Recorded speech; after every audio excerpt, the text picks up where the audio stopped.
Hi, everybody. Welcome. Welcome back. Um, yeah, we're waiting for the jury. Hello, everybody. We're waiting for the jury to come back.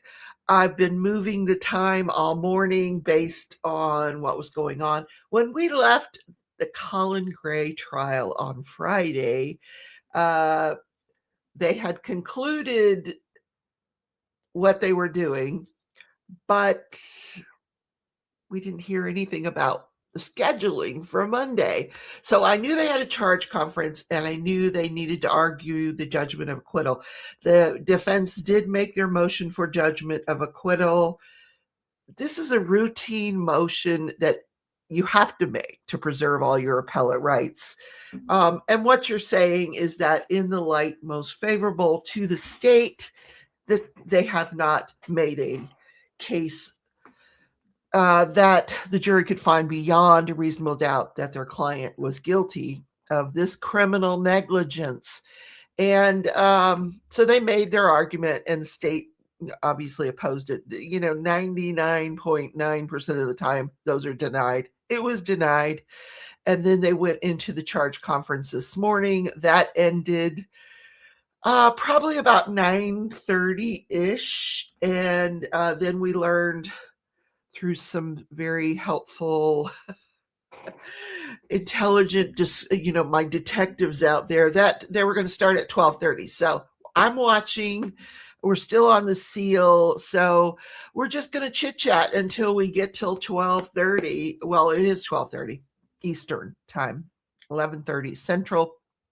So hello, Ellen and Sue, and I don't know if Marie's still around. That was from this morning at 8:00. Maria's moved on. But welcome everybody into the closing arguments for the Colin Gray case. This is where this stems from a school shooting at Appalachia High School in Georgia. I think that's northern Georgia, if I'm not mistaken. And where Colin Gray allowed his son, in fact, bought him an assault rifle. Let me get a drink.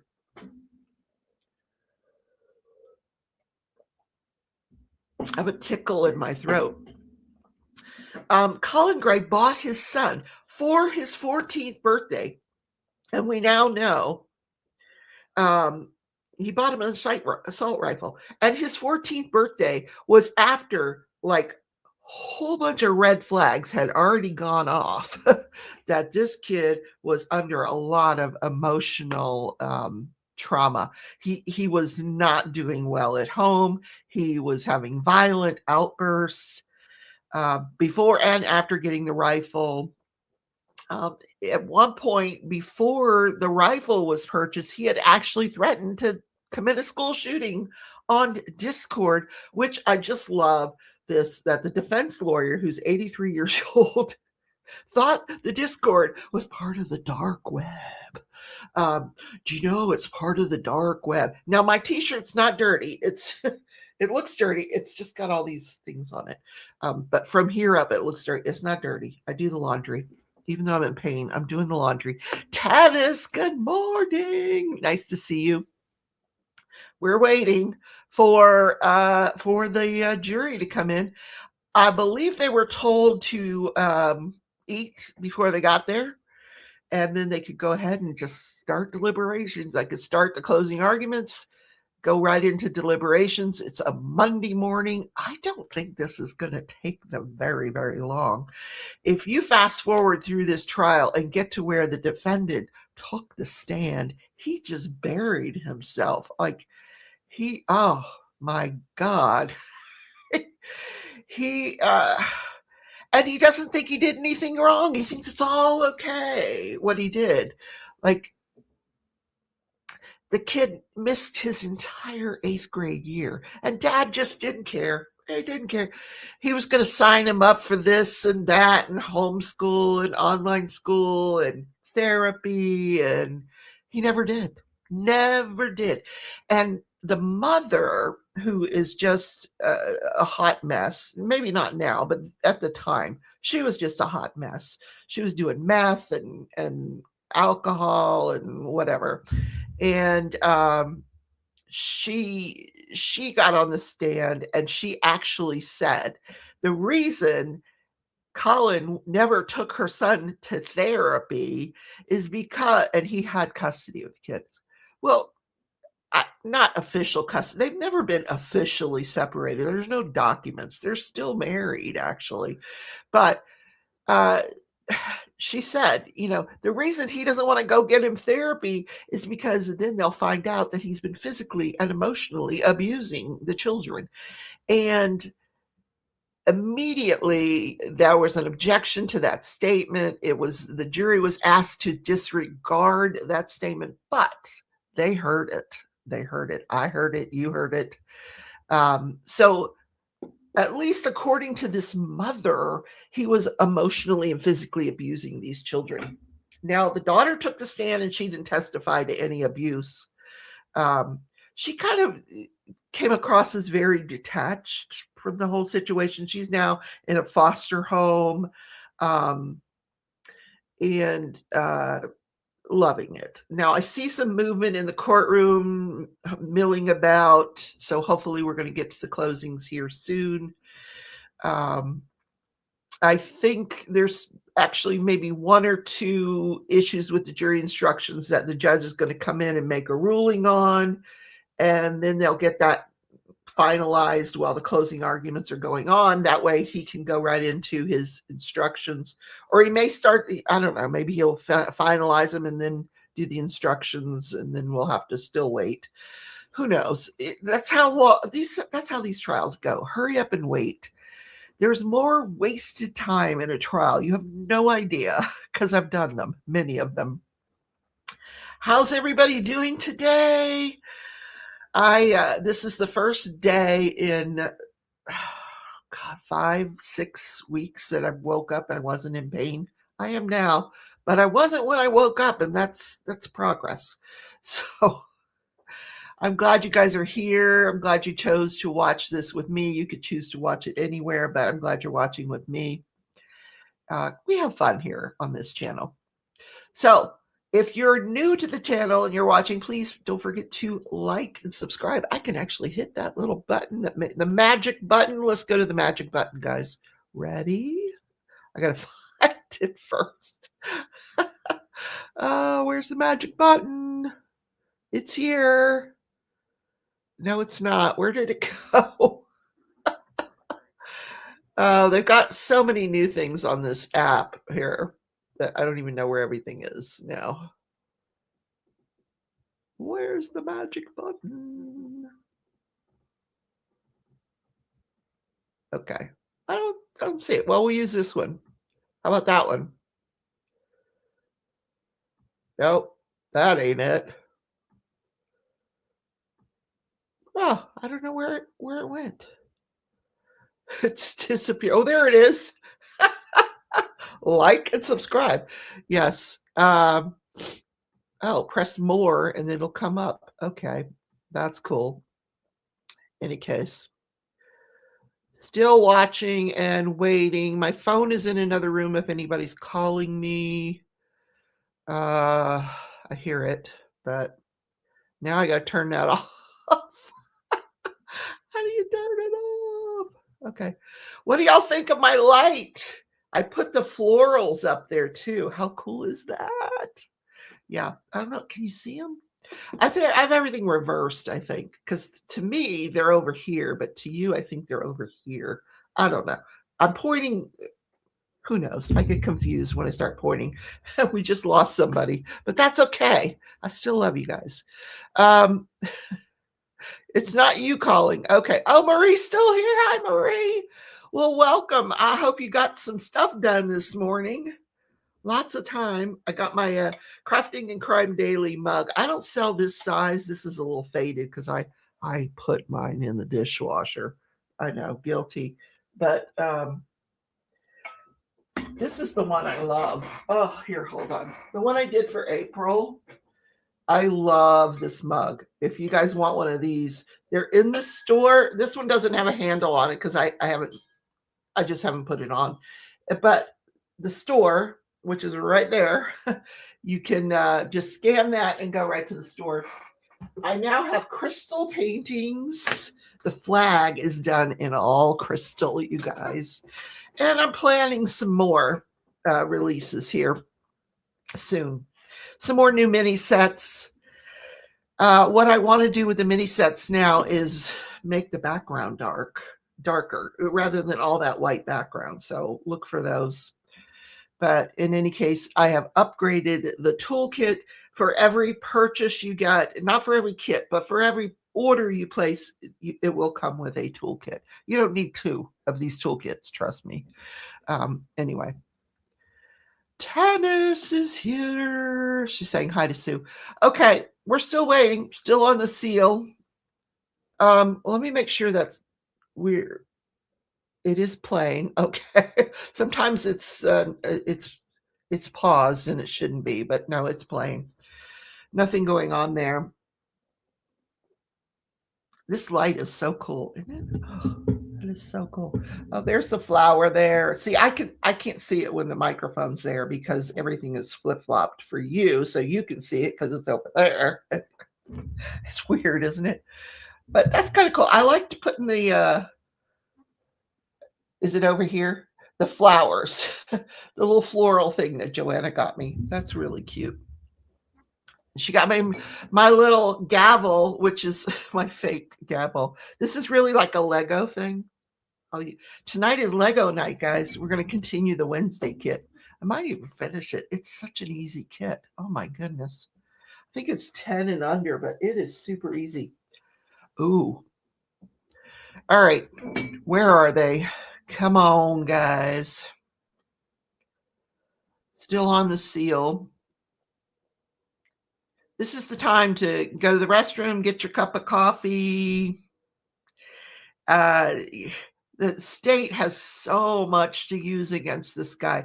He came across on the stand as just this callous, uncaring individual. Like, some people should not be allowed to have children. Let me just say that. You don't go, when you got red flags going off like we're going off with this kid, you shouldn't be allowed to be a father or mother. You know, it's just sad. And I saw a comment somewhere that, you know, mom should have taken away the weapon. Mom tried to take away this kid's weapon, and he knocked her to the ground. She hit the wall on the other side of the hallway, slid to the floor, and then he took a picture of her on the floor, unconscious. This kid was just out of his mind. He needed mental health really bad and just wasn't getting it. Like I said, he missed his entire 8th grade year because dad just didn't bother to make him go to school. He was signed up to go to school, just never went. Which makes me wonder, why did the school not figure out, you know, that he wasn't going? Tim, hey girl. Well, I don't know, sometimes it's Tim, sometimes it's Carrie. But how you doing? Carrie had me on the phone last night for 2 hours. That woman can talk the ear off a donkey, but I love her. Anyway, I slept your 8th grade year. I don't even remember. I don't remember 8th grade. My sister has a memory, like, you could ask her what she had for breakfast in 1972 on a Thursday, and she would tell you. I don't have that kind of memory. Don't know. 8th grade. Who remembers 8th grade? Wait a minute. 8th grade. Middle school. I lived in Orlando, Florida. I was going to school. I was baton twirling. In my spare time. I don't remember 8th grade. I really don't. It's Tim. Anyway, hi, Tim. Tim likes to work and lurk. I think Tim took the morning off to turn some pens. Get them pens done. Oh, my God, you guys. I just read last night. If you get a chance, go over to Enabler's Outpost. Why is this thing wiggling so? Oh, man. If you go over to Enabler's Outpost, read what they put on their exit, like their store closed, like the doors are closed. You should see what the parting comments were. It was pretty blistering. Oh, you're turning this afternoon. Okay, cool.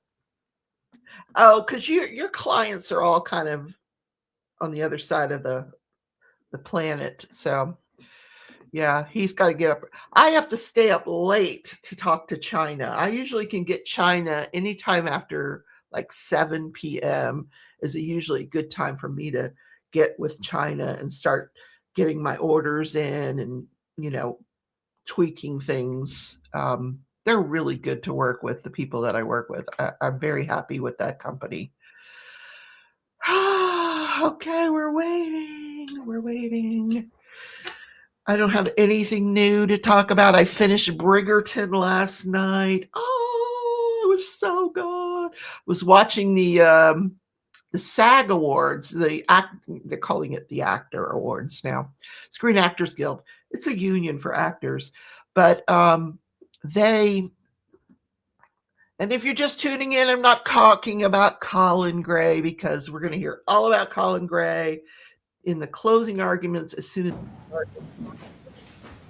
Oh, wait a minute. Here they go. Here we go. We got movement in the courtroom, guys. Here we go.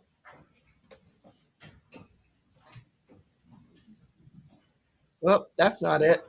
How about that one? There we go.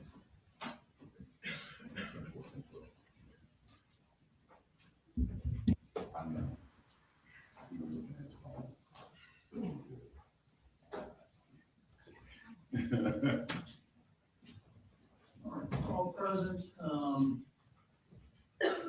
Anything else you can give me on the final charge? Yes, we are.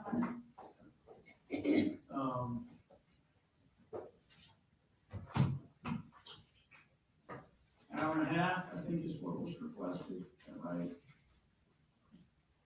Try to be less than that, but just in case.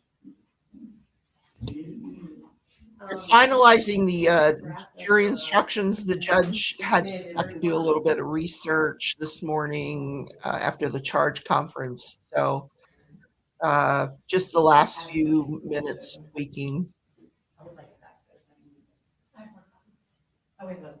Spell check, all that good stuff. Would it be possible to take a break after Mr. Berry's closing?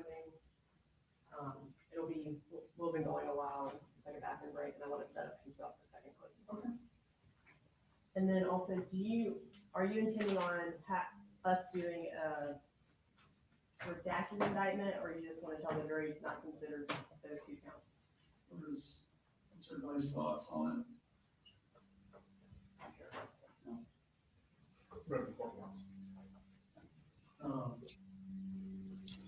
I hope it's not the old guy doing these closings. Good Lord, it will be here all day.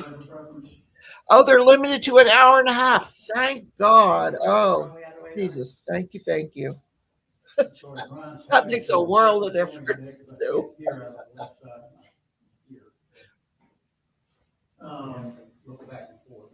So, the verdict form, of course, goes count 20, count 22. I would probably prefer to give them a redacted indictment, and I will, if I can remember, will tell them, we understand that there are two counts that are not in this, just so that they don't send their first note out going, where's. The old guy asked for that. Really? Interesting. Yeah, this Colin Gray has an 83-year-old defense lawyer. Like, Yeah, quick look. I mean, I think the verdict. Stay away from Discord. It's the dark web. There you are. You wanted that back in scrolls? I know, I have a copy. The original. He needs to retire. He does know what he's doing, but I don't think he's going to do the closing. I don't think. I could be totally wrong. Recommend Brooks. Yes, sir.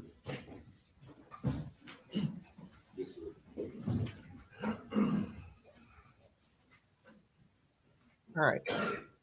Are we bringing in the jury? Yay. That means I'm going to go away and shut up so you guys can watch this.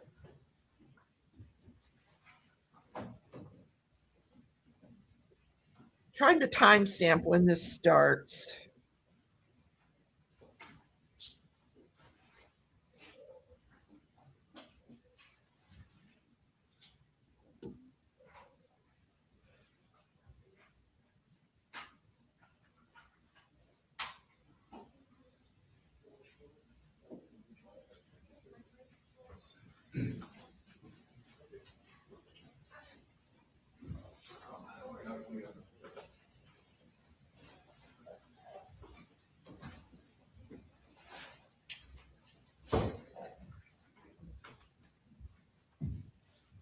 Okay, so it sounds like we're getting a jury into the courtroom at this point.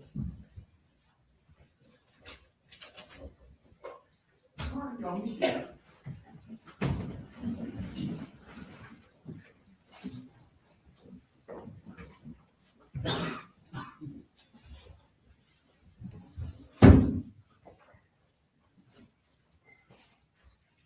Everybody happy with their chair? All right, so ladies and gentlemen, we are at the point of the trial where closing arguments are about to be given. Because the state has the burden of proof, they have the right to give an initial closing and then a final close after the defense. The defense just gets the one closing. What we will do, I do expect them to be pretty lengthy. So what we will do is the state will give an initial close and the defense will give a close. We'll take a short restroom break and then come back to the final close, and then I'll charge you on the law. All right.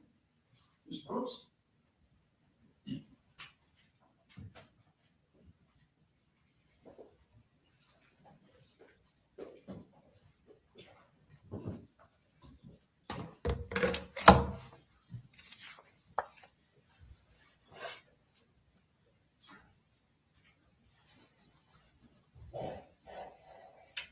"41 seconds. On September 4th at 10:22 in the morning, Colt Gray opened fire in Appalachian High School for 41 seconds. Those 41 seconds forever altered the lives of the students of Appalachian High School, their parents, and everyone in this community. At 10:22 a.m., Christian acted and became a hero. He attempted to push the shooter out of his classroom, and when he was shot, Christian's last act on this earth was to shut the door to his classroom to protect his friends. In Miss Ryan's room, the teachers and students acted. Ronaldo ensured the door was barricaded, and Landon held Taylor's hand when she needed someone. Ariana tried to keep Taylor awake, and Miss Ryan attempted to put a tourniquet on Natalie's arm and comforted her. Miss Irmy acted. Her last act on this earth was to push her door shut to protect her students. When the shooting started, Coach Aspinwall acted. He went outside his classroom to see if he could help. Coach Phoenix acted. After being shot, he crawled back into his room and used his last bit of strength to shut his classroom door to protect his students. Valerie Lancaster acted. She used her training from Girl Scouts and stopped the bleed to save Coach Phoenix's life. And Sweet Mason, he didn't even have the opportunity to act. On September 4th at 10:22 a.m., SRO Donovan Boyd yelled into his radio, "Active shooter."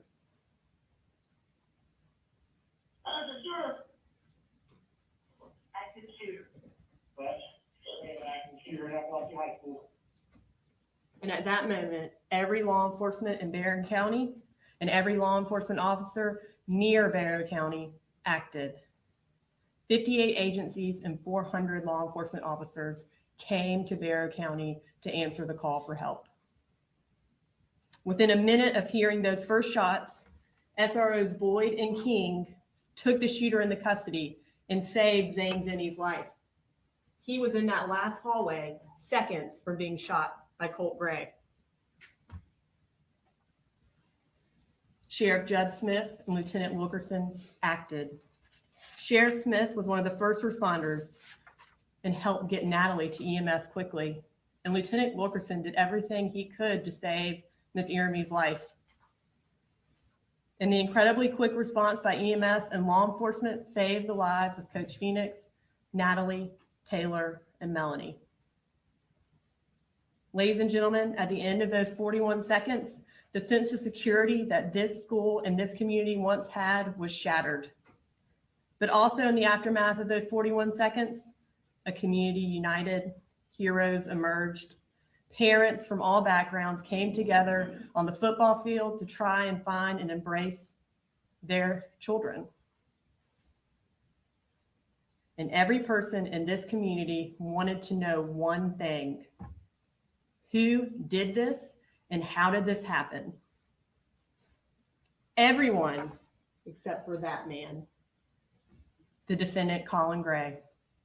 He was not asking that question because he knew exactly who had done this and how this happened. God. I knew it when my little girl just texted me. She's in middle school. She said, we're in lockdown. I'm like, God, I'm like, please tell me, brother, please something. Why do you? In fact, that man was the one person who could have prevented this mass shooting. He was the one man who ensured that Cole Gray had the tools he needed to commit mass murder. Ladies and gentlemen, that man and his son are both responsible for the immense suffering that occurred on September 4th. The blood is on their hands, and the defendant needs to be held accountable for his actions that led to the murder of 4 people and numerous other injuries, both mental and physical. I know this case has had testimony that was difficult and upsetting to hear, but I want to thank you again for your service as jurors. I have 2 opportunities to speak to you, like Judge Prem just said. After defense counsel gives their closing argument, I'll come back before you and explain why the evidence has proven the defendant guilty beyond a reasonable doubt. So right now, I'm going to briefly go over some of the law that the judge is going to give you to help you put some of the evidence in context. One thing he's going to talk to you about is the elements of the crimes that the state has to prove beyond a reasonable doubt. The defendant is charged with 29 crimes in the indictment. All of these crimes were committed in Barrow County. Appalachian High School is in Barrow County. The defendant's house, where he gave Colt access to the rifle and ammunition, is in Barrow County. So the first charge we're going to talk about is murder in the second degree. The defendant is charged with 2 counts of murder in the second degree for Mason and Christian, because they were the 2 children that were killed. To prove this, the state must show that the defendant caused the death of another human being, irrespective of malice, by committing the offense of cruelty to children in the second degree. When a child dies during the commission of cruelty to children in the second degree, then that is murder in the second degree. This is not malice murder. That's a completely different crime. No malice is required for second degree murder. And that means that the defendant did not have to intend for Christian or Mason to die. The state, however, does have to prove that the defendant's actions were the proximate cause of these deaths. That is, that his actions played a substantial part in bringing about or actually causing the deaths, and the deaths were reasonably foreseeable. For the first prong, at the age of 14, Colt could not legally buy a rifle or ammunition. He was too young. He also was too young to even drive to buy a firearm illegally. But for the defendant providing his son with a rifle and ammunition, these deaths would not have occurred. If you find the defendant guilty of cruelty to children related to Mason and Christian, then you have necessarily found that the defendant's actions played a substantial part in causing their deaths. As far as reasonably foreseeable, the state has to prove that these deaths weren't a remote possibility, but something a reasonable person could see happening. I like analogies, so I'm going to use a few throughout this closing. It's not to be flippant, but it's to try to explain the legal wording in a context that's relevant or more easily to understand. So here's my first one. Think about road signs, like the one that warns of falling rocks from a cliff. If you drive by that sign, You may not know exactly when or what type of rock is going to hit you, but you're on notice that if you drive by a cliff, you might get hit by a rock. Warning signs make something reasonably foreseeable. And ladies and gentlemen, we'll go through all this evidence in the second closing, but there were months and months and years of warning signs leading up to September 4th. Any reasonable parent, any reasonable person would have foreseen that Colt would harm somebody. Even 13-year-old Jenny Gray saw this coming. Jenny told the defendant, "But I think we are thinking the same thing, and I don't want to talk about it over text." And the defendant's response was 10-4, because he certainly saw this coming too. He is guilty of these charges. Next, we have 20 counts of cruelty to children in the second degree. To prove this charge, the state has to prove that the defendant caused cruel or excessive physical or mental pain to a child under the age of 18 years through criminal negligence.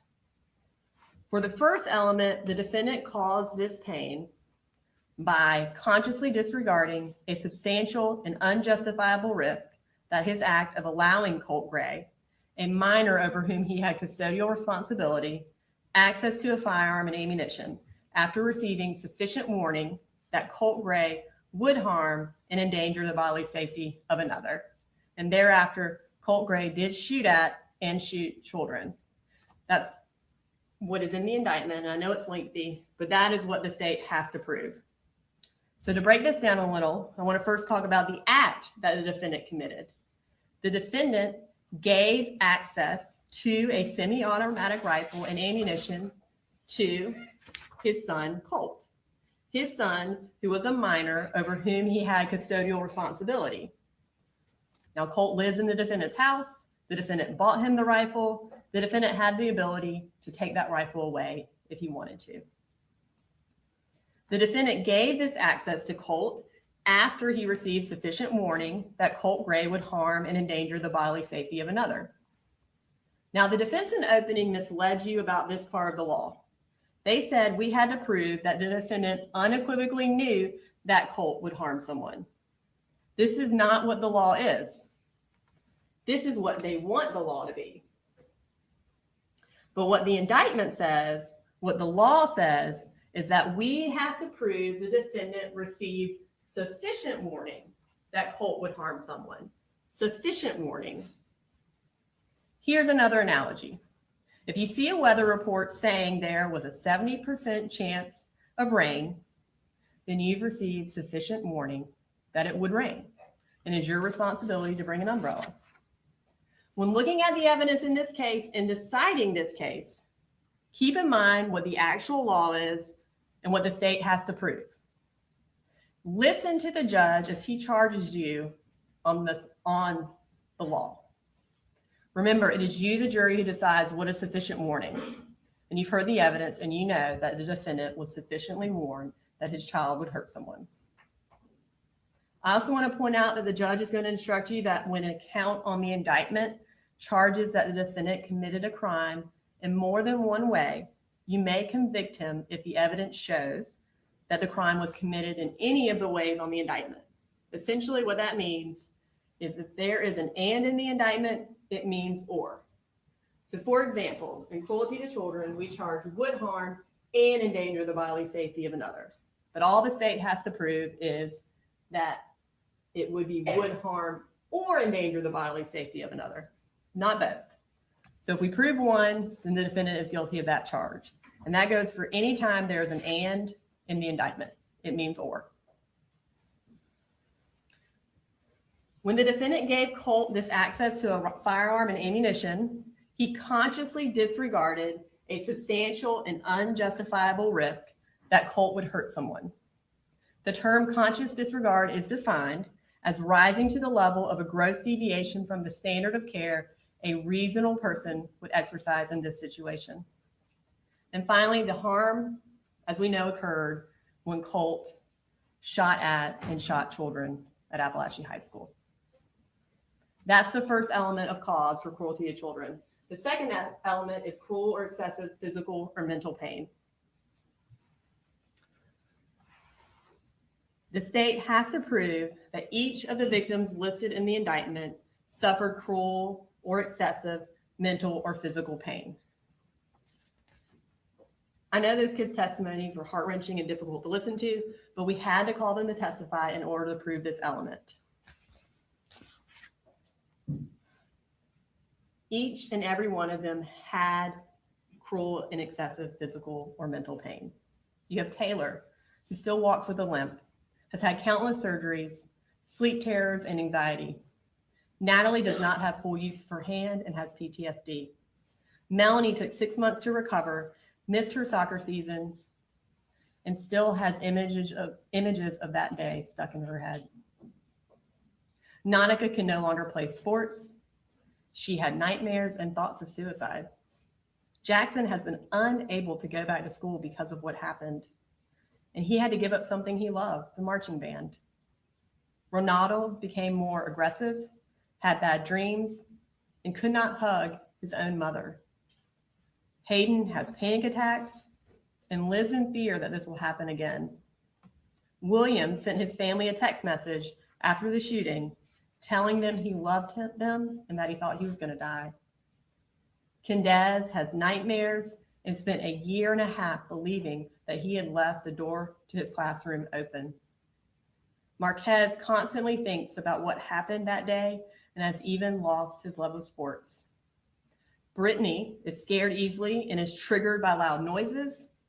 Michaela is traumatized and is scared to stay home alone.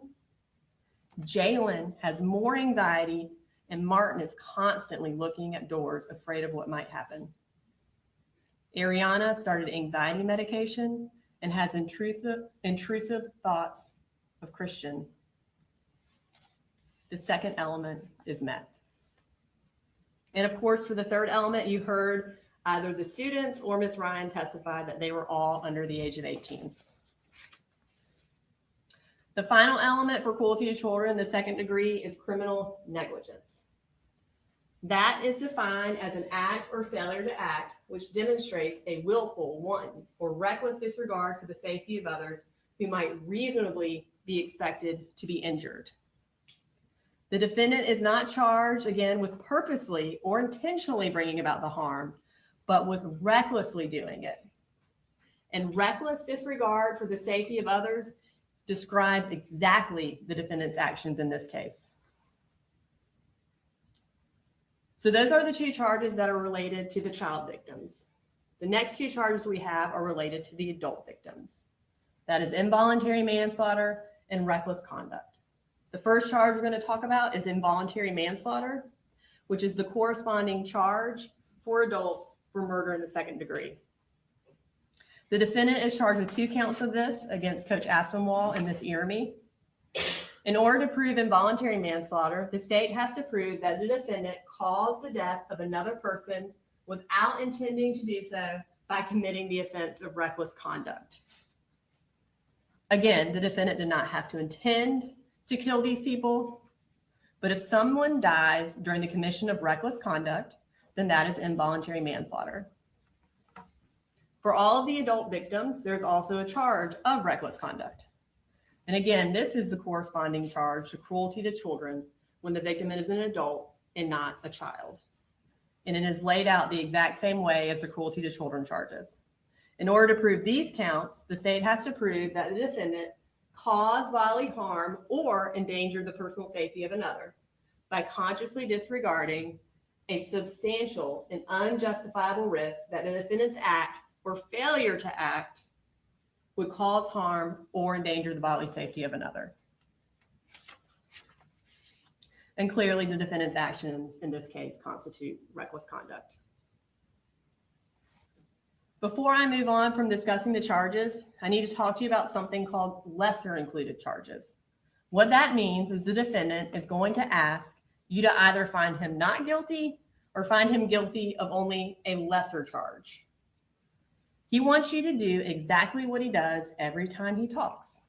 Make his actions seem better than they actually were.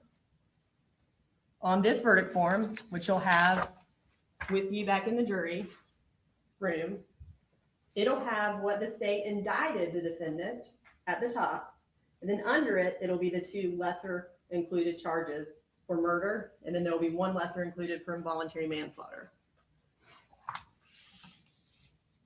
I'm going to start with the first lesser included for murder in the 2nd degree.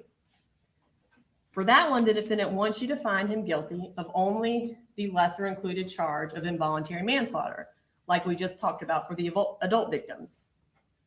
He wants you to find that Mason and Christian died in the commission of a reckless conduct instead of a cruelty to children in the 2nd degree. The only way you can find this lesser charge is if you find that Mason and Christian did not suffer cruel or excessive pain. Since Mason and Christian are under the age of 18, that's the only additional element that separates cruelty to children from reckless conduct. To find that Mason and Christian did not suffer cruel and excessive pain, you would have to put aside all logic and common sense. These children paid the ultimate price for the defendant's actions, and there is no argument that their pain wasn't both cruel and excessive. Ladies and gentlemen, when you go back to the jury room, read the indicted charge. Read what murder in the 2nd degree is on the indictment. If you find him guilty of that charge, leave the other 2 blank. And remember, if you find the defendant guilty of cruelty to children in the 2nd degree, because Mason and Christian died during that act, that man is guilty of murder in the 2nd degree. The law is that simple. For involuntary manslaughter, the defendant is also asking that you find him guilty of the lesser included charge of involuntary manslaughter lawful act. What he is charged with currently on the indictment is involuntary manslaughter unlawful act. This is also going to be a 2nd lesser included of murder. So for 2nd degree murder, it'll have involuntary manslaughter unlawful act and involuntary manslaughter lawful act. And then for involuntary manslaughter, it is going to say the indicted charge is unlawful act and the lesser included is lawful act.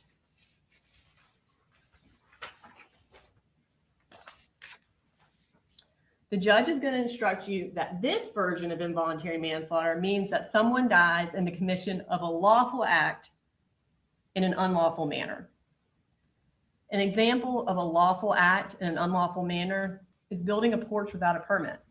It's lawful to build a porch. It's unlawful to do it without a permit. Ladies and gentlemen, what this man did is not the equivalent of not getting a permit. This man in no way committed a lawful act.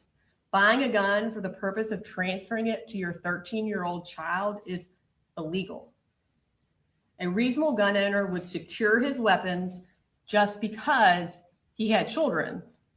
It is certainly a gross deviation from that standard for the defendant to let a child like Colt Gray have a rifle in his room. For the adult victims, find the defendant guilty of the indicted charge of involuntary manslaughter unlawful act and leave lawful act blank. And for the child victims, again, find him guilty of murder in the 2nd degree and leave the other 2 blank. Essentially, the defendant wants you to convict him only of something that is barely a crime because it was committed doing a lawful act. Don't let these lesser included charges confuse you. The defendant is guilty of what is charged in the indictment.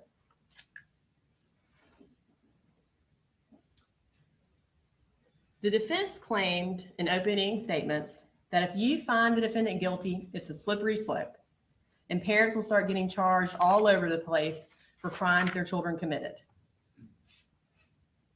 Ladies and gentlemen, the defendant is not charged with these crimes because he is Colt's parent, because he shares his last name. He is charged with these crimes because he shares the blame. Think about it this way. Our children do risky things all the time. For example, a 16-year-old driving a car is inherently risky, but parents let their children drive because this is a justifiable risk. A parent does not commit a crime if their 16-year-old gets in a car accident and kills somebody. However, if you give your 16-year-old a 6-pack of beer, watch him drink it, see him fall over the place, help him up, then him driving, now that's become an unjustifiable risk. If you disregard that risk and give your child the keys to the car and watch him drive off, and then he kills someone, then yes, your actions combined with your knowledge are criminally negligent and they're reckless, and you're guilty of murder in the second degree or involuntary manslaughter, depending on the age of the victim. But that's because of the parent's own actions, not just because their child did something. After seeing sign after sign of his son's deteriorating mental state, his violence, his school shooter obsession, the defendant has sufficient warning that his son was a bomb just waiting to go off. And instead of disarming him, he gave him the detonator. Charging the defendant is not a slippery slope. It's reasonable, it's common sense, it's justice. The last part of the law I'm going to go over with you is reasonable doubt. The judge is going to tell you that the state has the burden to prove all the elements charged in the indictment beyond a reasonable doubt. Reasonable doubt is a doubt of a fair-minded, impartial juror who is honestly seeking the truth. It is a doubt based upon common sense and reason. When you seek the truth, you do not abandon your common sense. Use your common sense when you are deciding this case. Think about it like this. In Wheel of Fortune, there's a moment where contestants know exactly what the phrase is, even if all the letters are missing. The moment you know that the defendant is guilty, even if there are some missing letters, that is the moment that you have found beyond a reasonable doubt. Now, the defense attorney is going to get up here and do his job and try to convince you to acquit the defendant. Then I'll come back before you and do my job and explain why the evidence has proven him guilty beyond a reasonable doubt of all the charges. And as you listen to these final two closings, keep in mind what your job is. Your job is not to look for doubt. Your job is to honestly seek the truth. And in this case, if you look for the truth, you will find that there is no doubt that a defendant is guilty of all charges.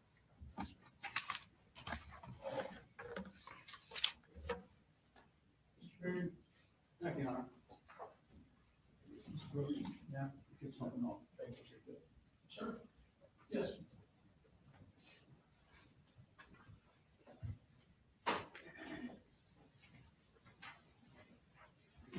Good afternoon. I want to thank you for your service.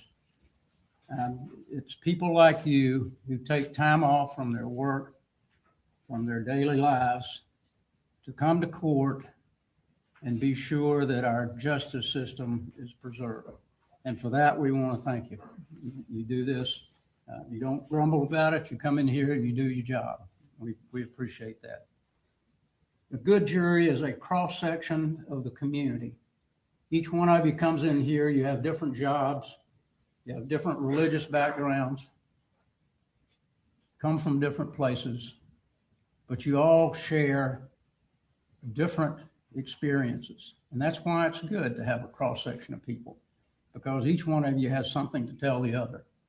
Each one of you can look at a case a little differently than the other. The state gave you some charges that we feel the judge will read to you. I want to go over just a couple more of those, and then we'll get into what we believe the evidence showed or not showed. I think the cradle of American liberty is the burden of proof.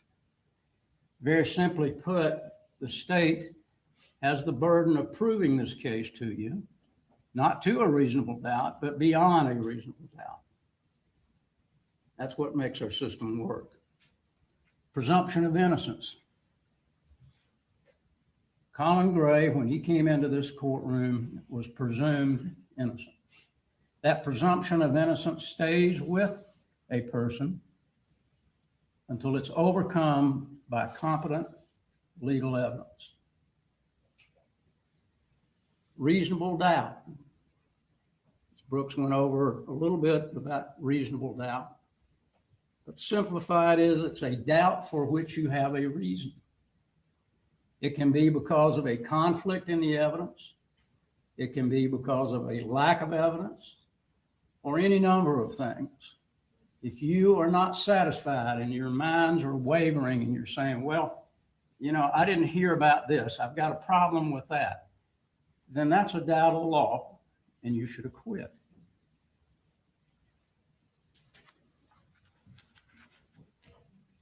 Court's also going to tell you about grave suspicion.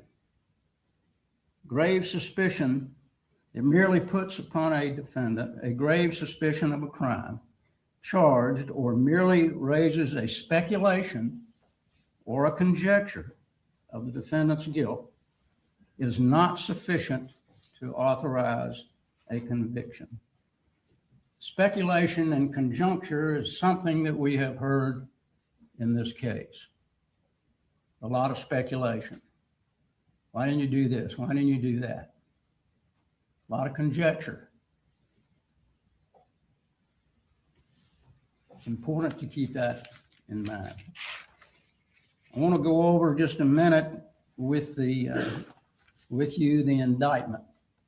I'm going to try to simplify it as much as I can. I know Ms. Brooks went over it initially. But in counts 1 and 2 of the indictment, to simplify it, you're going to have to find cruelty before you can even get to the murder in the second degree. You're going to have to do that for counts 1, 2, 3, 4, and basically 5 and 6. You're going to have to find an underlying charge before you ever get to the main charge. There's a lot of terms here, a lot of things that the court's going to tell you. You're going to hear criminal negligence, you're going to hear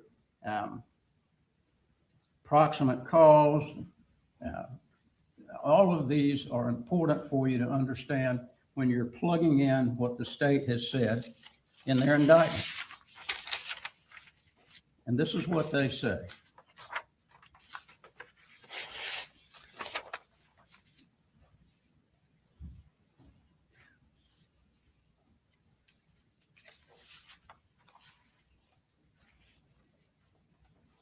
That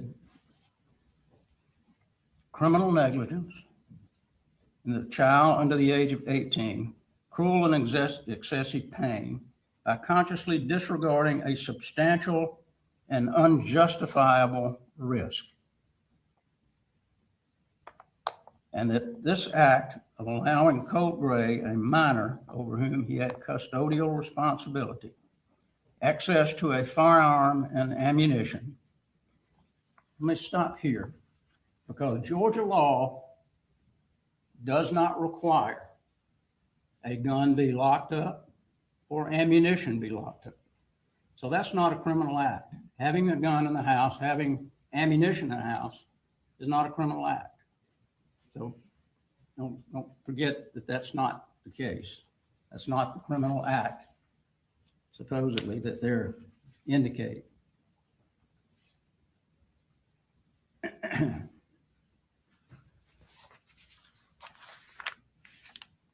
And in the indictment, they indicate that Colin Gray knew that this would happen.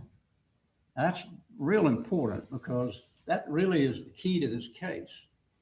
Is what did he know? Did he know that Colt would do this? What evidence do they have that points to he would do it?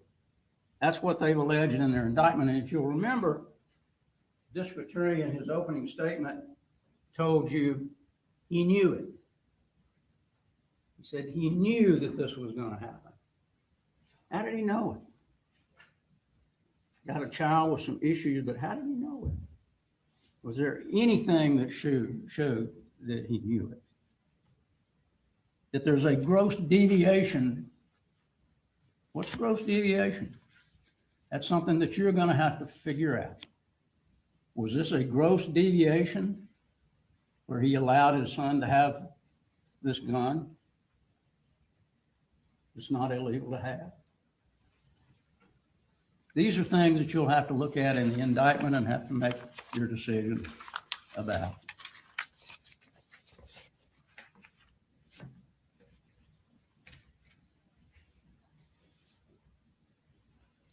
What a horrible thing for these children to have to go through. Something that no child should have to endure. The loss of a child by a parent is difficult. Loss of a husband or a wife in a situation like that is horrible. And we're not saying it's not.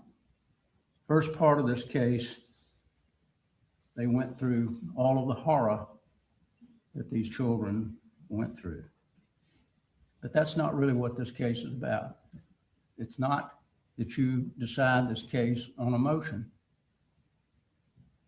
You have to decide this case on facts and the law. It's the only two things. You know, when you took your oath to be a juror, an oath is a promise. And you promised us in that oath that you took that you weren't going to be biased, that you were going to look at the facts and circumstances and render a fair verdict based on the law and the facts. I know that's hard in a case like this. You've got a lot of pressure.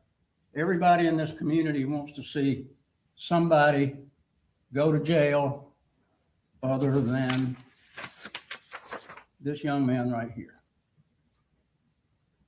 This is the person who went into the high school and shot and killed 4 people he didn't even know and injured scores of others. This is the person who needs to be punished. He made a conscious decision to do this, a secretive decision.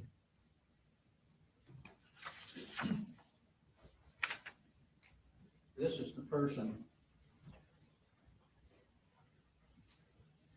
that should be punished. He's being charged as an adult, which means he suffers the same consequences as an adult would if he were charged in the case. We were not able to have him testify, nor was the state. The reason is that we couldn't call him because his attorney would not allow us to do that. It would be hearsay if we attempted to do that. Had he been tried first, maybe we could do that. Maybe we could get some answers to some of the questions that still linger for all of us.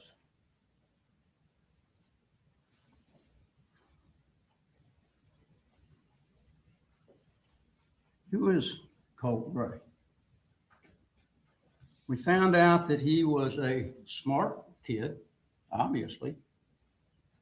He was able at 11 years old to get behind a firewall at school and do searches. I wouldn't be able to get behind a firewall at my age and do any searches. So at 11 years old, that's pretty good. So we know he was a smart kid. We know that he kept dark secrets. How do we know that? Because he was on that computer. He was on the computer with a dark web. We know that because Jenny told us he had a number of different accounts. He was always changing his password. And this is where he got information about these individuals that you see on this board. Nicholas Cruz, among others. He was secretive in that he didn't tell everybody what he was doing. He certainly didn't tell his dad. You're not going to find one email or one witness that tells you Colt told his dad he was gonna do a shooting. Look at all of the evidence that you have over here and over here. You got 60,000 pages of text messages, 60,000. Not one of those text messages informs him of anything that he's going to do to harm anybody.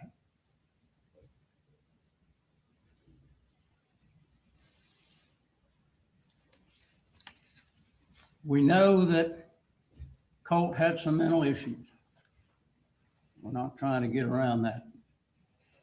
But what was the extent of those mental issues? We don't even know today, as we are here, what those mental issues were, even today, over a year after this incident. And even if he had been taken to a counselor, as manipulative as he was, do you think he'd be able to get around that counselor, convincing that he was fine? Was his parents that were the problem?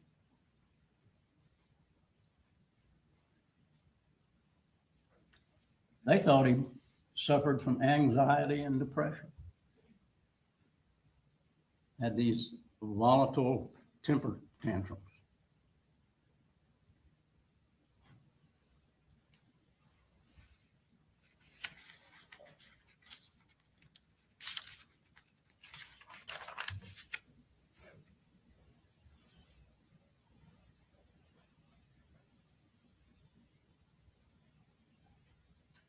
As I said, the first days of this trial were pretty emotional.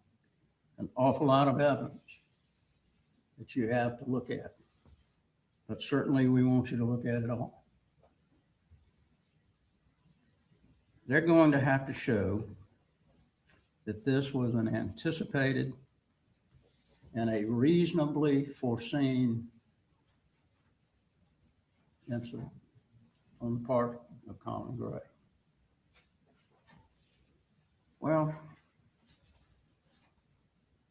who would be able to foresee that a 14-year-old is going to take a rifle, I don't know where it is, as big as it is, as heavy it is, and stick it in a book bag,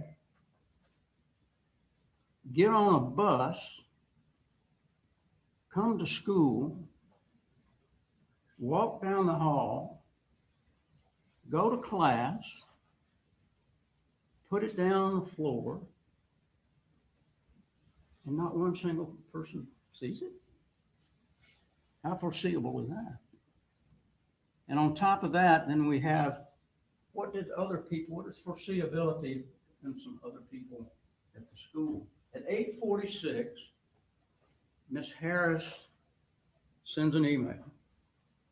Got a kid in my class who's asking about school shootings. 8:46.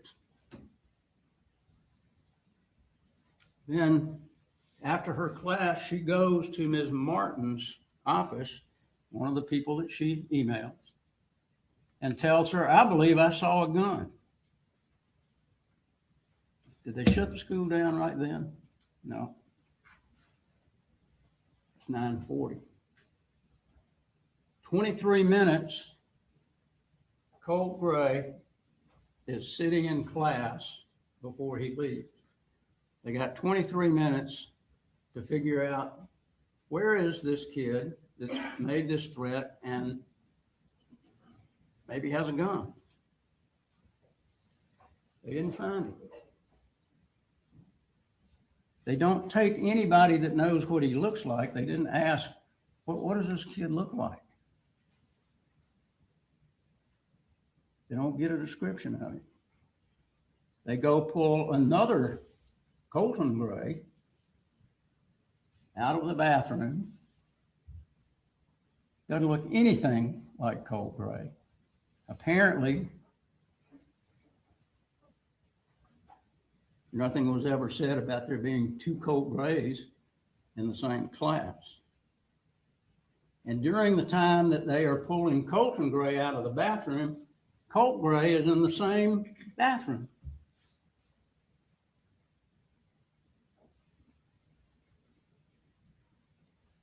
Foreseeability. People miss things. School officials miss things. It's not unusual sometimes that people miss things. An hour and a half, Colt Gray was in the school with a gun, and nobody found him. A gun that takes 7.5 pounds to pull the trigger. The ammunition was hunting ammunition.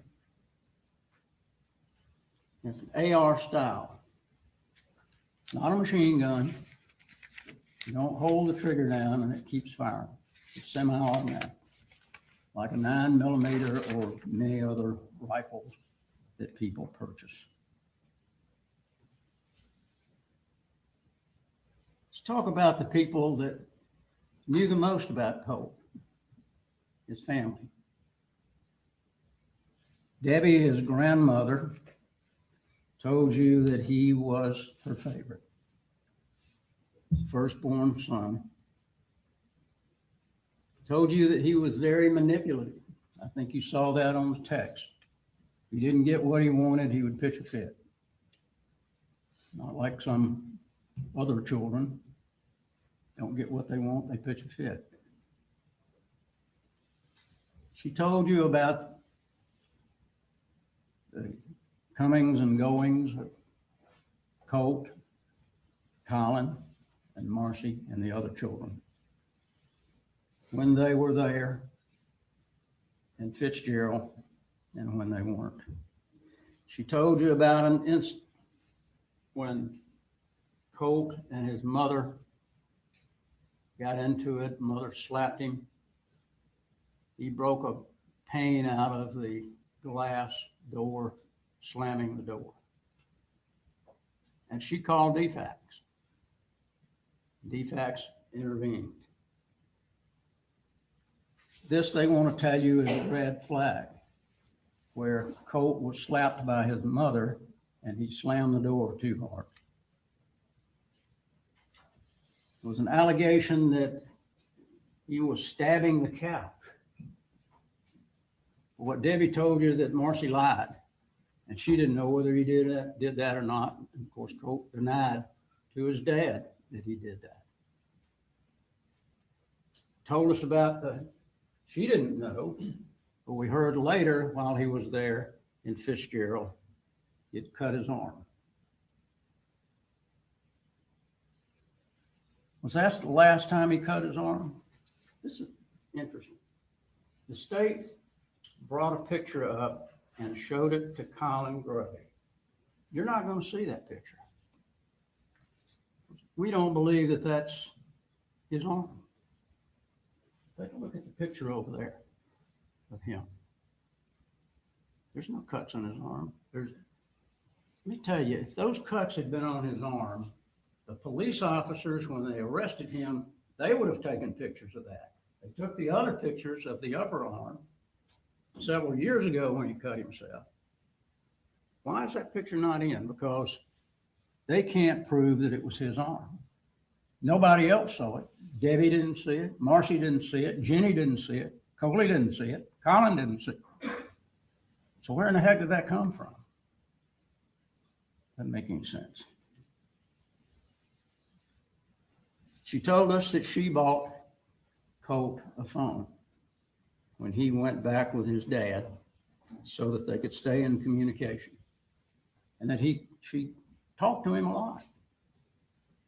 That she came to Barrow County and to Jefferson County to see him almost every month.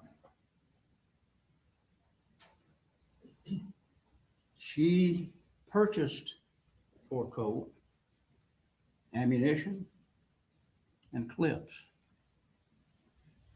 Why would she do that? because she was glad that he had something that he enjoyed doing, going hunting with his dad, bonding with his dad. She was not displeased with him purchasing this gun back in December. Otherwise, she would not be purchasing all these items for him. It's interesting, during the time that Colin and Colt were together in Jefferson and here, we didn't hear one thing about any altercations between Colin or Colt.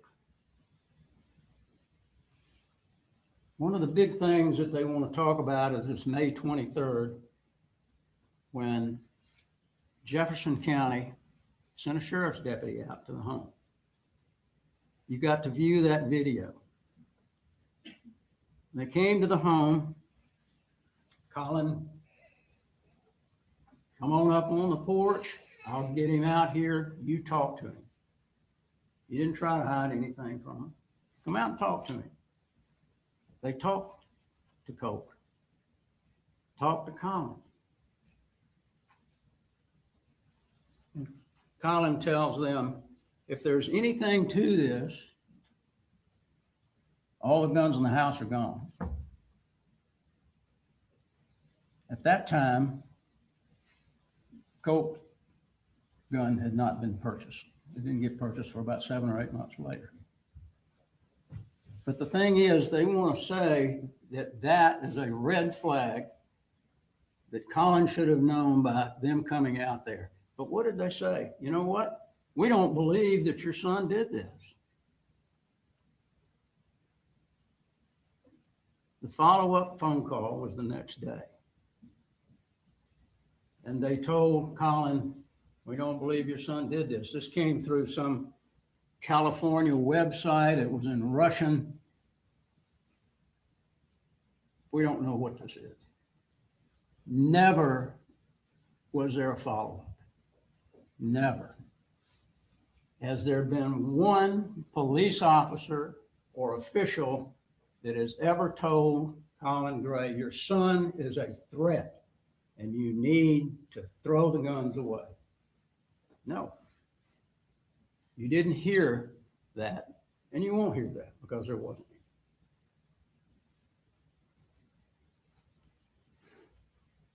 Debbie tells us that, unfortunately, she was tied up by her daughter, Marcy. Marcy was on drugs pretty heavily, and she had the 2 children down there with her in Fitzgerald. DFACS took those children, and they called Colin and said, will you come and get these 2 children? He didn't hesitate. He didn't say, no, I don't want my children. He loved his children. He wanted his children. So he went down immediately and he brought them back. And because of that, Marcy was pretty upset. She had lost the 2 children. So what did she do? She wanted to borrow her mother's car. She said, I'm going to kill Colin and Colt. Now, if you're a 13, 14-year-old boy and you hear that your mother wants to kill you, what do you think that does to you? You think you might not be real happy with your mother at that point in time? Do you think that you might think, you know, she might really do that. She might kill me.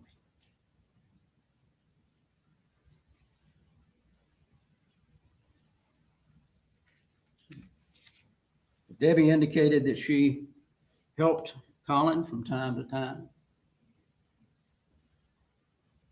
She indicated that, and of course, I'm sure the state's going to talk about the 8th grade, what happened in the 8th grade. But the beginning of the 8th grade, Colt was in Fitzgerald. He was not registered. They attempted to get him in virtual school. Didn't work out. Then he went back with his dad.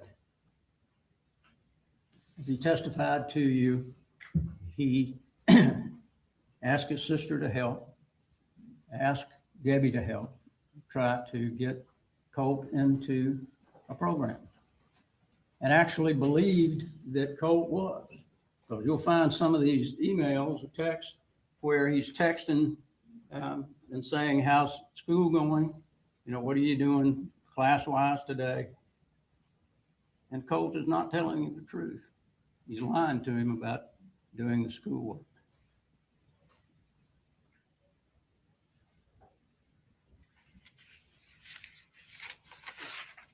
Debbie says that she got a call from Colt to come and get Marcy, because after Marcy got out of rehab, it was decided in the family, let's bring her back and see how that'll work out. She was there about a month. But during that month, she caused all kind of havoc. Debbie told us that she had to come up and retrieve Marcy because of an altercation between she and Colt.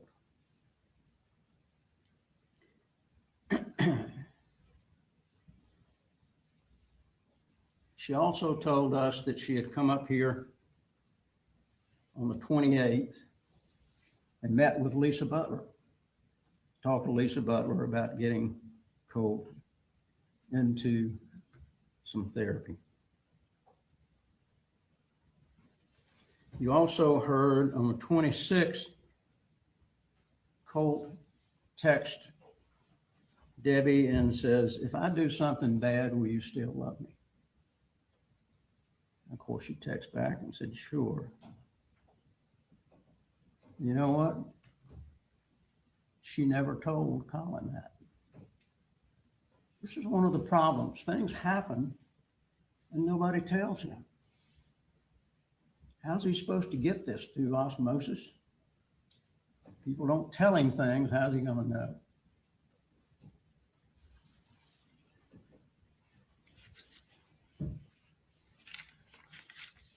And Debbie says that while she's up here getting Marcy decides to put Colt on Zoloft.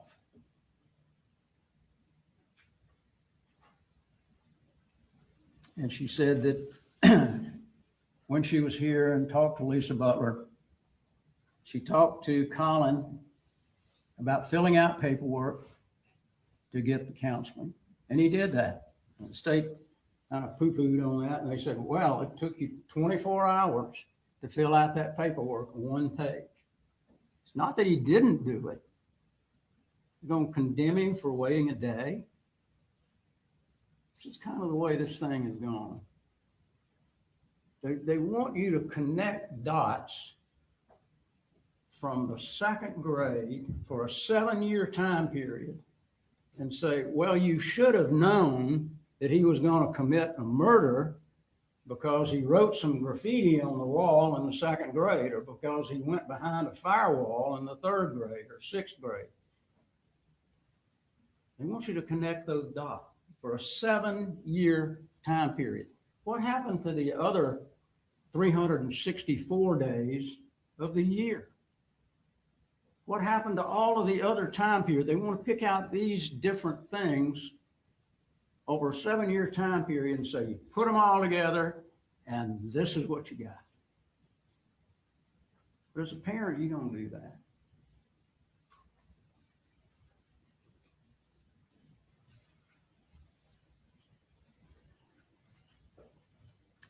She also told us that she thought Colin was doing a great job with these children. Now, Colin is pulling the wagon. He's working a job. He has 3 children, not just Colt, but he's got 2 more.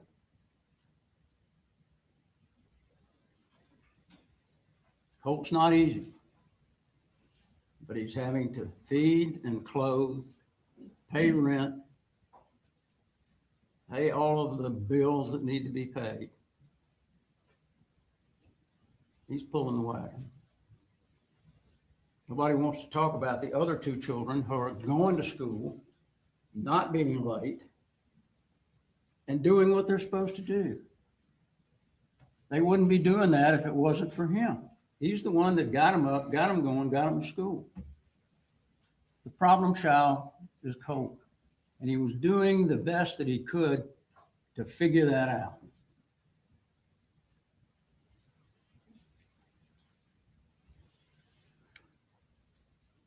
It's interesting too that Debbie never told Colt, you need to put these guns up. She never told him that.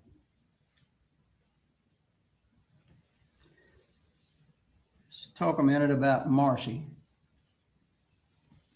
You got an opportunity to hear her as she described herself. She's a good mother. I think we'd have to beg to differ on that.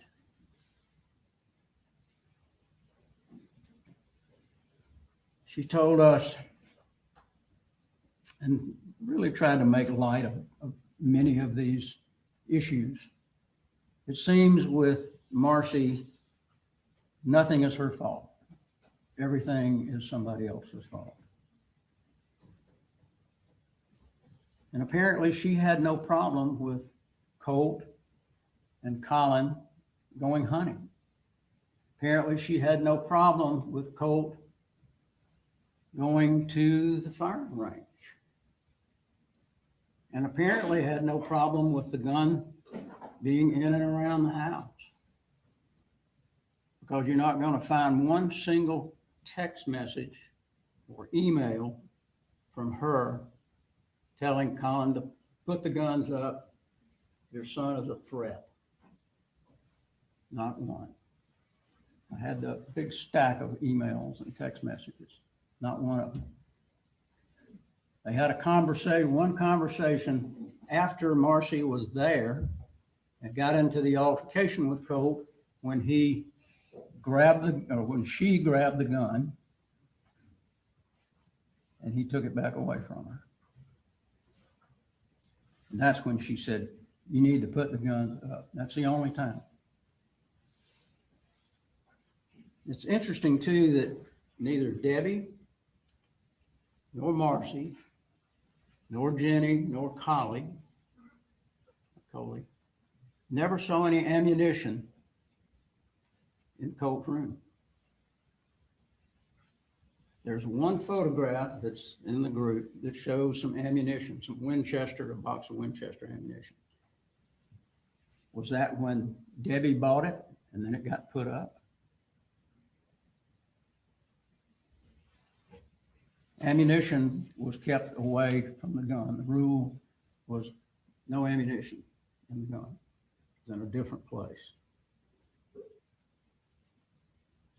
And a gun without ammunition is just a gun.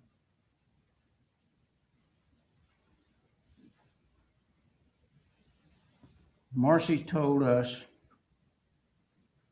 I didn't see this coming. Here's the woman who is talking to Colt about school shooters.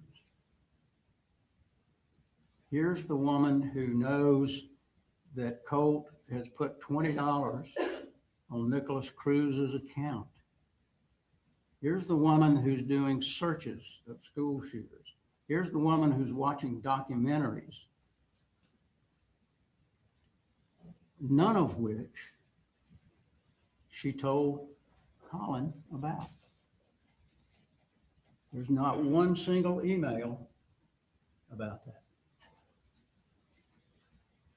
The state's going to bring up this right after she was doing the searches. It was a 11 or 14 minute telephone call where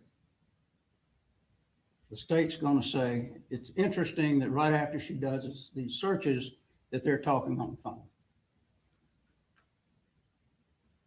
Neither Marcy or Colin say that they were talking about the school shooting or looking up what happens to parents in school shooting.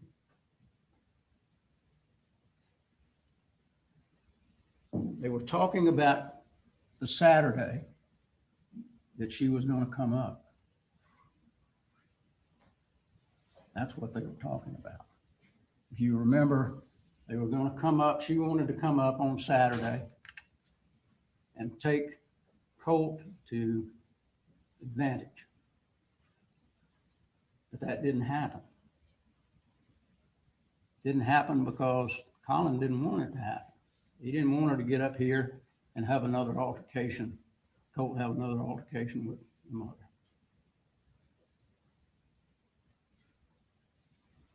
Plus, it's a 4.5 hour drive down there. And a 4.5 hour drive back. That's 9 hours. So what did she expect? He's going to drive there, leave at 6 in the morning, and then drive another 16 hours total, there, back, and still have time to take Colt to Advantage. Doesn't make any sense. That was not going to be the plan. But as much as Marcy tries to throw Colin under the bus, she said to you, I didn't tell him about it. I didn't tell him about these searches.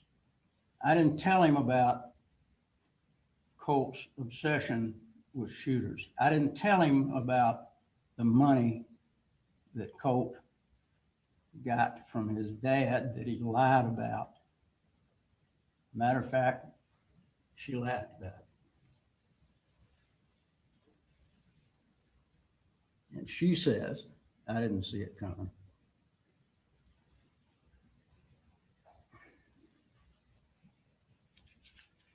She talked about the email back in the 6th grade where Colt looked up how to kill your dad. Colt explained that to his dad. As you heard, there were a number of boys that were talking about it, and he just looked it up. We don't know whether any of the other boys got ISS like he did. We know that Colin wasn't even told about it for a couple of months.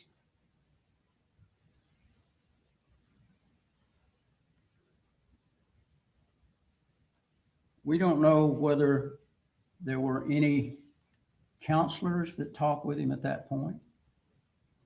We don't have that information. What else did Marcy do? Well, she keyed writing something nasty on Colin's truck, causing him to lose his job. Hard to get another job in the business that he's in. But he was able to get a good job, and he was making good money. And he was buying his children things. Not only Colt, but Jenny and little Colt.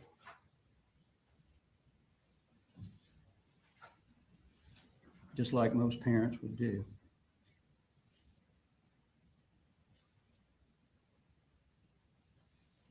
The altercation that she had with Colt when she came back here after she had been in rehab, she told a different version than what Colt told his dad. And it's interesting that Jenny also said it was mother who went and got the gun. So who would Colin believe? Jenny and Colt, or Marcy, who lies all the time? Marcy is the one that dyed Colt's hair blonde shortly before this incident.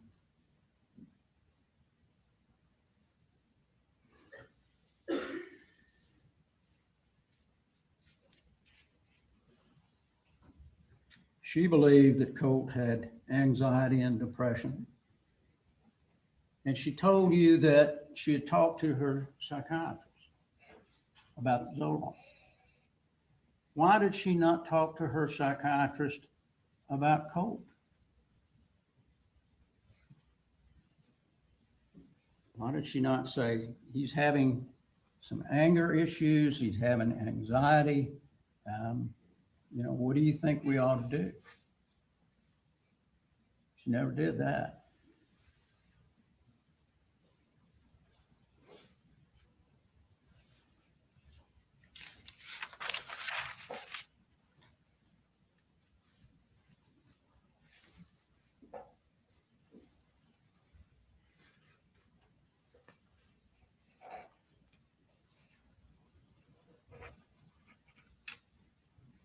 It's interesting too that Marcy, when she was here, never said anything about seeing this collage of photographs that's been shown to you a ton. She never saw it.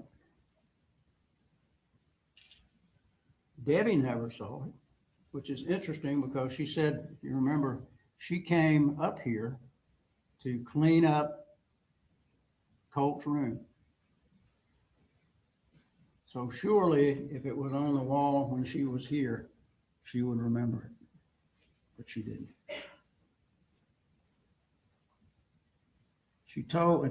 Marcy told us that everybody was on board with getting Colt therapy. She told you that Colt had said he wanted to kill his dad another time. But she also told you, I never told Colin about that. So how's he going to know if somebody doesn't tell him?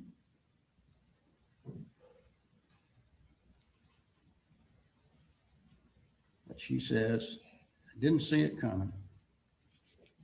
And then she said, I can't picture him hurting anyone. It's the last thing that I would have thought.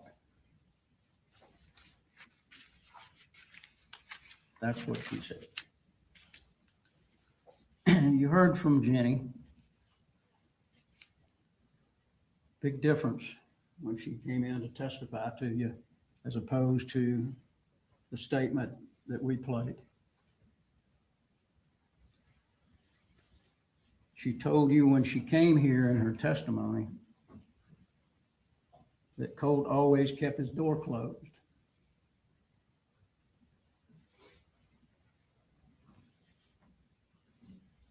She also said that her dad asked to cover for him. Cover for what? Ask her to lie about what? He gave 2 long statements to police. He told them a consistent story about picture, consistently that there was one picture. He came back and said he was told that it was Nicholas Cruz. But what else? What else did she lie about? State didn't ask her. So let's go through what she said in her first statement. She said her father was a happy and energetic person. And we know that because of the text messages that he sends to the children, and you'll be able to look at those or talk about them back. He's always telling them that he loves them. He's encouraging them, especially Colt. He's encouraging him to go to school, do the right thing. You're a good young man. I love you. Encouragement from parents that you would expect. Not getting that same kind of encouragement from Marcy. She said about her mother that she was overbearing and annoying. When Colt got in a mood, he would instigate stuff. She told you about when he would get mad and he would rush at Colin, and Colin would bear hug him and hold him until he calmed down. And then she said something interesting. Colt would always apologize. He would always come back and say, I'm sorry.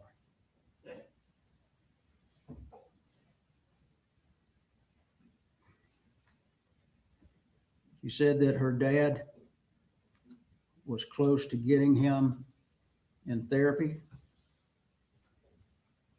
And she told you about the burner accounts that Colt had, that he had numbers of accounts, and his dad did not know. She said specifically, Dad doesn't know anything about it. She said that Colt had talked with her about school shootings, but Dad didn't know. She never told Dad.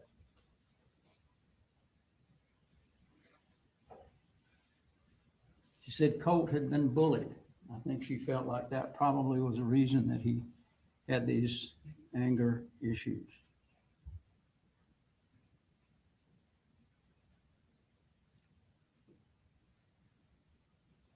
And then she said, the morning that this happened, I saw this book bag. And it didn't look right. I knew there weren't assignments that early. And when he left, I went in and looked for the gun. The gun wasn't there. But she didn't call her dad. She didn't call Colin and say, guess what? The gun's gone, and it looks like maybe Colt has it in a book bag. Didn't call him to tell him that. But she did call him after the incident, as well as Marcy. Marcy had been watching it, had been talking to the school. Marcy knew a lot, and she calls before the officers ever get there. And, you know, they played this segment here where Colin said, I knew it. That doesn't mean that he knew that's what he was going to do. He knew it because Marcy had already called and Jenny had called. They're trying to push it to make something that really, it didn't fit. Just like this text, the blood's on your hands text. It's interesting that that text comes when Marcy and he are in a problem and he wants her out of there. And he's telling his dad, she needs to get out of here.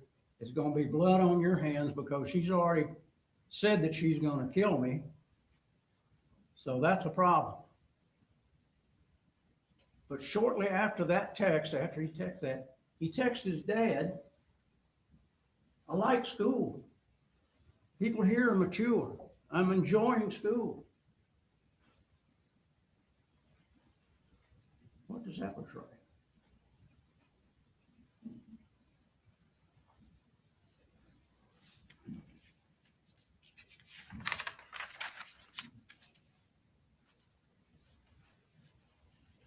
I want to talk just a minute about Lisa Butler, too. On August the 13th, Lisa Butler met with Colt and Colin, and they were trying to figure out exactly what they needed to do with Colt, because most of the 8th grade he missed. So she's trying to figure out, okay, do I put him in 8th grade classes? Do I put him in 9th grade classes? Colin wants him to be in the 8th grade with Jenny. So they decide this is when your start date's going to be. So when they made that chart saying, oh, he didn't go to school here, he didn't go to school here, didn't go to school here, it was not the starting date. He wasn't supposed to go to school during those times because the starting date was started later. And that's what Lisa Butler told us. She saw him again on the 26th when he came to her office with anxiety. She talked to Colin on the phone. She tried to call him, but it was the wrong number. Colt got him on the phone. His dad got him calmed down. But Colt told her about his mother, what his mother had done to the grandmother, and several other things about the mother being on meth. And so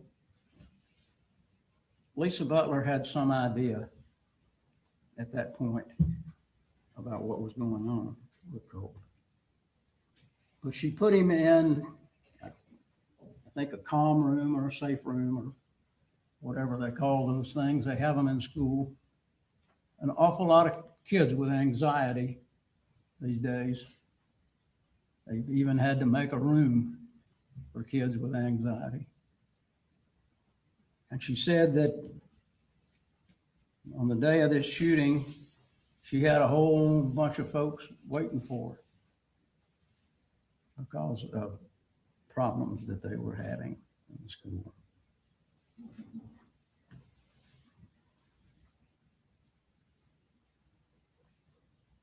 She said that she got a telephone call that morning from Marcy explaining that she thought, because of a text message that she got, that Colt was going to be doing something at the school. They talked for about 8.5 minutes, close to 9 minutes, shortly before this started. She also told us that she had Colin fill out paperwork for Jade Baker to start therapy.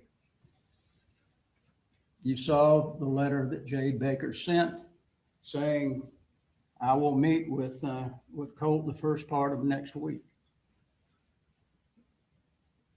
I think Colin believed that it was going to be on the 5th, which would have been a day later.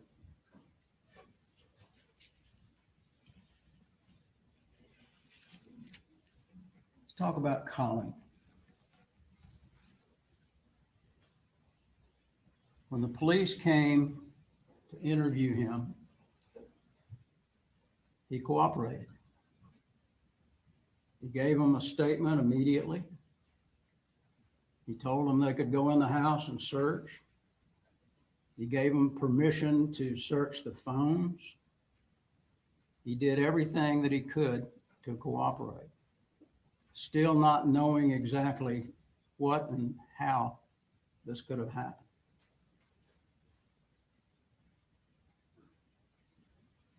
He didn't have to do that, but he did. And then he gave in another statement the very next day. Didn't try to get a lawyer to go with him. Went by himself. Gave background history, told them whatever they wanted to know. Talk about the DFACS calling and him going to Fitzgerald to get the children. Now, does this sound like a parent that doesn't care? Does this sound like a parent who's just going to slough off his kid? He wasn't out running the road at night. He wasn't drinking. He wasn't hitting on his kids. He would come home and he would deal with the kids every night. And on the weekends, he would take them places. He did things with the kids. He wanted the kids to be happy. He wanted Colt to be happy.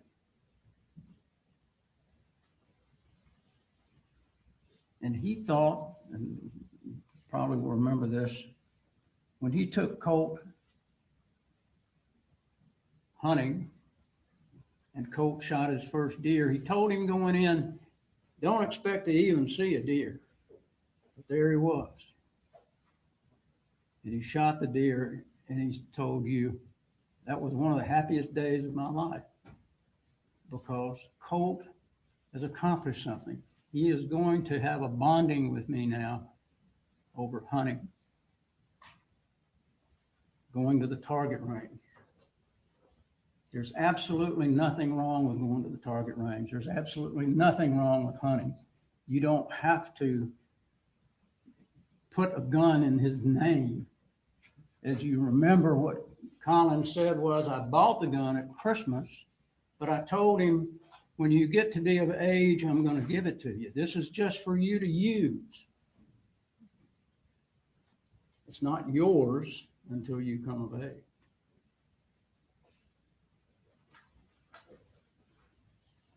Yet rules about the gun. It's not loaded in the house.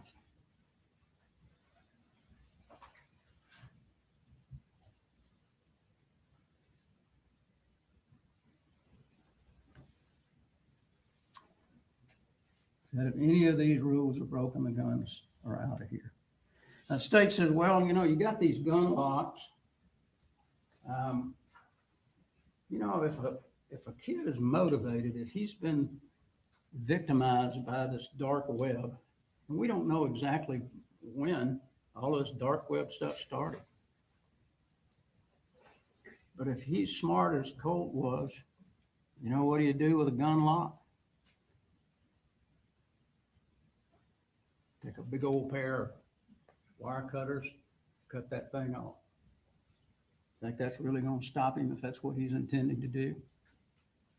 You think even locking up ammunition, he's smart enough to know, okay, when we go to the gun range or when my grandmother buys me bullets, I'm going to stick a few in my pocket. I'm going to hoard up these things. If he really made the decision that this is what he's going to do, he's smart enough to have been able to do that.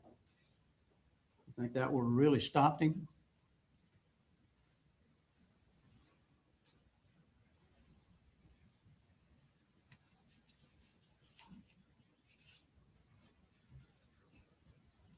Colin told you he never had a reason to believe that Colt would harm anybody with this gun. He had never told him anything about harming anybody with a gun. He had never threatened with a gun. It was a trust thing. It was a trust between he and Colin because they needed that. They needed that trust because he wanted the best way he knew how to try to help his son fit in, do something that he enjoyed, feel good about something.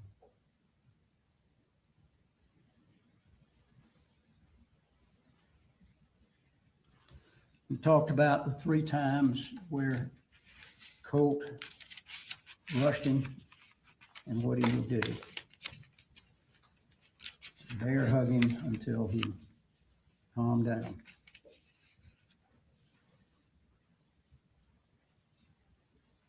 He told you about the screwdriver incident. The screwdriver incident was where he had bought some tools for Colt to work on his computer. Apparently the screwdriver didn't fit. He was frustrated. He threw it down the hall. Colin said he wasn't even looking. He didn't even see it. And again, Colt apologized.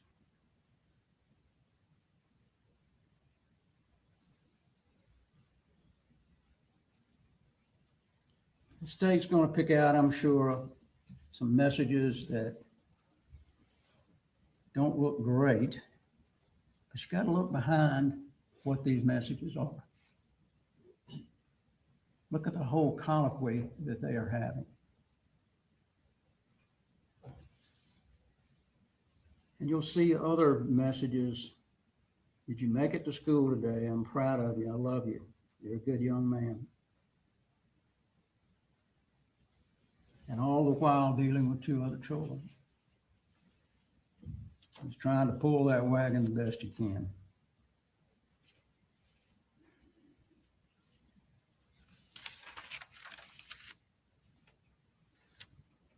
I want to talk just a minute about the investigation. See how I'm doing time-wise? How much time I got left there? So 247 is your cutoff. I'm working on it. The investigation in this case, the one thing that jumps out is, you'll see the picture of the computer that's on the floor, and there's a drill there.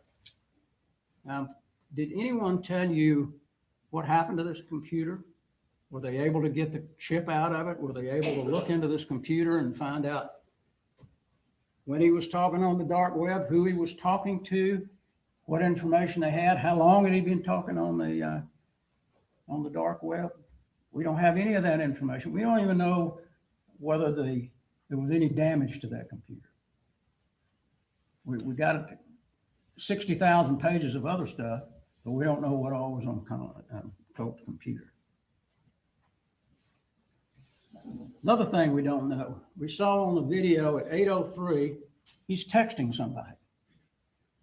It certainly wasn't Colin, it wasn't Marcy, it wasn't Debbie, it wasn't Jenny. So who was it? Was it somebody on the dark web? Was it somebody telling him, hey, watch the news, I'm getting ready to do something? We don't know.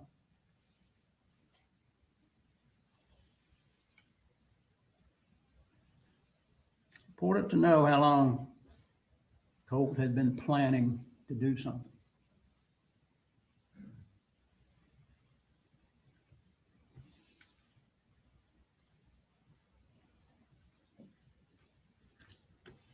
Another thing that was interesting, you'll see back there, I think it's number 46 maybe, there's a trash can. And in that trash can are the boxes for this ammunition. Where was this trash can? Was a trash can in Colin's room? Was a trash can in the kitchen? Was a trash can in Colt's room? Wouldn't it make sense that he would be loading that gun that morning and throwing it in the trash, because that's what's on top of the trash, you can see it. But we don't know where he loaded the gun. We saw one shell apparently that fell out when he was loading that landed in a mask. You know what room that was in?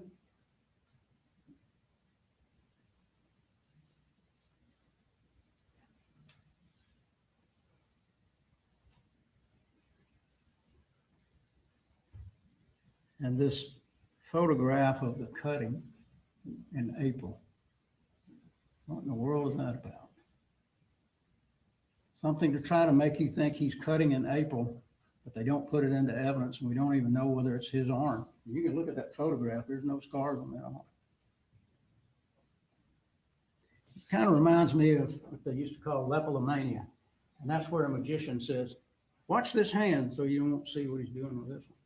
They want to bring up everything in the world that they can, all of this stuff over a 7-year time period, and you're supposed to lump it all together and say, oh my God, he should have known that he was a homicidal maniac. Where's the evidence of that? Not here.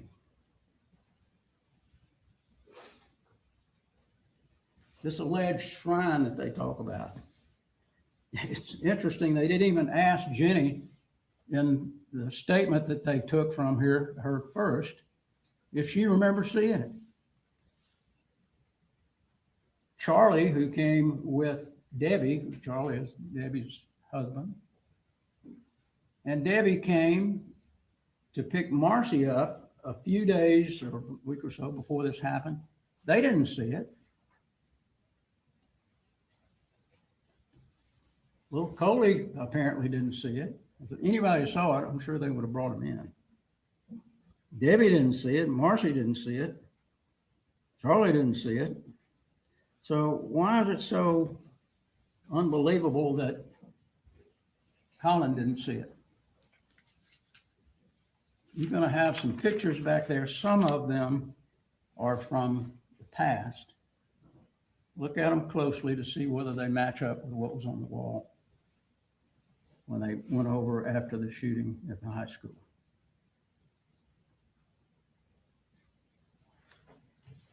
The gun, Everybody's concerned about what this gun looks like. It's an ominous looking weapon.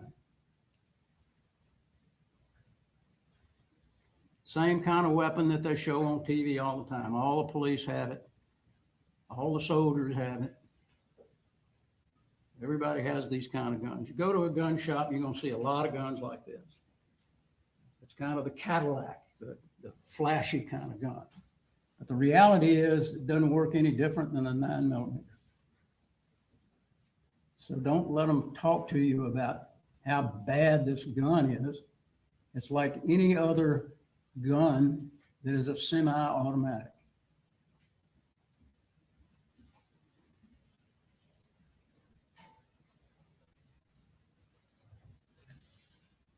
As I mentioned before, there's only one picture of bullets.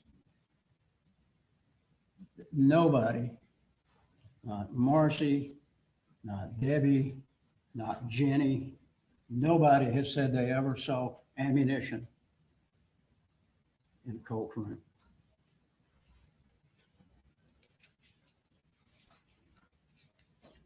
You know, sometimes it's just as important things you don't hear as things that you do. You didn't have one single message from Colt to anybody that he ever contemplated himself doing a school shooting.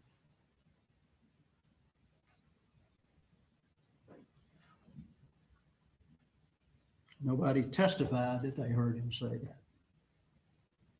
There's no text messages indicating to Colin that anybody believed that. There's no emails or text messages or telephone calls from any officials telling Colin, you need to be cautious.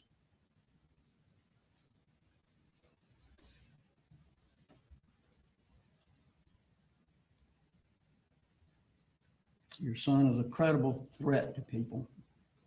Nobody ever said that.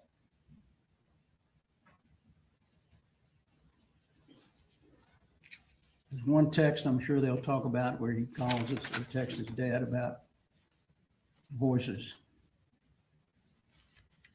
Another ploy to get out of school, maybe. It was early in the morning, didn't want to go to school. And this is another thing. When they talk about what's foreseeable, what can you foresee? What can you tell? The state's got to show you that he knew that Colt would, not could or not possible, but that he would. That's in their indictment. They have to prove what's in that indictment. Look at the indictment. Look at the things that they have put in there to try to focus. But the word would is pretty important. Have they proven that he would, that he knew that he would? Absolutely not. What's foreseeable and what's unforeseeable? What's unimaginable? Unimaginable that your child will commit murder. Nobody can foresee that. Nobody wants to ever think that. If you or someone you know had a child, grandchild, niece, or nephew who struggled with self-esteem, self-worth, don't make friends easily, trouble keeping up with school, been bullied, who shows signs of anxiety or depression, then you know what it's like to worry about those kids. You worry about whether they'll have friends. You worry about, will they be able to complete school? Will they find something that they're interested in and enjoy? Will they ever be happy? But all the while you think about that as a parent, you love your children and you remain hopeful. And that's what Colin Gray did. He remained hopeful. He took the children on. He didn't send them to DFACS. I'll take care of my children. I'll pull that wagon. And as he told you, I may not have done it correctly. I may have made some mistakes. But he didn't know what was coming because he didn't have sufficient warning. That's what they got to prove. And what is that sufficient warning? You think if somebody, it's not against the law to have a gun in the house or ammunition. Do you think everybody that has a gun in their house and their child has anxiety, then that's sufficient warning?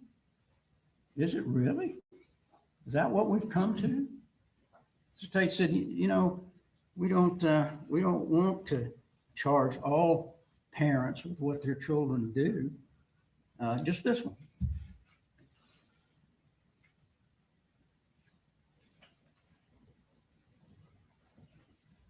What the state said, their little colloquy about someone taking the car, you know, and getting in a wreck, they're not going to charge it. Well, let me tell you, if you have a child that may have a tendency to drink, and you buy that child a flashy car, and you don't lock up your liquor, and he goes out and kills somebody, that's exactly what we're talking about. Do you want this to be the way the law is? This is the first case in Georgia like this. Do you want to make a law? You want to make the law that way?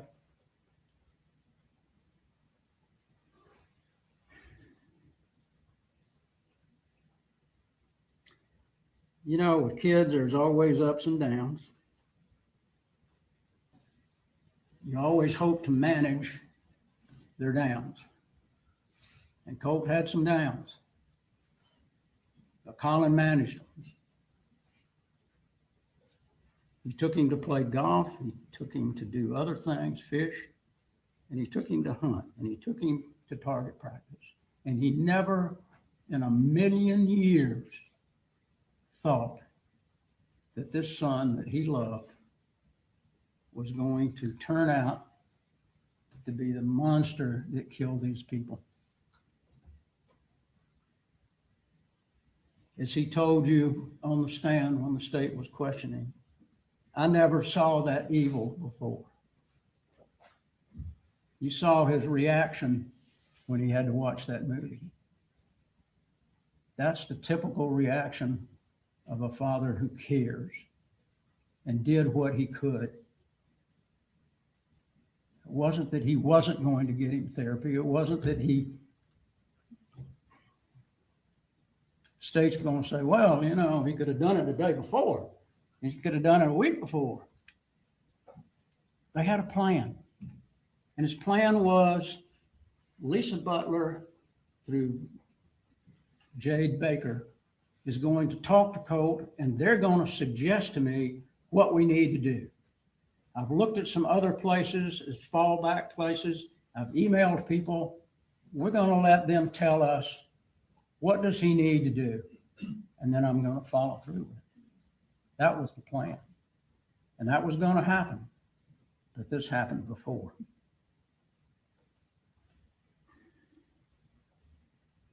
Ups and downs, but you got to stay positive. You got to try to keep that trust between you and your child. What never enters your mind as a parent who loves their child and who thinks they understand their child, that they could plan and carry out such a horrific shooting. The state spent a lot of time attacking the decisions of Colin, and at times even mocking his efforts with Colt.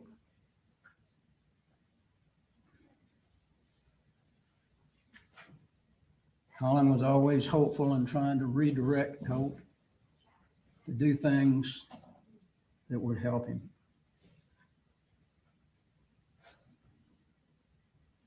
deal with his depression. State disregards those attempts and tries to demonize Colin, but it's fundamental, natural, innate in parents that they are wired to see the best in their children. We always want to see the best in our children. We always want to try to do the best that we can for our children.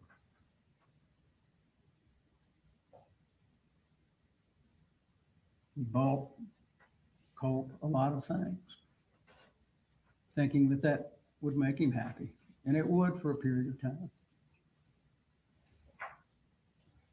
But you know, there's a lot of days in the last 7 years where nothing but ordinary took place. 7 years is a long time. A lot of days went by where Colt was fine. Don't follow the DAs down this slippery slope of attempting to hold parents criminally responsible for what their children do. Our Constitution is based on we the people. We the people that sit here and we the people that sit over there. And we the people demand that the state prove the case beyond a reasonable doubt. Of the three forms of government, the executive, judicial, and legislating, the judicial is the only one where we the people get to directly make a decision about our fellow human beings. You get to decide. The state doesn't get to decide. We don't get to decide. The state gives you facts. We give you facts. The judge gives you the law. And you make the decision. The state would like for you to think that the system works when you find somebody guilty. But let me tell you, the system works also when you can say to the state, wait a minute, you know, there's some things missing here. I don't understand how this could be. There's conflicts in the evidence. It doesn't fit the law. What's unjustifiable? What's a gross deviation? Gross deviation from normal.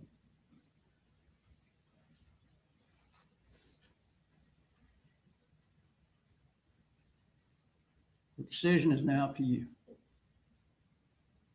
Like I told you in the beginning, we appreciate the opportunity to have you as jurors on this case. Everybody's been very attentive. And I think that's certainly important. And I know that you will give Colin every consideration based on what you've heard. And that's all we can ask of any jury. Thank you, ladies and gentlemen. And I'm glad I didn't start coughing. So, thank you. All right, ladies and gentlemen, we're going to take that short break I mentioned, and then we'll come back and do the state's final close.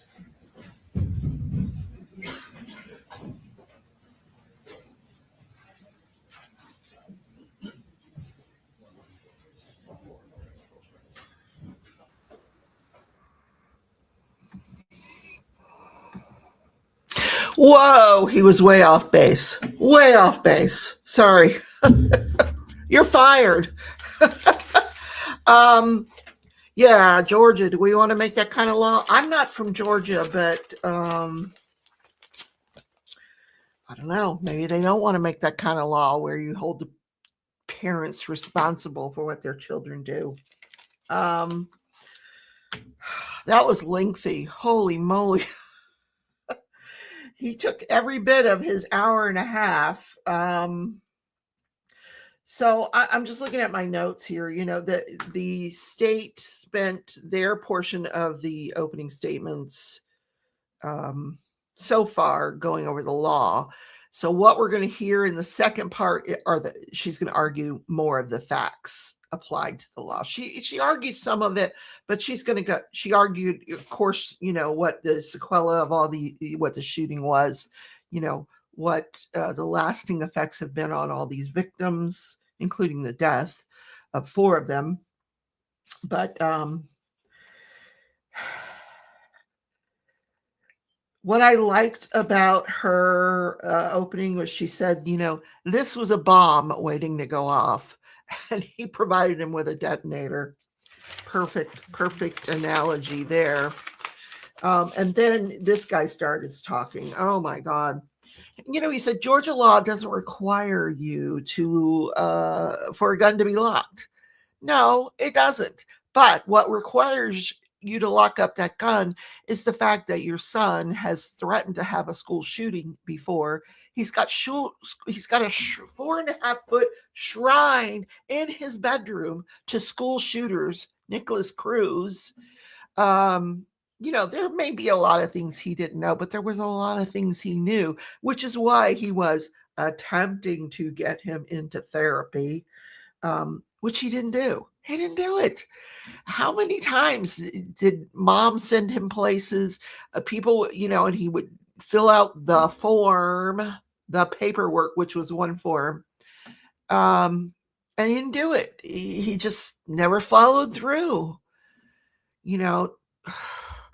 I agree with the defense attorney that, you can't be responsible for everything your child does. But was this thing foreseeable?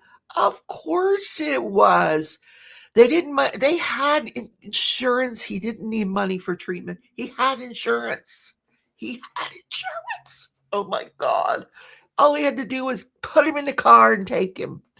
My God, it's craziness, just craziness. To say that was not foreseeable is a ridiculous argument. It's just ridiculous. And I hope that the jury sees right through it. This man needs to retire because he is so focused on this dark web thing. He's the only person who those words have ever come out of anybody's mouth is this old 83-year-old guy. I'm 65. I don't have a great understanding of the dark web, but this kid to my knowledge, was never on the dark web, or certainly that would have been brought up by someone other than this old man mentioning that Discord is the dark web. Hey, by the way, I'm trying to learn Substack. Is that the dark web too? I don't understand it. I'm old. I'm going to learn it, but that doesn't make it the dark web. It just makes you look stupid. He has no idea how ridiculous those arguments sound. All he had to do was lock up the damn weapon. And could Colt have gone and cut the lock off? I suppose he could have, but then we wouldn't be here today. The state would probably say, okay, well, the kid cut the lock off. The parent did the right thing, but the kid cut the lock off. So, there is a point where, if you get him to therapy and you've locked up the gun in a gun safe that the kid doesn't have access to, you were shopping for gun safes.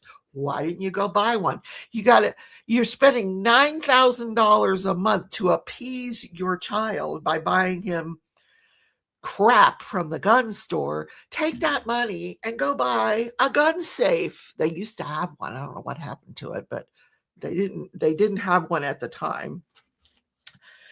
But you know what is illegal? Purchasing a weapon that you have no intention to use yourself. You cannot go in and purchase a weapon for someone else.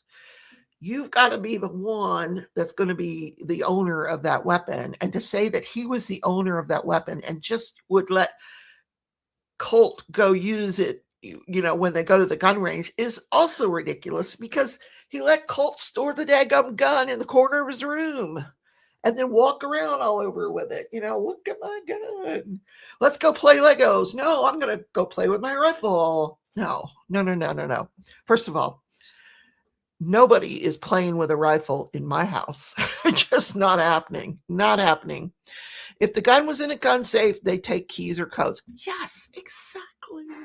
Now, the gun lock he's talking about is that little piece of string or whatever it is, the cord that comes with a gun. And it was on the floor of his room. There was one on Colt's bedroom floor. And to say that there was no access to no ammunition is also ridiculous. There were boxes and boxes and boxes of ammunition that in the laundry basket, for Christ's sakes, up in the closet. He had access to all of it. All of it. What I put in the chat is, my ex-husband was a cop. As soon as he got home from his shift, I'm getting hot here, you guys. I'm getting worked up because I hope the jury sees through this nonsense that the defense attorney just went through. But, oh man, let me take the sweater off. I'm in pain, you guys.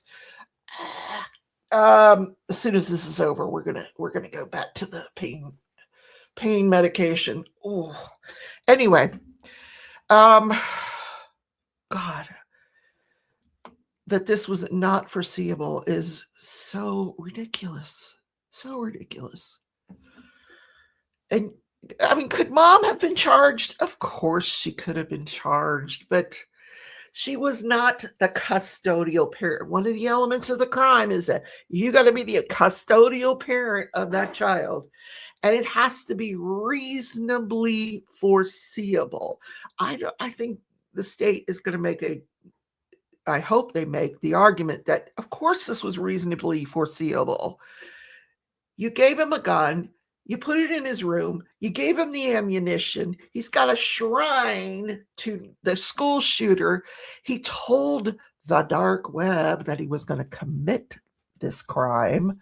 Although, I mean, the evidence is not there to support that he actually was the one that posted it. But come on, it came back to his IP address. Hello.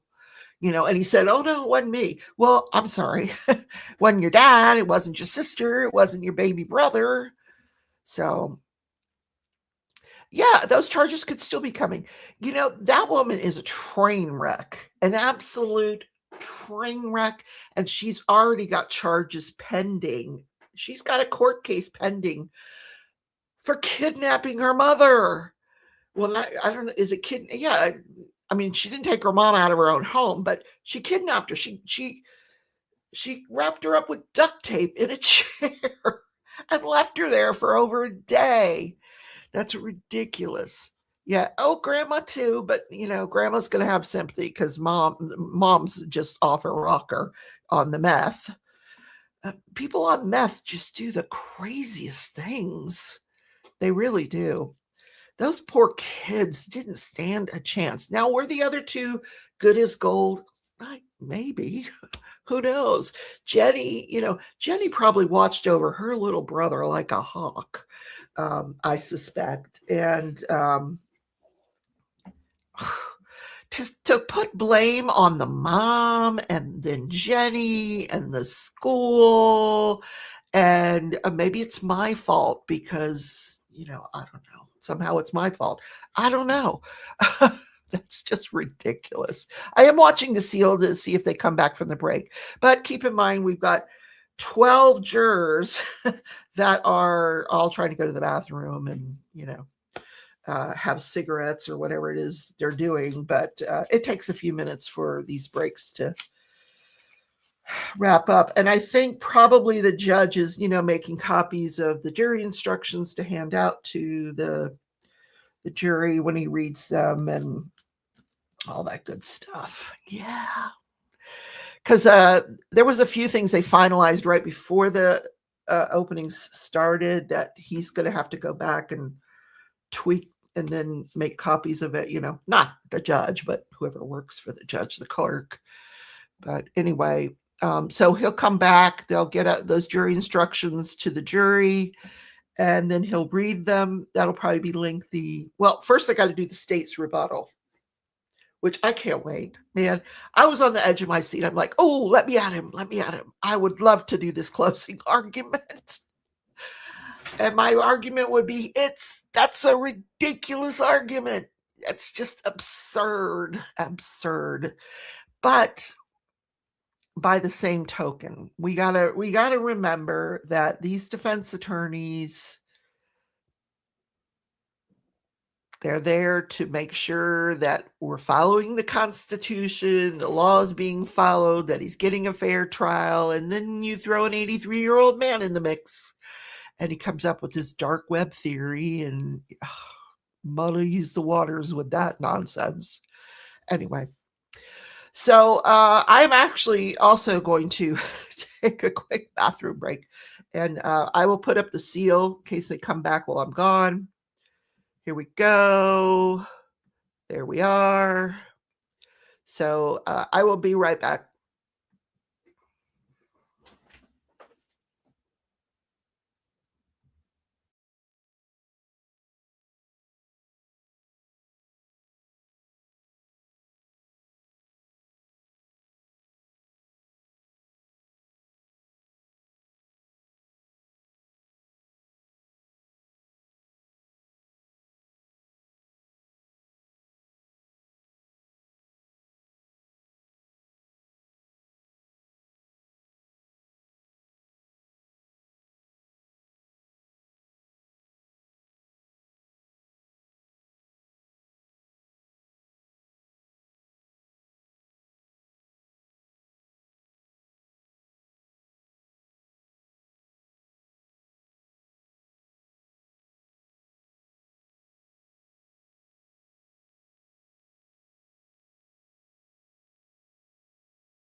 Okay. Sid, if you want, or can you sing?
How much disagreement over what goes back?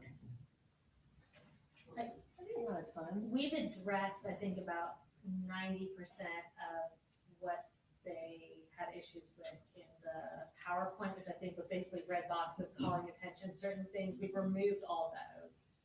So I think that was the bulk of it. There might be a few specific slides we have to address. We pulled out the ones we had problems with and gave it back to them. So there are a number of them that are like Cal.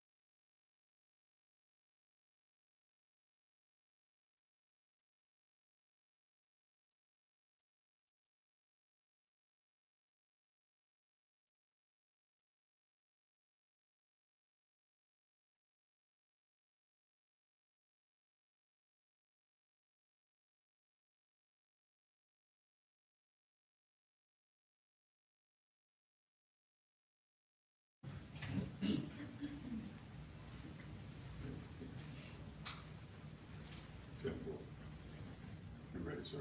All right, bring it in.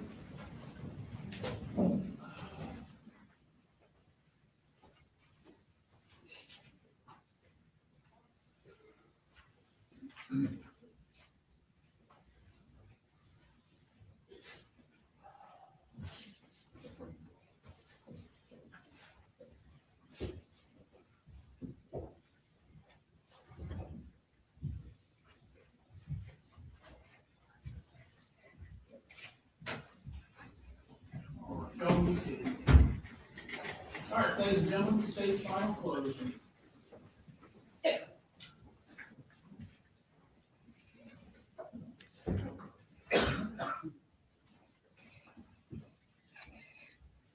The defense said that Marcy blames everyone else. It's never her fault.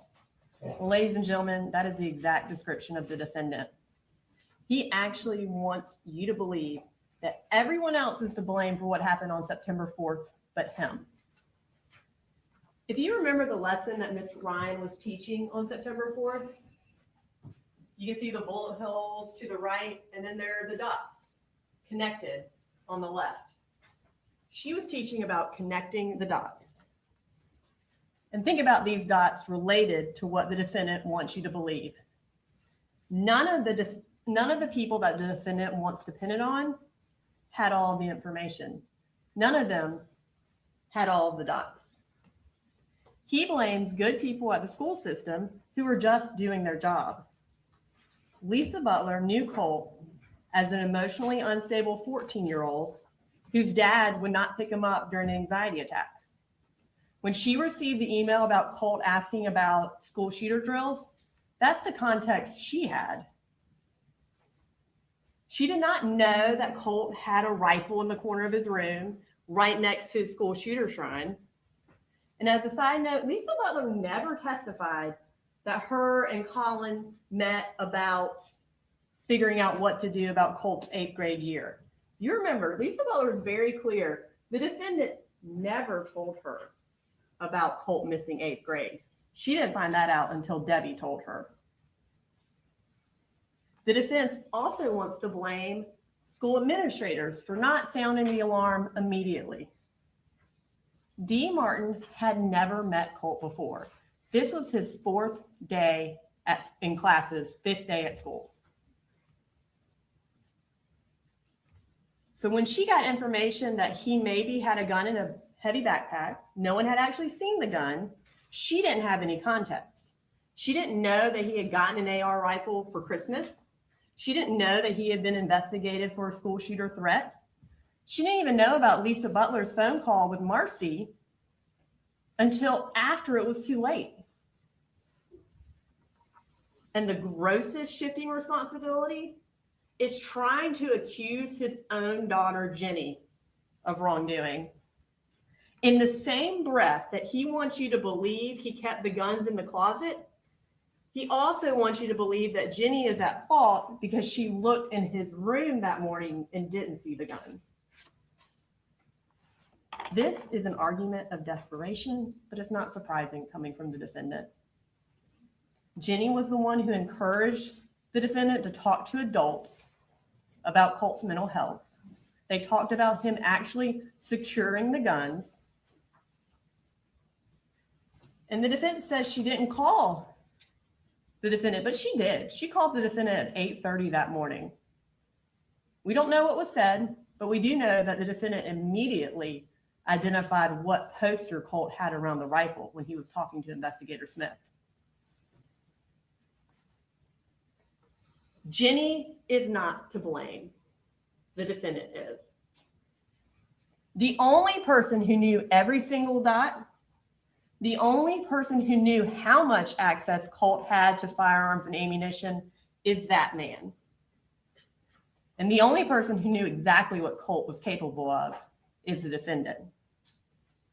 He was the one person who could have connected all the dots that pointed exactly at what Colt was going to do.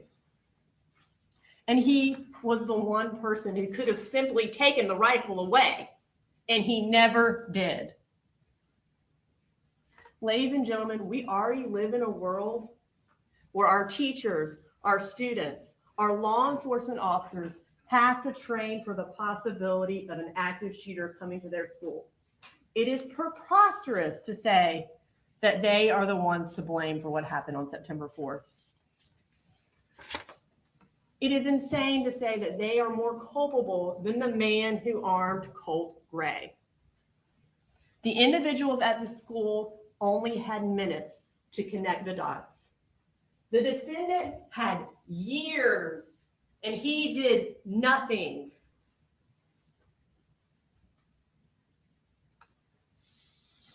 And then they want to talk about the computer that was in Colt's room and the person he was texting. Well, the defense knows that hearsay of Colt isn't admissible. They know that we can't prove that the defendant knew what was on Colt's computer, so that's not admissible. It is just an argument to try to distract you from what the actual evidence of what the defendant knew was. And then they want to insinuate that Marcy is really the one to blame. That's not an argument based in law or fact. Did Marcy Gray and her addiction cause more chaos in the lives of the Gray children? Absolutely. And that's why Jenny, by her own choice, doesn't have contact with her mother. But she's not charged because she did not commit actions that constitute a crime. You can see it in the indictment. The defendant is charged because he had custodial responsibility and he gave Colt access to a firearm and ammunition. For the custody part, you can see it on these calendars. The blue shows when Colt was living only with the defendant. The purple are those 2 months and a few days where he was living only with Marcy. And the green in 2024 is the few weeks where they all lived together. Of the last 22 months before September 4th, over 18 of those months, Colt spent solely with the defendant. The defendant had custody. The defendant had the ability to take that gun away. This case is not about who is the worst parent. It's about who armed Colt and who enabled him to commit the crime that he did. And it was that man.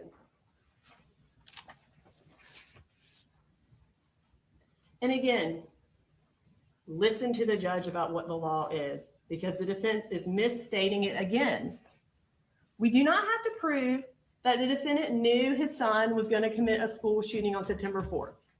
And let me be very clear about this.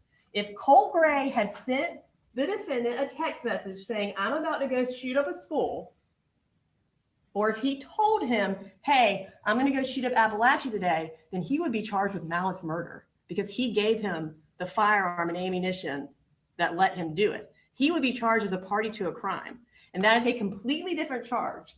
He is not charged with knowing that he was going to commit a school shooting. He is charged with having sufficient warning that Colt would harm someone. If you find that the defendant had sufficient warnings about his son, sufficient warnings that he would hurt someone, that the defendant consciously disregarded that risk by giving him access to ammunition and a rifle, and for the second-degree murder and involuntary manslaughter, if you find that the deaths were reasonably foreseeable, then the defendant is guilty of the crimes charged. Those points are your focus. Not Marcy, not the countless people that the defendant wants to blame, and certainly not the dark web. Those three things are what you talk about in the jury room. Those three things are what you need to find the defendant guilty. So let's honestly seek the truth and talk about all the reasons why you, the jury, know that the defendant is guilty of these crimes charged. First, let's go through the warnings the defendant received that made him aware that his child was a risk to hurt someone. There are three categories of warnings we're going to talk about: Colt's mental health, his violent tendencies, and then red flags. First, the defendant knew that Colt's mental health was deteriorating, and he never got him help. The defense talks about how the defendant was trying his hardest. He did everything he could to get him help. He thinks he should be absolved of guilt because he filled out one form a day and a half after he received it. No. Ladies and gentlemen, opportunity after opportunity went by for the defendant to get Colt help, but he didn't. And he actually actively kept him away from the resources that could help him. And this is consistent with the defendant's whole persona. As Mr. Smith pointed out to him on Friday, every lie he tells makes himself look better. It's not a misstatement, it's intentional. He is a narcissist who has created this facade that he's a good father. And if he puts Colt in counseling, that facade comes crashing down. We can see that as far back as October of 2021, Colt had counseling sessions in Fitzgerald. Remember, DFACS had signed him up with Raymond Dean, and he had 1 or 2 sessions. But when Shonda Goolsby came out for a home visit, the defendant was at his truck packing up. And remember what he told her? He doesn't like DFACS involved in his family. And he packed his family up and he moved to Jackson County. There were resources available and he took Colt away from them. On May 21st of 2023, that's when Jackson County came out to investigate Colt for threatening to shoot up a school. On June 9th, 3 weeks later, the defendant tells Michaela Anderson, Colt doesn't need counseling. He is angry at his mom.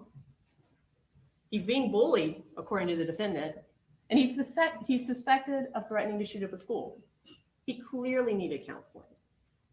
But the defendant lied and said he didn't. Again, not getting the resources he could have. 2 weeks later, in a month after the discord investigation, they sign a lease in Bexar County and they move. Colt gets on the radar in Jackson County. The defendant takes him off of it. Colt then moves back to Fitzgerald in the summer of 2023. And his grandfather calls the police on him October 3rd. And what happens on October 4th? The defendant comes and gets him and brings him back to Bexar County. Gets on the police's radar. He moves to another county again. And remember, October 4th was one day before he had counseling scheduled again in Fitzgerald.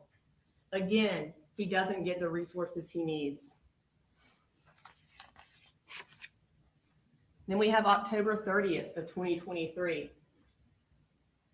Miss Pierre Charles comes out to the residence to do a home visit, and the defendant lies to her and says, we're doing counseling at Bexar Ministry Village. Well, you heard Scott Dakin, their director. They never did counseling there. The defendant even admitted it after hearing from Scott Dakin. They never did counseling there. He must have just made a misstatement. No, he lied, again, to get DFACS out of his lives and them off their radar. And then one of the clearest derelictions of his duty to his child, he did not put him in 8th grade. He was out of school for an entire year. Remember at Jefferson Middle School? He was on Carol Ann Knight's radar. They had counselors eating lunch with him. They had the school success coach constantly emailing the defendant to try to get in touch with him. And he never responded. That's why they knew his name. Not like he says because he was up there all the time, but because they had to try to get in touch with him so many times. He was on Jefferson's radar. He was getting resources. And the defendant, again, took him out of school, took him off the radar.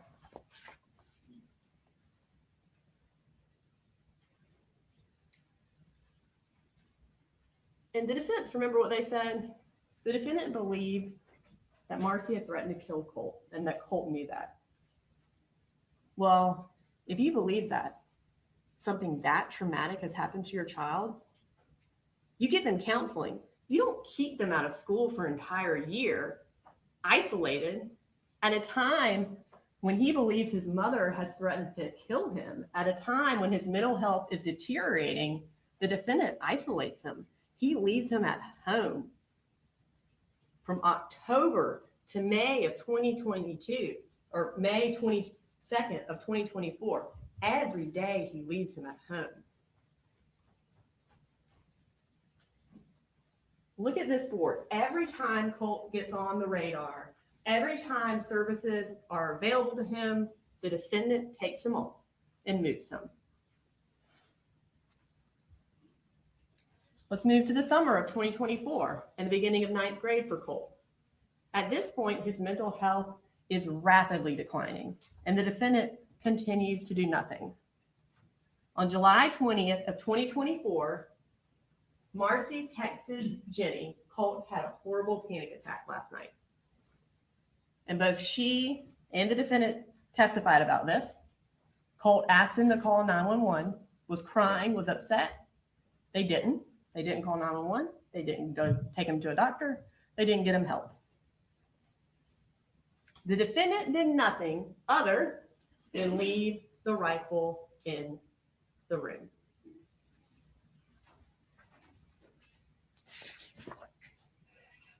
Fast forward to August 16th. The defendant reached out to a counselor. Finally, maybe he'll get Colt help. Don Crook.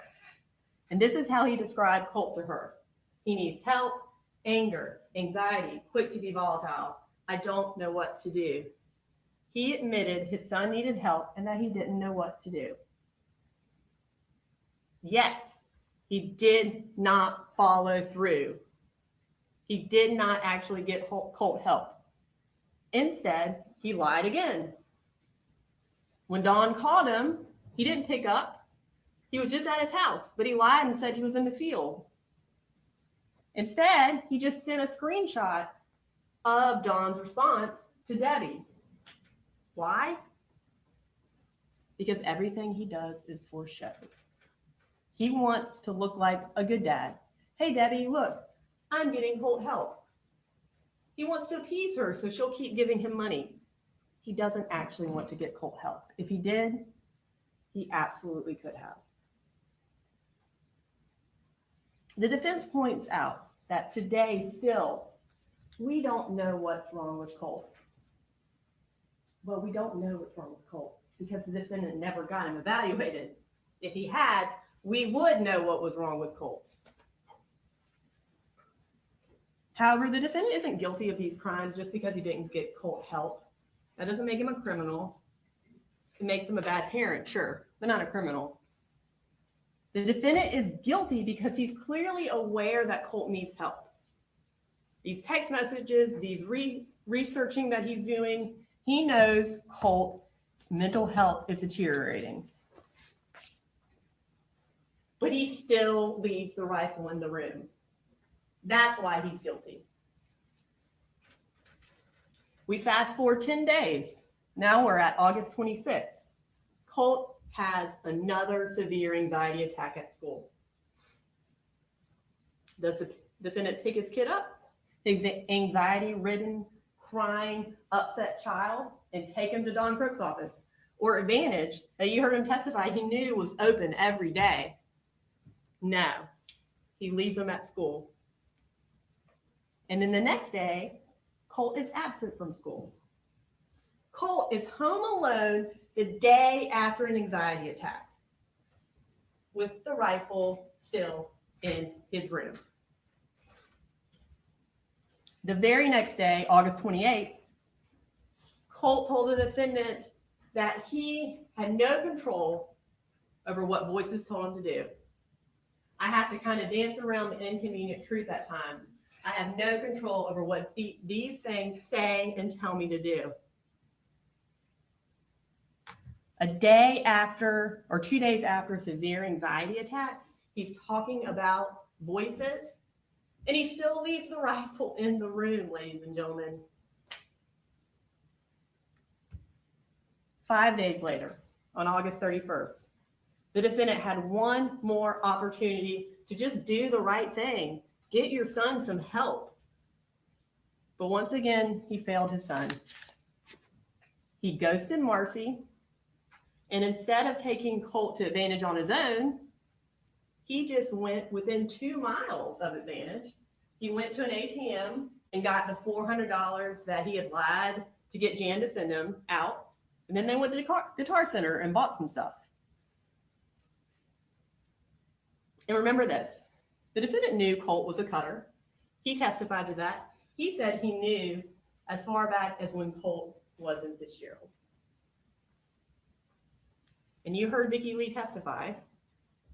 If they had known, if when Colt presented, if he ever presented, and they had known that he was a cutter, they would have hospitalized him. You know what that means?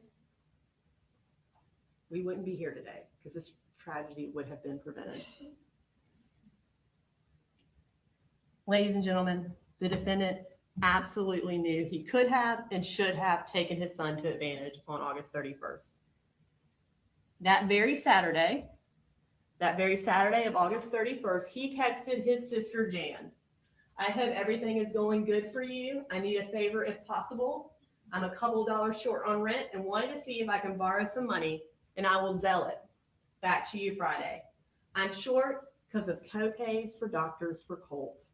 I think I'm going to have to check him in a place so they can try to help him. He had a full-on panic attack at school Wednesday. So I'm trying to get him into a psychologist in Athens. He's talking about Advantage on the Saturday he is supposed to take him to Advantage. And don't buy his lie that the plan was Project Aware, because he signed the Project Aware form 4 days before this Saturday. He's telling Jan, no, the plan is still Advantage, but he doesn't take him. This text also highlights the absolute reckless disregard the defendant had. What it shows is the defendant's willingness to not only use Colt's deteriorating mental health for his own benefit, but it also his willingness to lie for his own benefit. Remember what investigator Gilliland testified to. The defendant never paid a doctor's copay for Colt. Never took him to a doctor. The defendant even admitted that on the stand, that he lied to his sister. The only doctor he ever paid for was that medicine will, so he could get his own medicines. Weekly, he would go to Medicine Will and get his medicine and pay $90. He was willing to go to a doctor to meet his own needs, but he was never willing to get his son help. And he was never willing to take the rifle out of the room.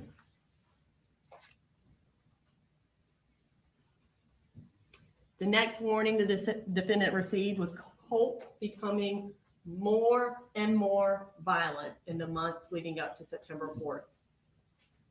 Colt has documented behavioral issues going all the way back to first grade, where he would kick and hit students at least 2 to 3 times a day. And even if you believe the defendant that he had no idea about that, there's no way that behavior wasn't also going on at home. In 6th grade, another sign of violence is that Colt actually searches how to kill my dad and abuse. He also broke windows and cut a couch in Fitzgerald. And when he moves back to Barrow County with the defendant in October of 2023, he becomes physically aggressive with the defendant. Jenny, in her testimony, detailed fistfights between the two of them and described how Colt would cause holes in the walls of the house. The defendant, even in his interview with Special Agent Ward, acknowledged that things were getting worse, and his text messages show that. Sometime in June of 2024, Colt threw a screwdriver at the defendant. And it wasn't this story that he's made up where Colt got frustrated and just threw the screwdriver across the room. Listen to the text.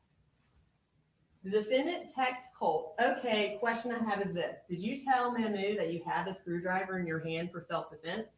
Please tell me the truth, because we both know I wasn't even looking at you when you threw it at me. Again, he's lying to make the situation look better.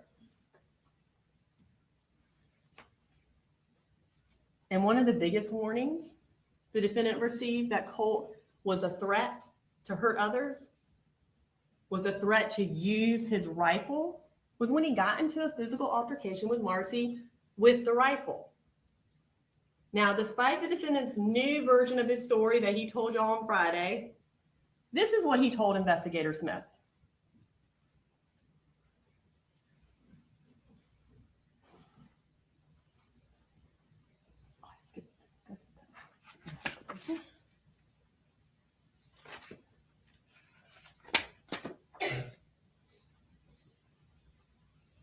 No, she said, hey, she went down in there and said, you need to get your shit straight, go to school, and we need to just get these guns put up. That's what she said.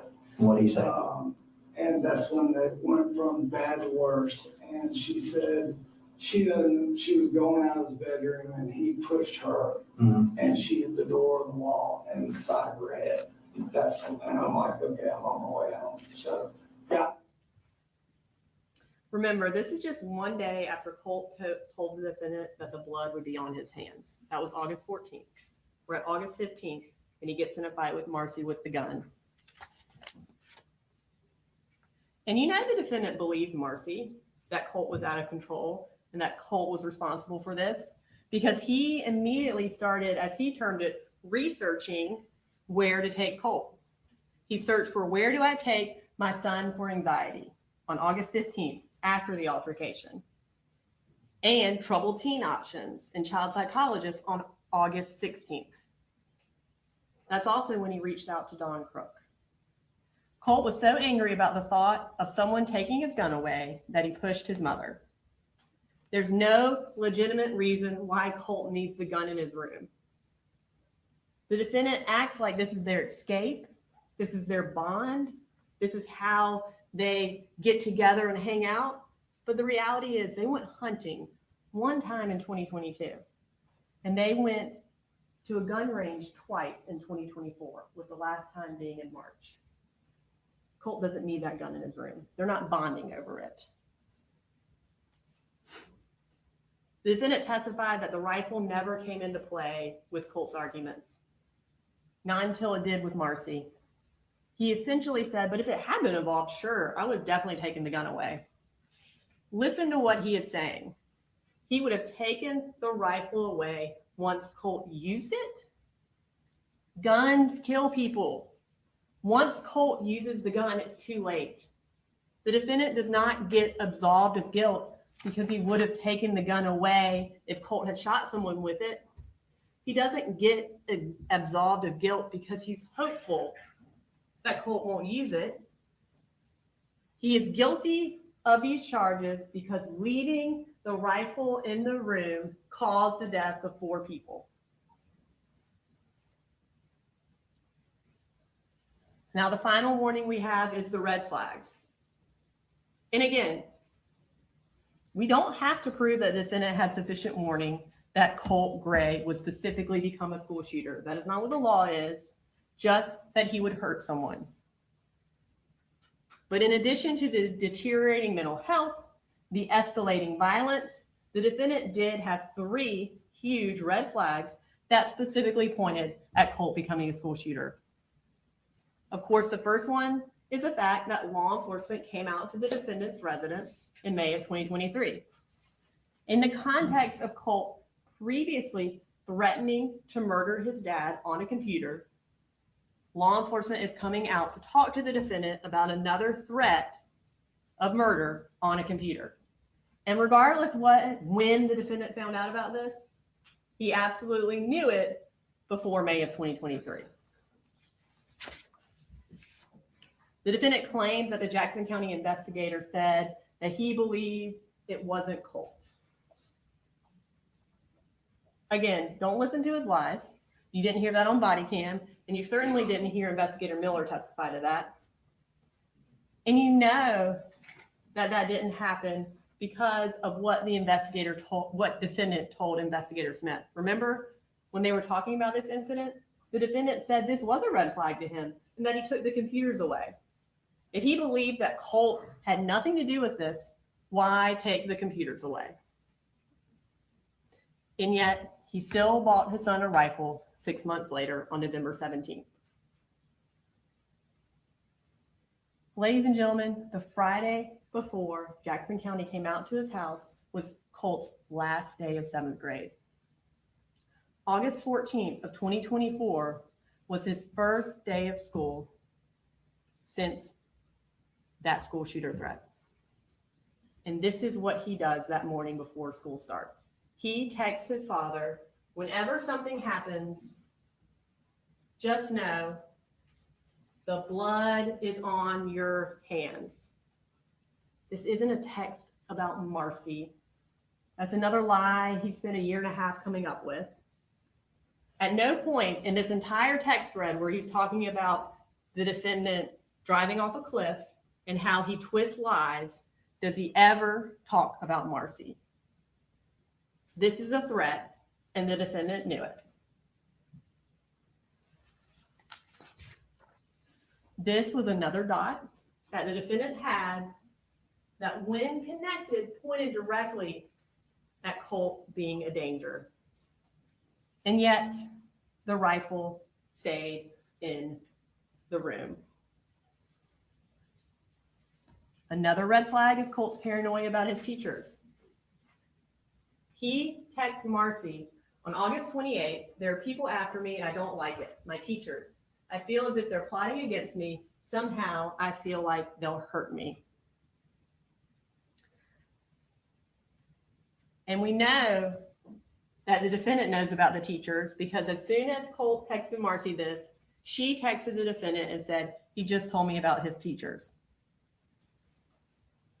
The defendant also told Investigator Smith about the teachers and said specifically that Colt thought math teachers were out to get him. And remember Miss Greer's class? She was Colt's math teacher. That was the class that he couldn't get into when he came out of the bathroom.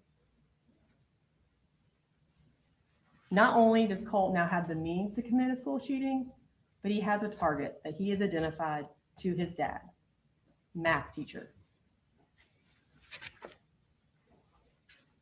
And then the last huge red flag is obviously the school shooter shrine. Colt wanted his dad to see this shrine. It is on the most prominent wall in that room. It is on the wall right across from the bedroom door.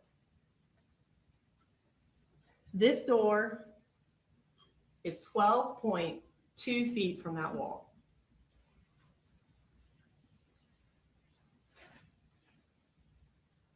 Every time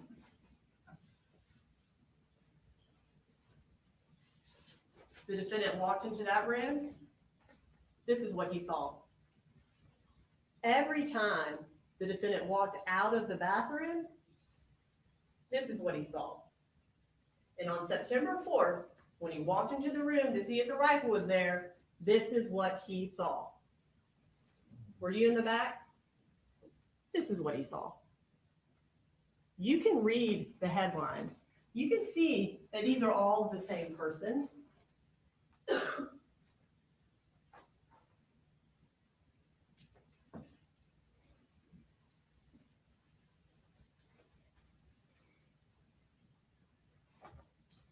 Now, he downplayed how many pictures were on the wall. He said it was just one.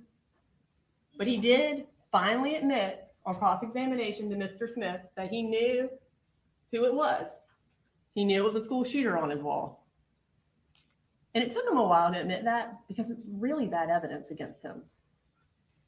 But it's also something he specifically tried to cover up.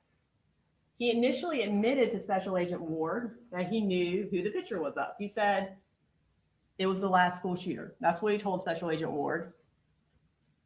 But then he realized he's being investigated. And at that point, he goes into cover-up mode. He told Jenny to specifically lie about knowing about the school shooter shrine. And you know how we know she's telling the truth? Because right after he tells Jenny to lie at the treehouse, he walks from the treehouse to talk to Investigator Smith. And when he talks to Investigator Smith, he lies and says he doesn't know who was on the wall and that Colt never told him. Did he so he never told He never you? told me who that was. Never did. He never did. He was like, He lied, and he told Jenny to lie. And one of the most accurate things the defense said when they were direct examining the defendant is that the defendant would have taken the shrine down if he had had time. But he didn't have time. He pulled into his driveway at 12:27 on September 4th. Less than 5 minutes later, law enforcement is already out of their car going to bang on his door. And he heard sirens well before that. He didn't have time to cover anything up. He had time to come up with a lie, and that was it.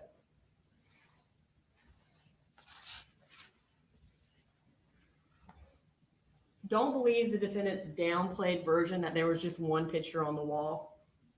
Colt had pictures of Nicholas Cruz on his wall dating back as far as April 15th of 2024. And the particular version of the shrine that was there on September 4th had been there for months, according to Jenny, 3 to 4 months. And the photos that Colt took of his shrine corroborate that had been there for a while.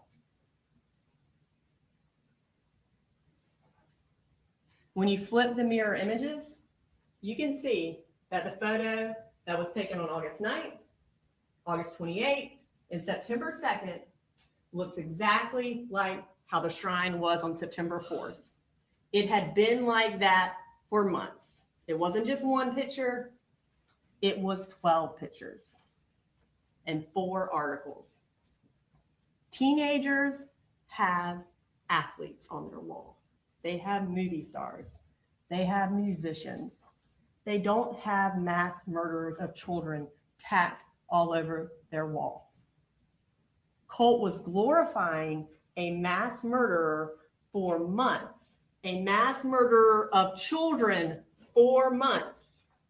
And the defendant left the rifle in his room.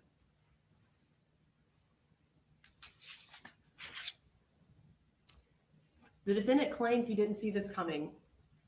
Any reasonable or even unreasonable person would walk into that room, see that, and know exactly what Colt was capable of, and would take the gun out of his room. At the moment a reasonable person saw this shrine, that is the moment they would 100% connect the dots and know that it was Colt who made the school shooter threat. It is when they would connect the dots and know what he meant by the blood is going to be on your hands. And is when they would know who the target was going to be, his math teachers, his school, just like he threatened online and just like his idol, Nick Cruz.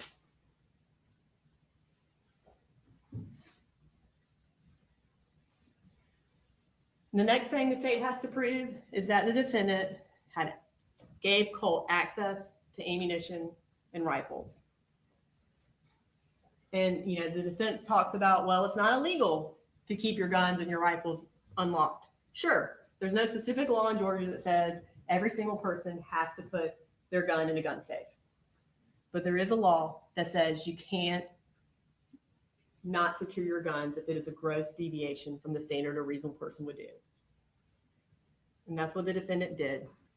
He gave his son access to a firearm, and that was a gross deviation from what a reasonable person would do. And for the ammunition, we know the defendant was the one who purchased the actual ammunition that was used in the shooting. He purchased it on June 7th. He purchased Lake City Winchester Full Metal Jacket, and that was the ammunition that Colt used and that Colt had left on September 4th.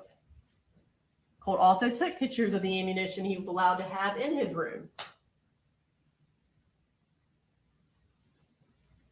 And when law enforcement got to the defendant's house, more ammunition was just in an unsecured box in the laundry room where Colt often slept. The ammunition was not secured. It wasn't separated from the weapons. It was just out and all over the house. And just like Colt can't buy a firearm, he can't buy ammunition. He's under the age of 18 and he can't get it without the defendant's help.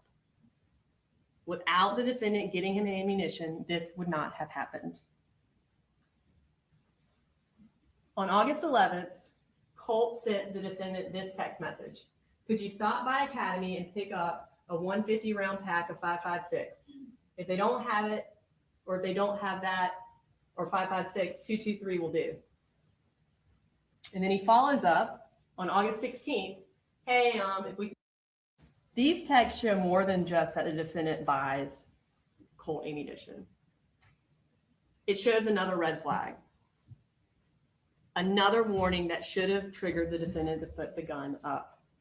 Why is Colt asking for 150 rounds of ammunition? The defendant claimed on the stand it was to go to a gun range over the holiday weekend. Well, they didn't go to a gun range over the holiday weekend, and there are no text messages showing that they were planning that or that was ever something that they were going to do. But also remember when they went to the gun range on March 29th, the defendant did buy ammunition on March 28th, right before. He went to Academy Sports and bought Hornady Custom 223 rounds. He bought 20 rounds to go to the gun range, not 150 rounds. And he did it without Colt asking him for it. Colt only started asking him for specific rounds of ammunition when he was building his plan to commit a mass shooting. Colt did not need 150 rounds to go to a shooting range. Any reasonable person would have connected the dots and realized Colt wanted ammunition for an entirely different and evil reason. We've also proven he had access to the rifle. First, the rifle definitely wasn't in the defendant's closet like he claimed on the stand. This was another lie to make himself look better. Initially, he actually admitted to Special Agent Maddox and Ward exactly where Colt's gun was supposed to be on September 4th. I said, hell, it's not him. I said, all the guns are accounted for. They're in my closet. And I said, except for the one Colt put that laser in. I said, I'll call you in a minute. So as soon as I got here, I opened that door, Fox News, I left the TV on, and sure enough, there's Appalachia High, and I'm like, Jesus Christ. I go down to his bedroom, and I just stuck my head inside there, and there's his two guitars, and it's laying over there in the corner, and it's not there. The rifle was supposed to be in the corner of his bedroom, and it wasn't. Not in the closet, like he said on Friday. But that makes him more guilty of a crime. So he claimed on direct examination on Friday that he kept the rifle in the closet. He said, I quote, I moved everything out of the way. Like he was, I think he made hand motions at some point on cross. So he's moving everything out of the way to go check for the rifle in his closet. But during cross-examination, when confronted with the picture of the closet, which clearly does not have everything thrown out of the way, he was like, oh no, I just pulled the blankets apart and then they fell back down. Ladies and gentlemen, the thing is, just keeping the rifle in the closet isn't much better. Colt still had access to it. It wasn't secured. But he doesn't have a gun safe, so it's the only lie he's got. So he tries to make himself look better by saying it was in the closet. Don't let the defendant pull you into his fantasy world. Colt kept the rifle in his room based on all the photos Colt took of the rifle in his room, based on the defendant's own admissions on September 4th, and based on text messages that Colt actually sent the defendant. On August 15th, when they're talking about this altercation with Marcy, Colt says, tried to grab my gun. He didn't say your gun, Dad. He said, my gun. And then he says, I don't know, she backed me into my room and started talking about, are you going to get your gun? Even though I wasn't. And then she grabbed it. My room. Marcy grabbed the gun when she was in Colt's room. He's telling his dad, the defendant, my gun is in my room. The defendant knows where it is. That's where it stays. That's where it's always stayed.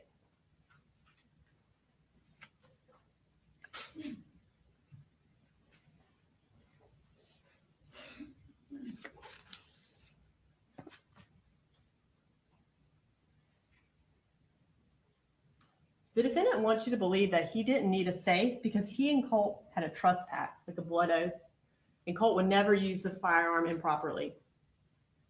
But he didn't believe that. If he had believed that, he wouldn't be looking for gun safes.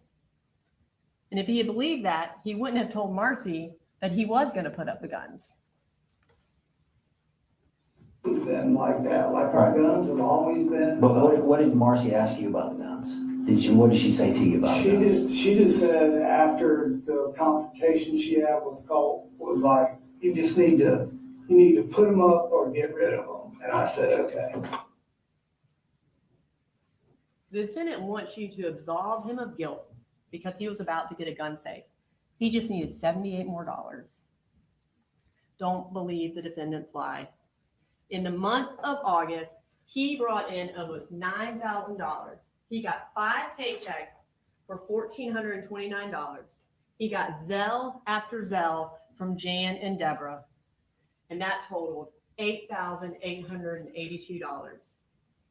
He certainly could have found $78 to buy a gun safe, but the truth was, it wasn't his priority. His priority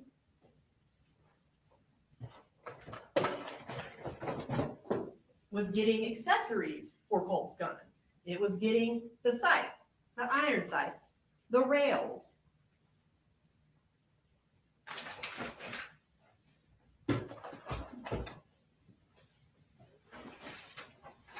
It was getting a school shooter vest that looked exactly like the one Nick Cruz had in his photo. It was getting a half mask that looks like the one he has in that photo.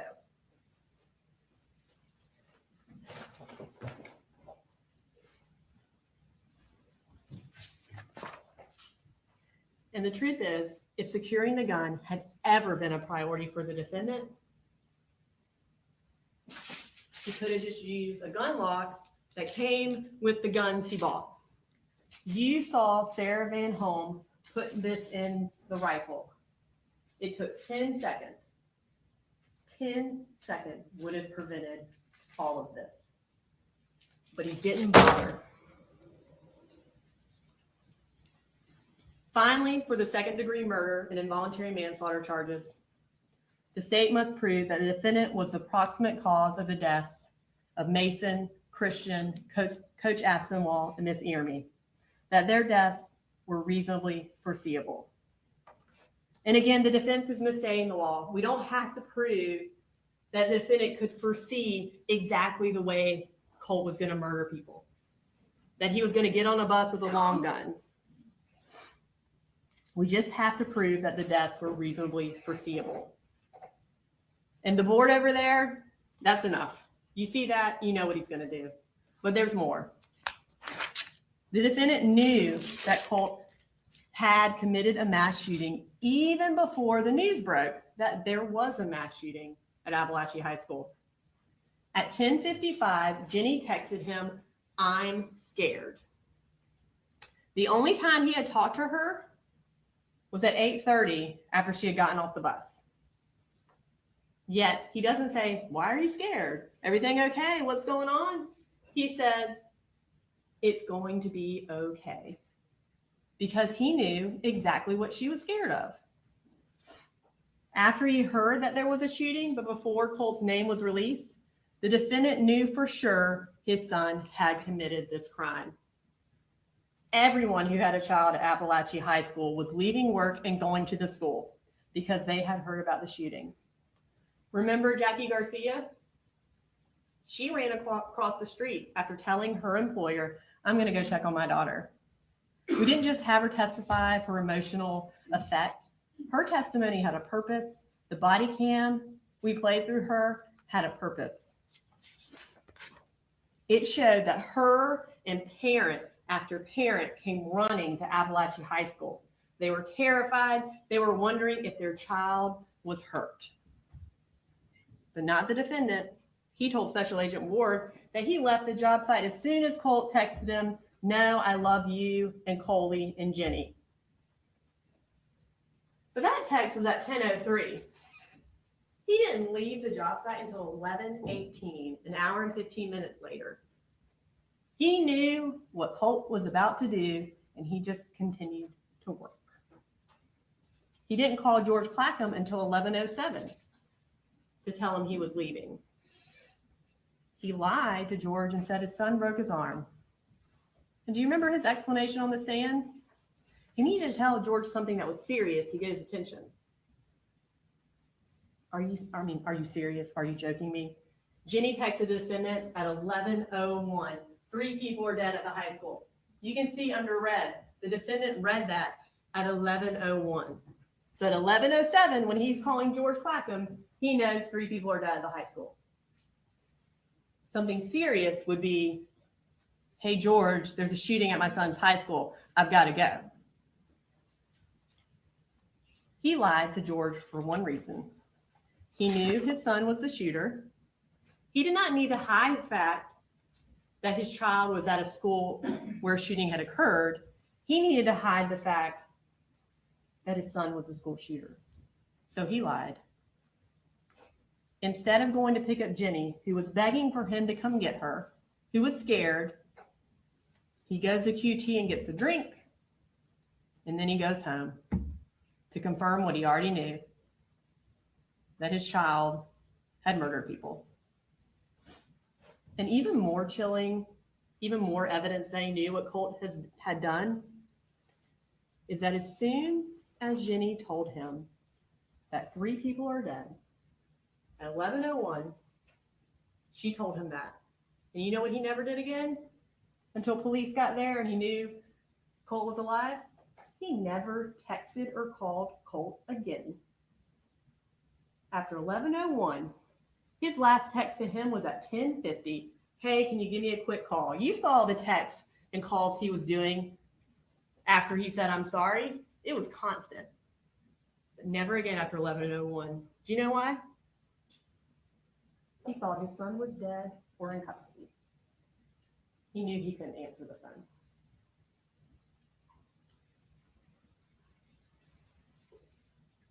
Not only was the shooting foreseeable, but the defendant knew he was responsible.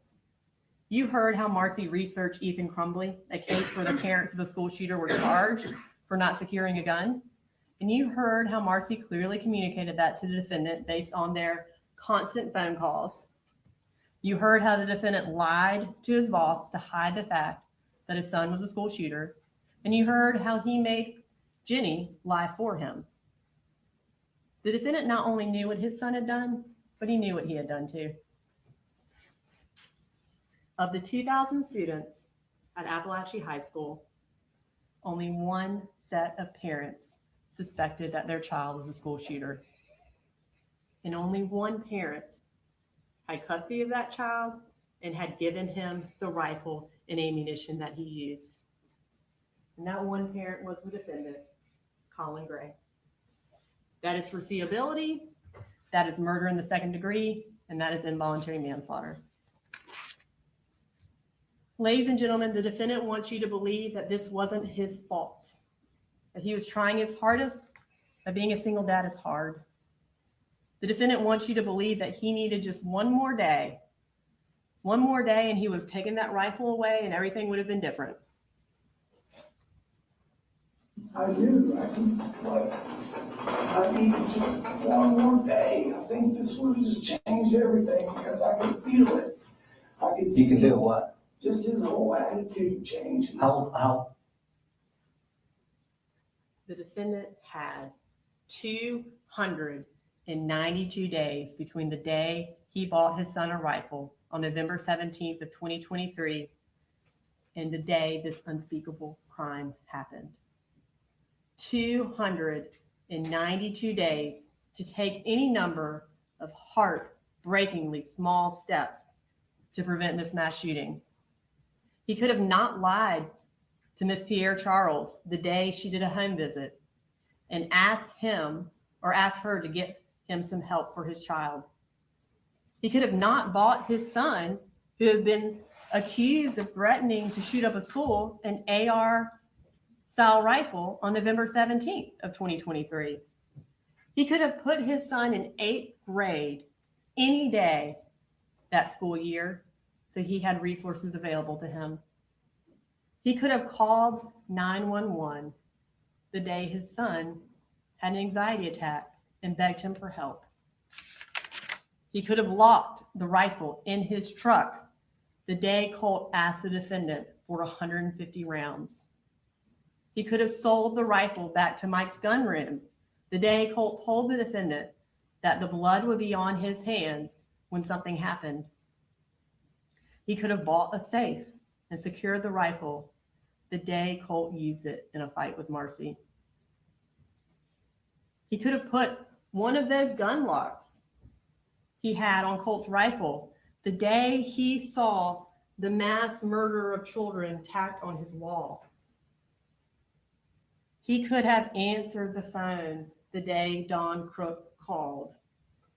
He could have picked Colt up and taken him to any counselor the day that he had an anxiety attack at school. He could have taken Colt to Advantage Behavioral Crisis Stabilization Unit the day of August 31st.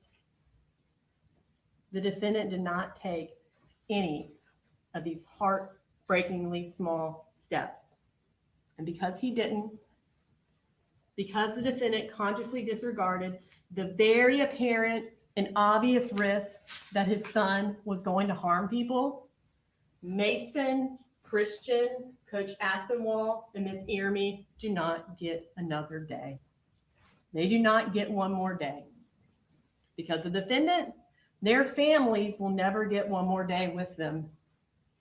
Because of the defendant, every student and teacher in Ms. Ryan's class will not have one more day where they are not the victims of a mass shooting. One more day where they don't have to fear something like this happening again. Ladies and gentlemen, do not give the defendant one more day to peddle his made-up excuses for why he did nothing to stop this tragedy. Do not give the defendant one more minute of listening to his lies about how he did everything he could. Do not give him one more second of not being held responsible for what happened on September 4th. Ladies and gentlemen, we have done our job. It's time for you to do your job and find him guilty of all charges.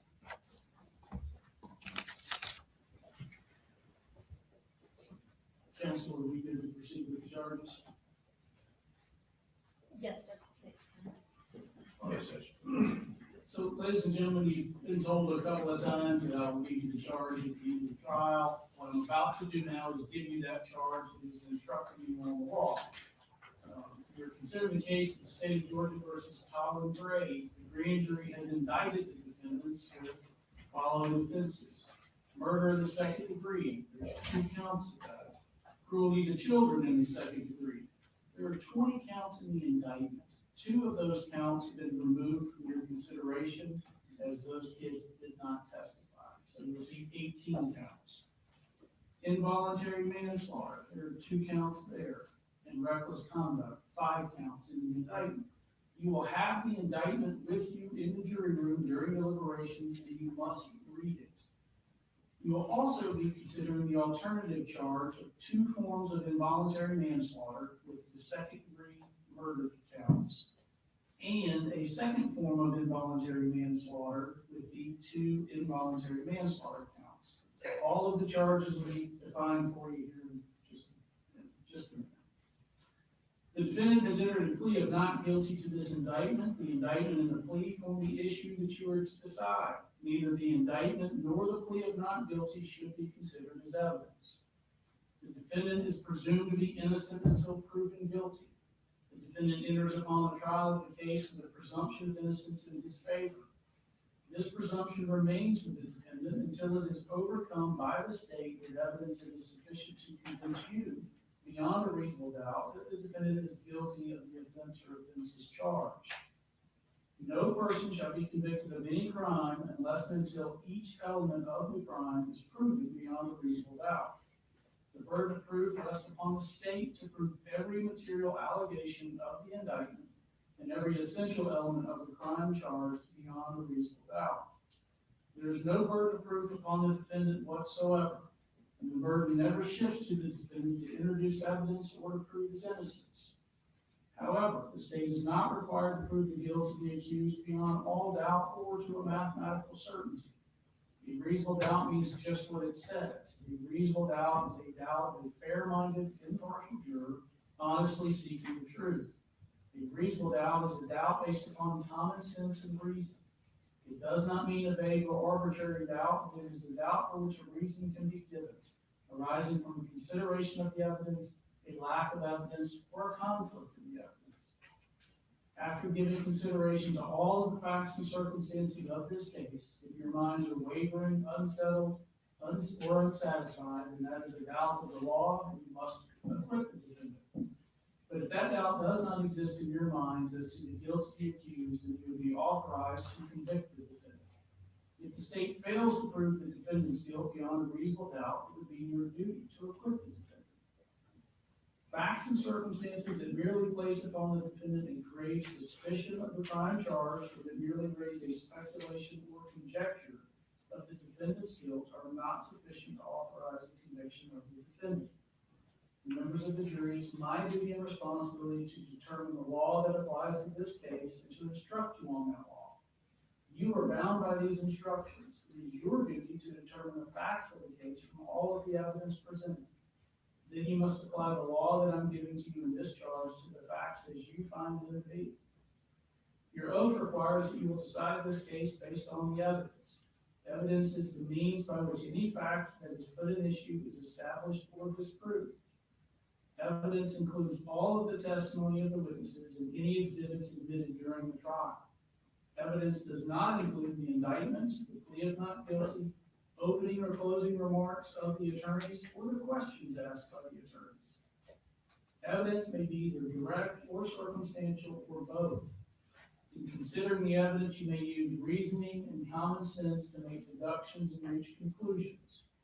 You should not be concerned about whether the evidence is direct or circumstantial. Direct evidence is the testimony of a person who asserts that he or she has actual knowledge of a fact, such as by personally observing or otherwise witnessing that fact. Circumstantial evidence is proof of a set of facts and circumstances that tend to prove or disprove another fact by inference. There is no legal difference in the weight you may give to either direct or circumstantial evidence. You would be authorized to convict the defendant only if the evidence, whether direct, circumstantial, or both, excludes all of the theories of innocence and proves the guilt of the accused beyond a reasonable doubt. You, the jury, must determine the credibility of the witnesses. In deciding this, you must consider all of the facts and circumstances of this case, including the witness's manner of testifying, their means and opportunity of knowing the facts about which they testify, the nature of the facts about which they testify, the probability or improbability of their testimony, their interest or lack of interest in the outcome of the case, and their personal credibility as you observe it. Testimony has been given in this case by certain witnesses who are termed experts. Expert witnesses are those who, because of their training and experience, possess knowledge in a particular field that is not common knowledge or known to the average citizen. The law permits expert witnesses to give their opinions based upon that training and experience. You are not required to accept the testimony of any witnesses, expert or otherwise. Testimony of an expert, like that of all witnesses, is to be given only such weight and credit as you think it is properly entitled to receive. In determining the credibility of a witness, you may consider, where applicable, evidence offered to attack or challenge the witness's credibility. This may include evidence of bias toward a party, shown by specific instances of conduct of the witness in question, and may relate to the witness's bias towards the party. The credibility of a witness may be attacked by disproving the facts to which the witness testified. Your assessment of a trial witness's credibility may be affected by comparing or contrasting that testimony to statements or testimony of that same witness before the trial started. It is for you to decide whether there is a reasonable explanation for the inconsistency in a witness's pretrial statements and testimony when compared to the same witness's trial testimony. As with all issues of witness credibility, you, the jury, must apply your common sense and reason to decide what testimony you believe or do not believe. The testimony of a single witness, if believed, is sufficient to establish a fact. Generally, there is no legal requirement of corroboration of a witness, provided you find the evidence to be sufficient. The defendant in a criminal case may take the stand and testify and be examined and cross-examined as any other witness. You should evaluate such testimony as you would that of any other witness. Now, sometimes evidence is admitted conditionally, that is, although you've been permitted to hear the evidence, it is only admitted and you may only consider it if you also find certain required but disputed predicate facts which allow you to consider such evidence. If you do not find the conditions necessary in order to allow you to consider the evidence, then you must disregard it completely, even though you've heard that evidence. In that connection, I charge you regarding the statements made by the defendant. A statement that the defendant allegedly made has been offered for your consideration. Before you may consider this as evidence for any purpose, you must determine whether the defendant's statement was voluntary. To be voluntary, a statement must be freely and willingly given and without coercion, duress, threats, use of violence, fear of injury, or any suggestions or promises of leniency or reward. A statement induced by the slightest hope of benefit or the remotest fear of injury is not voluntary. To be voluntary, a statement must be the product of a free will and not under compulsion or any necessity imposed by others. The burden of proof is upon the state to establish that the statement was voluntary, that it was freely and willingly made. If you do not find that the statement was voluntary, you may not consider it for any purpose. If you find, as mentioned above, that the defendant's statement was voluntary, then you may consider it as evidence. If so, then you must apply the general rules for testing the believability of witnesses and decide what weight, if any, you will give to all or any part of such evidence. When a count in the indictment charges the defendant committed a crime in more than one way, you may convict him if the evidence shows that the crime was committed in any of the ways charged. Now, the law provides that criminal action shall be tried in the county in which the crime was committed. Venue, that is, that the crime was committed in Barrow County, is a jurisdictional fact that must be proven by the state beyond a reasonable doubt as to each crime charged in the indictment, just as any element of the offense. Venue must be proved by direct or circumstantial evidence or both. I'm going to define the various charges for you here. For murder in the second degree, the state must prove that the defendant caused the death of another, irrespective of malice, by committing cruelty to children in the second degree. For cruelty to children in the second degree, the state must prove that the defendant caused cruel and excessive physical or mental pain to a child under the age of 18 through criminal negligence by consciously disregarding the substantial and unjustifiable risk that his act would harm and endanger the bodily safety of another. Criminal negligence is an act which shows a willful, wanton, or reckless disregard for the safety of others who might reasonably be expected to be injured by the act. Involuntary manslaughter. As I mentioned, there are two forms of this. This first is unlawful act, involuntary manslaughter by an unlawful act. For involuntary manslaughter, the state must prove that the defendant caused the death of another without intending to by committing the offense of reckless conduct, which is defined as follows. For reckless conduct, the state must prove that the defendant endangered the bodily safety of another by consciously disregarding the substantial and unjustifiable risk that the defendant's act would endanger the safety of another person. A conscious disregard must rise to the level of a gross deviation from the standard of care a reasonable person would exercise in a particular situation. Now, this is the second form of involuntary manslaughter, that is a lawful act in an unlawful manner. For involuntary manslaughter, the state must prove that the defendant caused the death of another person without intending to by committing a lawful act in an unlawful manner that was likely to cause death or serious bodily injury. To prove involuntary manslaughter by committing a lawful act in an unlawful manner, the state must prove that the defendant acted with criminal negligence, which I previously defined for you. Now, for each charge that you're considering, to find the defendant guilty, the state must prove that his criminal conduct was the proximate cause of the injury or death. Proving that a defendant caused the injury or death of another human being requires proof of proximate cause. This showing has two components: cause in fact and legal cause. A defendant's conduct is a cause in fact of an injury or death if the defendant's conduct played a substantial part in bringing about or actually causing the injury or death, typically shown through evidence that the injury or death would not have happened but for the defendant's conduct. and a defendant's conduct is a legal cause of injury or death if the injury or death was reasonably foreseeable. That is, a probable or natural consequence of the criminal conduct according to ordinary and usual experience, not merely a possible result.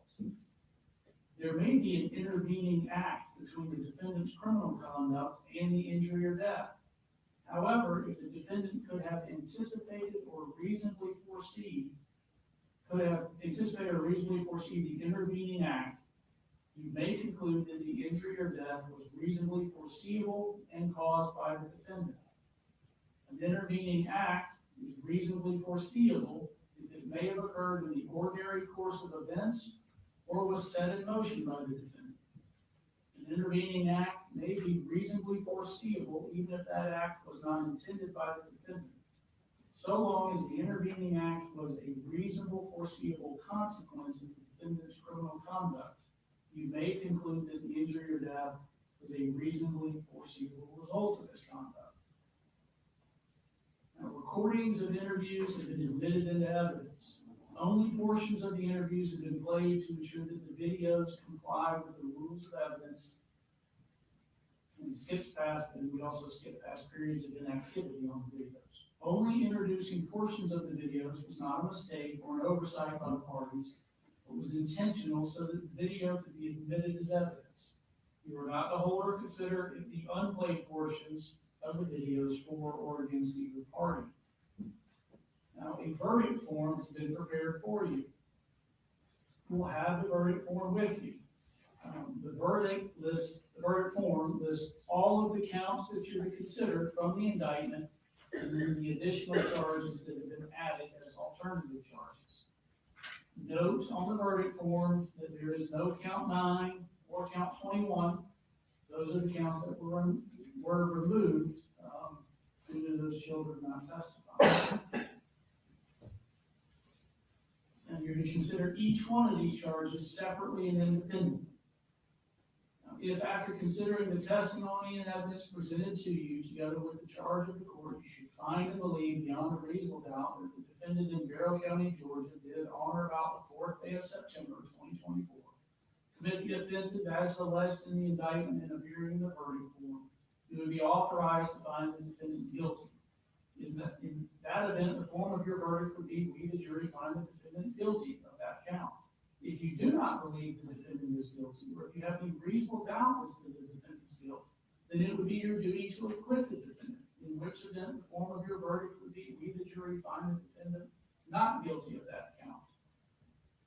Now, if you do not believe beyond a reasonable doubt that the defendant is guilty of the indicted crime, but do find that beyond a reasonable doubt that the defendant is guilty of one of the alternative lesser included crimes, then you would be authorized to find the defendant guilty. In which event the form of your verdict would be, we, the jury, find the defendant guilty of blank. Now, I'm going to go through these here so that you see them. So, count 1 is murder in the second degree on the verdict form. It says, we, the jury, find the defendant blank.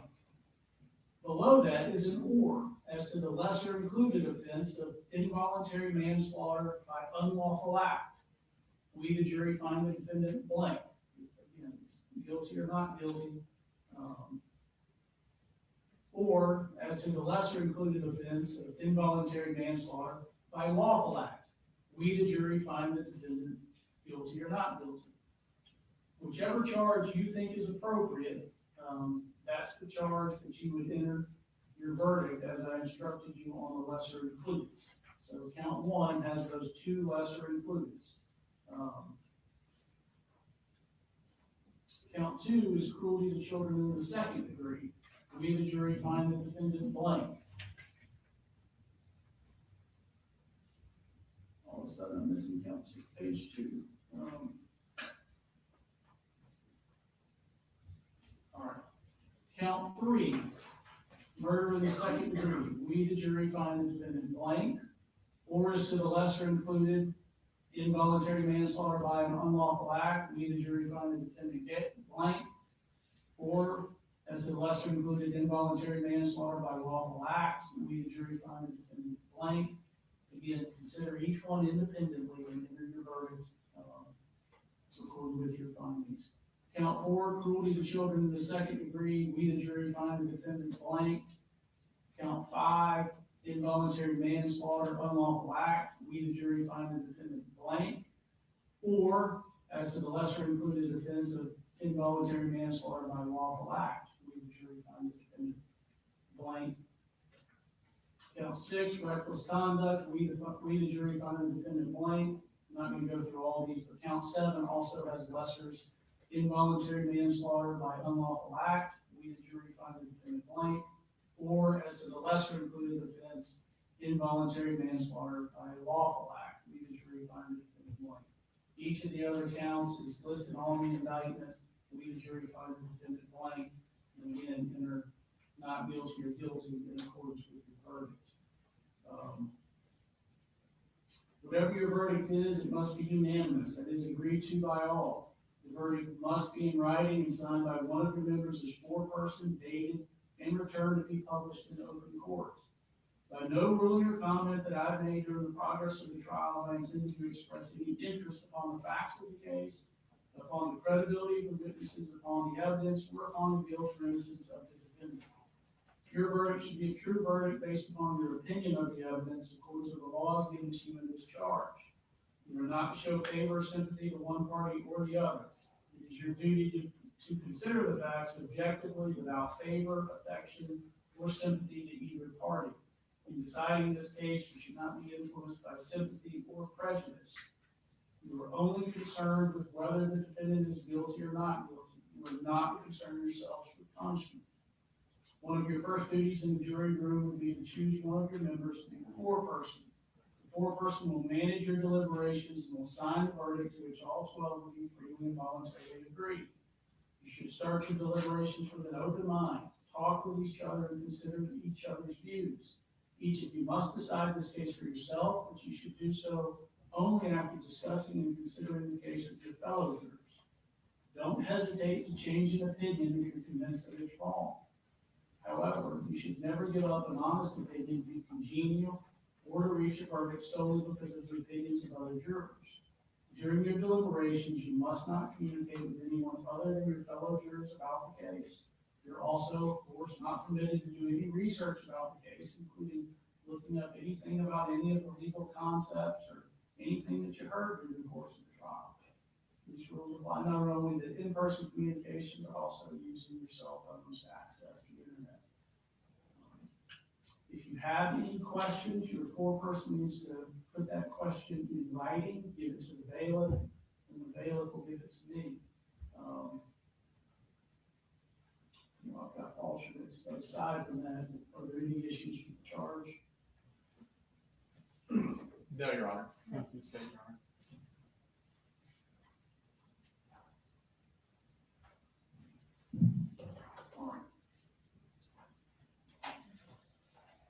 So we're going to send out, we're going to have to still go through some of the evidence that is not permitted to go with you, so that'll take a few minutes.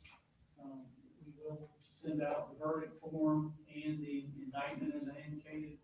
The lecture foreperson, we'll send that out, and then we'll send the evidence in as we get through what's able to go back with you, okay? Juror 122, raise your hand. Juror 130. Juror 139. Okay. If you three will just stay there for now, if the rest of you will go ahead and retire to the jury room.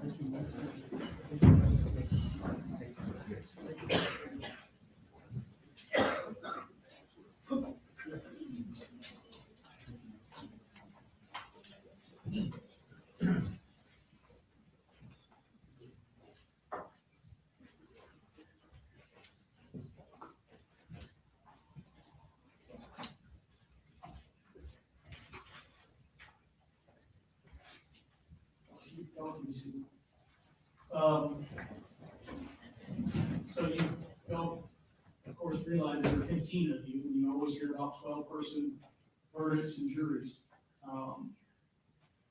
You guys are the alternates, and it's only based on summons number. So as the jury was selected, they go down the list by summons number.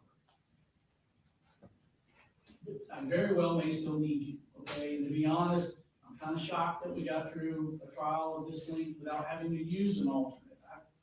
Normally a case lasts about a week, and probably in 25% of those cases, in just week-long cases, we've had to put an alternate on. And it could be somebody got sick, it could be somebody did something that they're not supposed to do. There's a number of reasons that a juror could be removed. If we didn't have alternates and something happened to a juror, then we have to try the case again. You can't move forward with less than 12.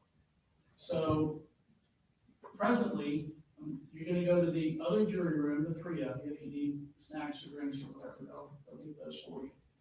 Don't discuss the case, and really, and I apologize, I know you sit here for 2 weeks or however long it's been. You may still wind up on the jury, but until that time, I have to keep you in the other jury room. Just don't discuss things, and then I'll just follow up with you as I get more information about whether or not we're gonna need you to be seated on the jury. Do you have questions? Okay. If y'all will, put them in jury room 4, and then see what drinks or snacks or anything they want. You can take your notes with you.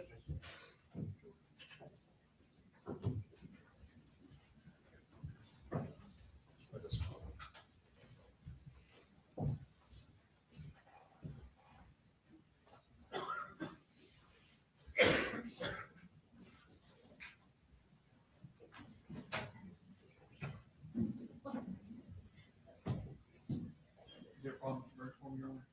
Should we need- No, there was not a problem with verdict form. It was more of me just struggling to, That's fine, I just want to make sure we didn't. no, no problem with verdict form. All right, so no objections to the charge. No, Your Honor. No, Your Honor. All right, I'm gonna paper clip the verdict form to the counts of the indictment so that can be kept separately. I know we need to address what goes back.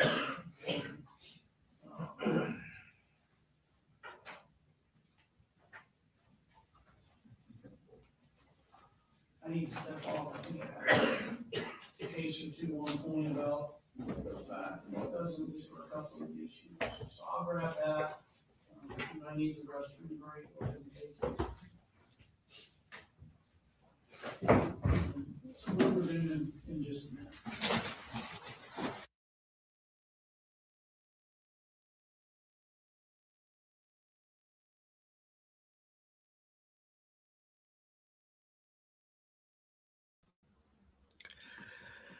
So I'm not sure what issues that they still need to address, but apparently he's giving the lawyers a bathroom break and then he will be right back with other issues. I don't know what those are. I'll stick with it. I'll see what it is. You know, when they get back from their bathroom break, we'll see what the issues are. And but I thought I really liked her closing. I actually typed into the chat. She did a great job. YouTube rejected that comment because I used the word job. It's YouTube is so weird with their comment. You know, can't say that. Sue's still here. Hi, Sue. Hi, Sue. So glad that you're still sticking with me. I don't know why this thing is shaking like a leaf. Maybe, I don't know. Who knows? But I do have another live that will start at 7:30 tonight. That is my Lego live where I build Legos. And, you know, if you just want to come and join in the fun, that'll start at 7:30. Will we have a verdict by then? Well, it's already, it's 3:30 here. So that's 4 hours from now.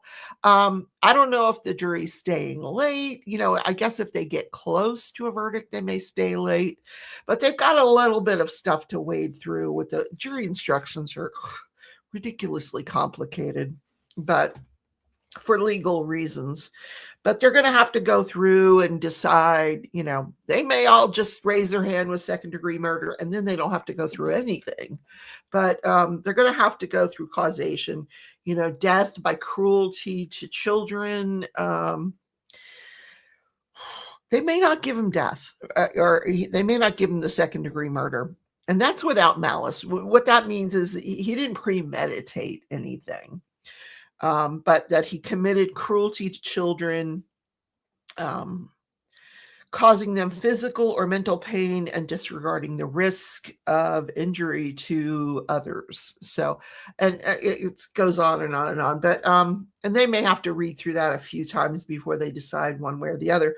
But there are lesser included offenses of manslaughter with unlawfully or lawfully. So there's 3 different charges he could end up with here. Or nothing. They may, it's Georgia. I don't know what they're going to do. Who knows? But we'll see. We'll see. They might believe that the dad was appropriate, that he's not responsible, that you didn't need to lock the gun, and that they bought the whole defense argument, which I was so glad when she agreed with me, and she used some other adjectives. I use the adjective ridiculous argument, but she got a little bit stronger in her argument, and I liked that because, first of all, she agreed with me, and she must have just been on the edge of her chair waiting for that. She did a great job. She really, really did. I liked her use of graphics. It wasn't an overuse. It wasn't like one of these dog and pony show PowerPoint presentations. She just used them where she needed to here and there, and I think it was really effective. So unless you guys have any questions, I'm going to put it back on the feed so we can see what it is they're doing after the break. Yeah, I'll wait and see if you guys have any questions. I'm still drinking coffee. I need to switch to water. It's the afternoon already. The whole day is gone for this. Oh, well. If the jurors get close, they may stay late because it's a Monday. It's not like it's a Friday where they all want to rush home. Or maybe they want a Tuesday off from work as well, and they'll just come back on Tuesday. They got to elect a 4-person. They got to wade through these jury instructions. Even if they got to the back, elected a 4-person, and they all raised their hand guilty of second-degree murder, it still might take a little while. Then they got to go through the verdict form. No, anyway, we'll see. All right, I'm going to put that. Doing the timeline was good. Oh, yeah. I loved the timeline of the dad. I didn't realize that every time that they call them DFACs, the Department of Children and Families, or Department, whatever. You know what I mean. The government. Every time the government got kind of close to helping him out or doing something, he moved. I didn't realize that. But wow, that was effective. That was really effective. Like, you had all these opportunities, and instead you didn't want involvement by anybody. You didn't want DFACs involved. You didn't want psychiatrists or psychologists involved. You didn't want therapists involved. You didn't want the school involved, to the point where you just didn't let them go to school for a whole year, and you just moved your kids around. Yeah. And I wouldn't say that, I thought about the defense argument that there's nothing, that the other 2 are perfectly fine. That's not true. They're both in therapy. At least we know Jenny's in therapy. I don't know about the little one, but she's in therapy. This has traumatized her quite a bit. So anyway, that's what I have to contribute to the argument today. Thank you all for coming in. All right, I'm going to leave this up for a little while. When they come back, we'll see what they're up to, and then we'll decide where we're going to go from there.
Yes, sir.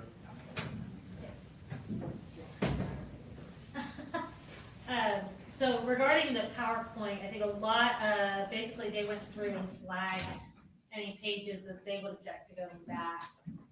I'd say well over half, probably 75% of the flagged pages were where we had red boxes around relevant dates, times, names, things like that.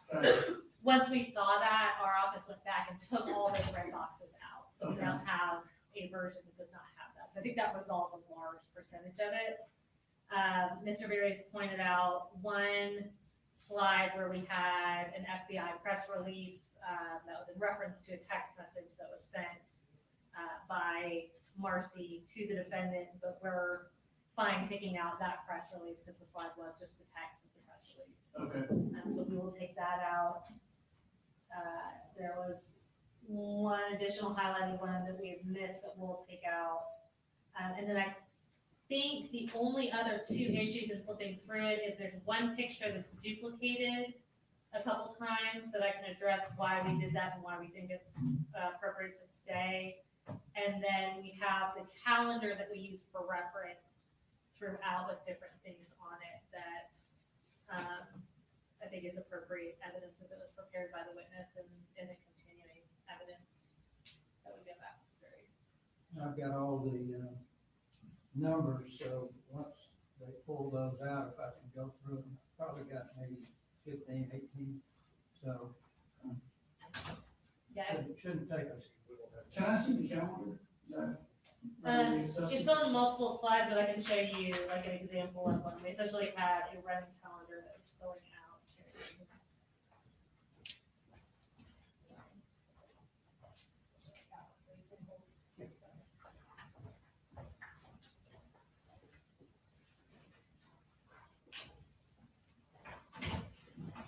Judge, our contention would be that that calendar isn't Investigator Gilliland's testimony reduced to a visual aid. That is a calendar that helps orient the jury that Investigator Gilliland prepared. I think it'd be more akin to, and I'm thinking to reference specific case law. I have this case in front of me that I know, a more recent case about continuing witness is there's one about an anatomical drawing that goes back to the jury. It has writing on it. The writing was fine. The drawing was fine.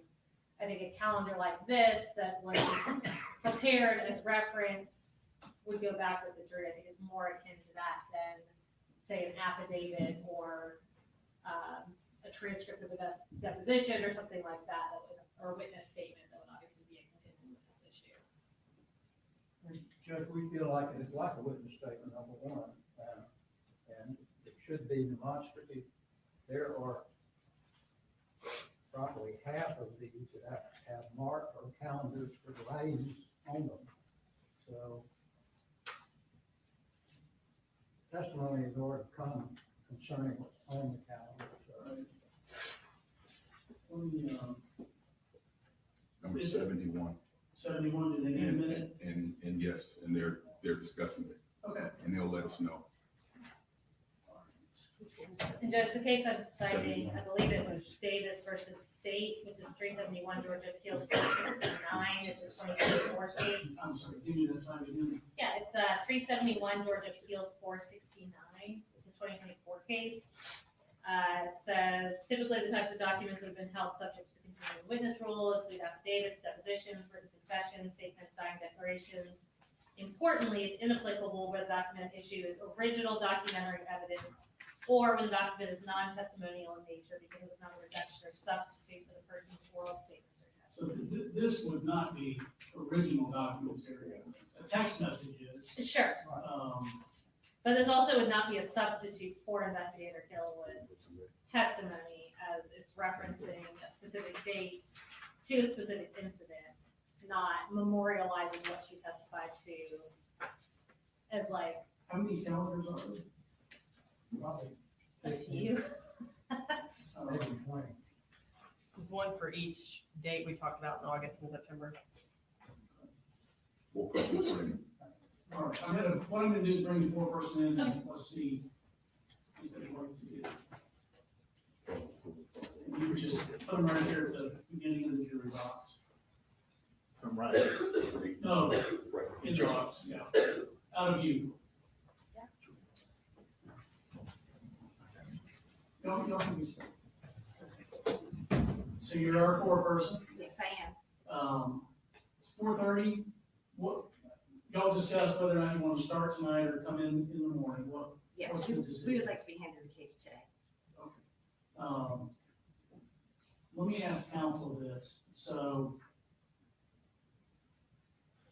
the charge, the pattern charge says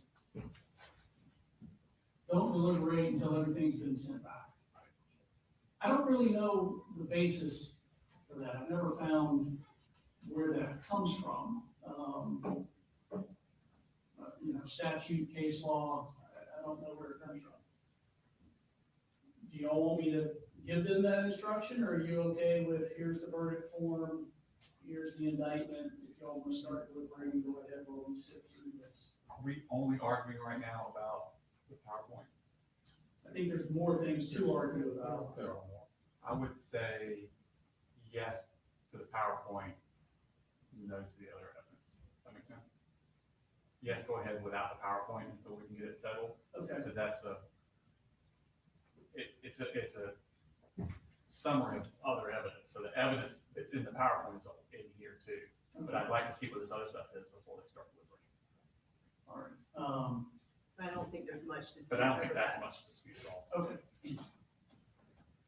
We're gonna let you, we've got to get some things together. We're still fighting a little bit about what can and can't go in the jury room with you. Okay. But go ahead, hold off deliberating, and as soon as we send some stuff in, then y'all can start deliberating. Okay, thank you.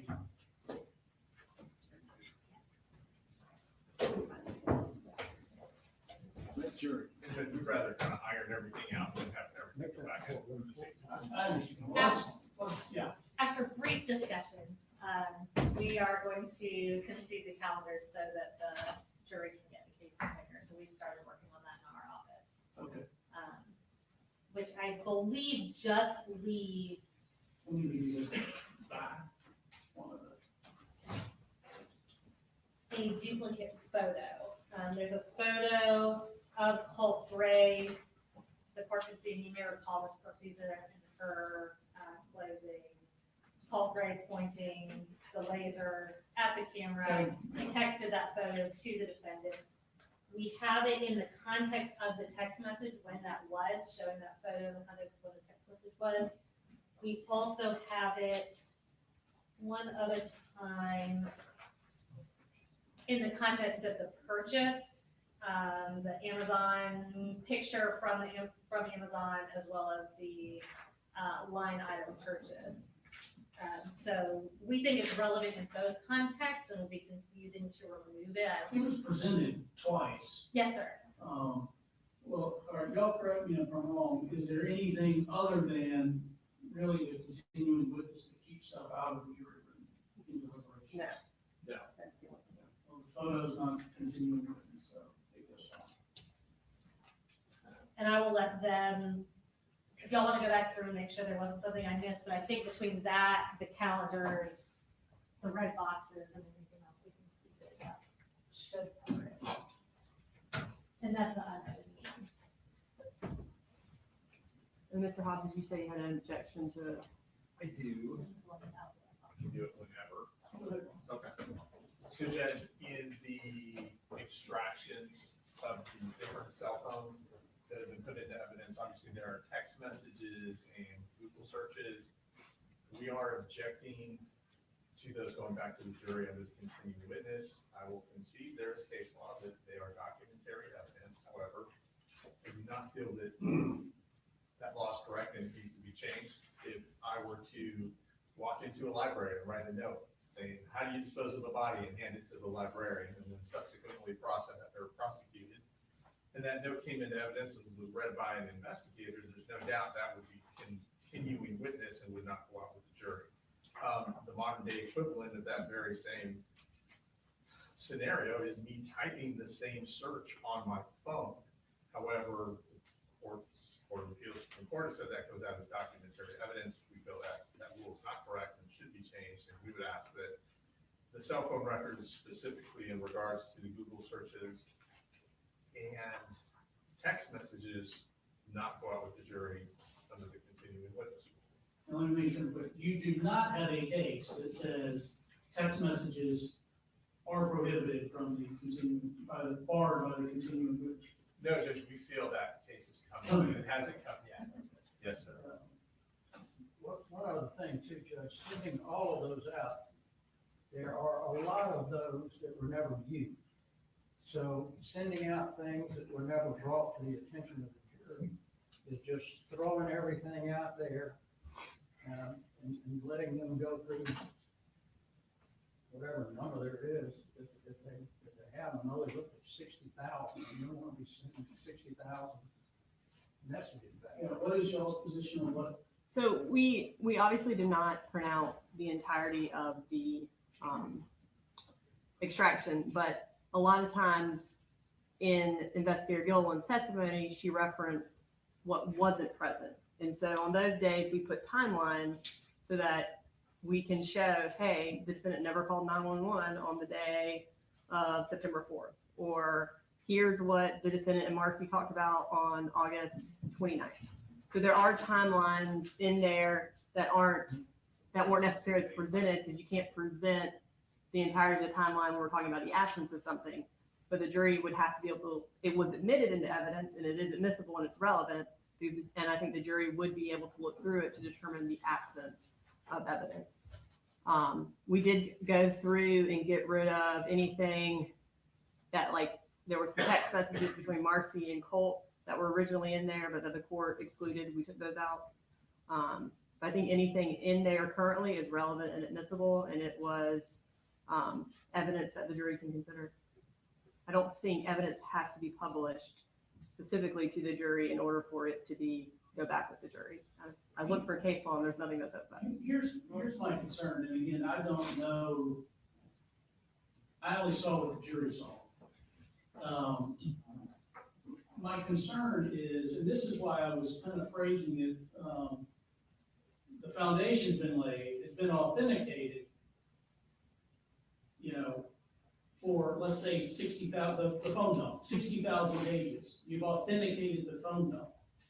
But that does not mean that all the parts of the phone dump are still admissible, even though a foundation's been laid. For instance, if there were web searches about pornography, well, that's part of the phone dump, the foundation's been laid, but it's not admissible for it's irrelevant.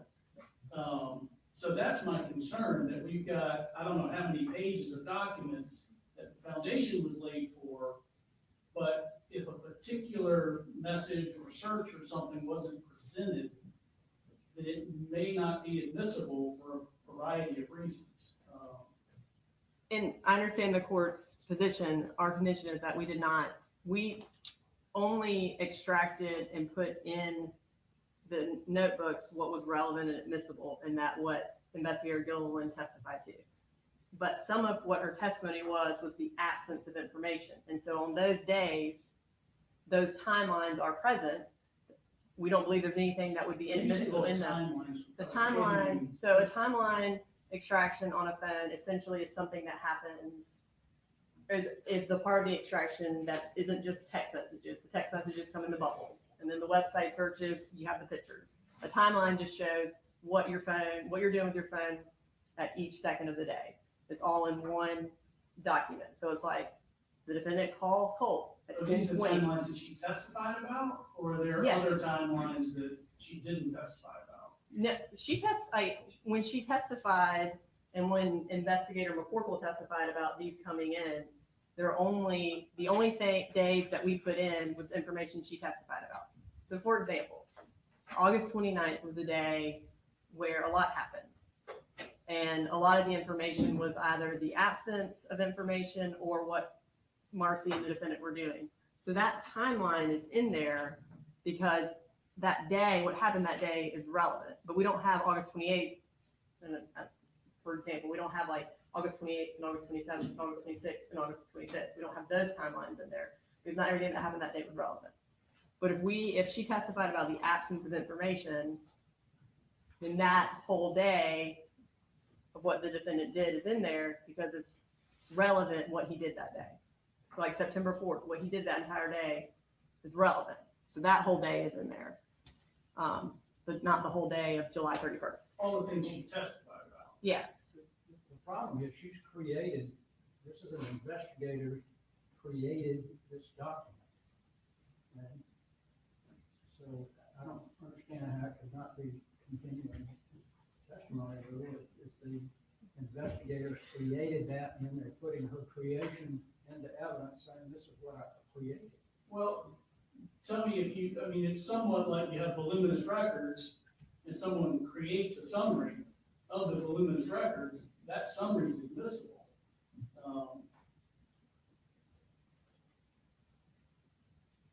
I mean, my real concern, just having, of course, I know there are big notebooks, so this big notebook closest, or the one you got your hand on, Yeah. Ms. Brooks, is, This is August for Colin.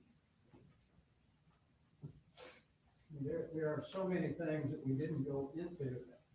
I always thought that you had to, whatever you're gonna send out to a jury, it has to be something that you've gone over in court and you determine whether or not it was credible, whether it met the standard to go to the jury. There's so many of those that were never used, never talked about, nobody ever said anything about. I don't feel comfortable sending something to the jury that nobody's even ruled on. If it's text messages that they pulled out and we talked about, then that's one thing, but just to send a whole ton of messages back there that have, you don't know whether they got any public value, not, other than the state saying, well, we think it fits into the public value, but I don't know how that many text messages can be public. And I think our disconnect is not publishing is not the same as not going over. There was, I said not publishing something is not the same as not going over in testimony. Investigator Gilliland went over multiple things in testimony about what was in the text messages, but like I was saying, a timeline that has what the defendant did on a particular day is going to be like 30 pages. You can't publish to a jury 30 pages to show he didn't call the school this day. But we have that in the notebook to show he didn't call the school that day. And therefore that timeline is relevant and admissible. If there's a particular text message that they find is inadmissible, I mean, we've had these books available for them to go through for a month. If there's something that they specifically don't want to go back with the jury because it is prejudicial, we can look at that. But our intent was to put in the notebooks what was relevant, what was admissible, and what was part of Investigator Gilliland's testimony, though some of it wasn't published because of the impossibility of publishing that in that manner. It just has to be through testimony. show me, name me one of the big notebooks, please.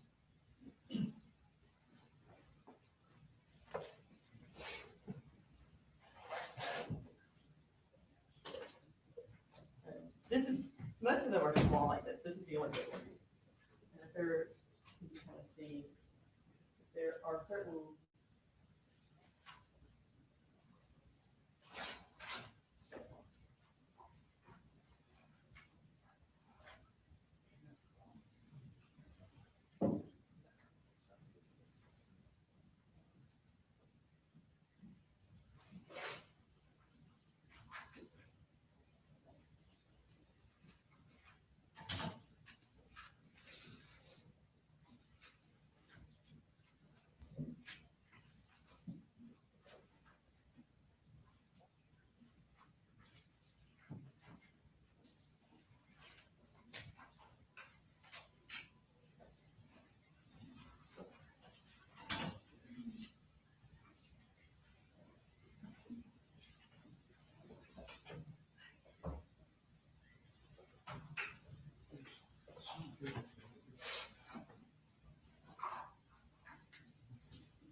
I don't know, it's almost impossible sitting here to go through.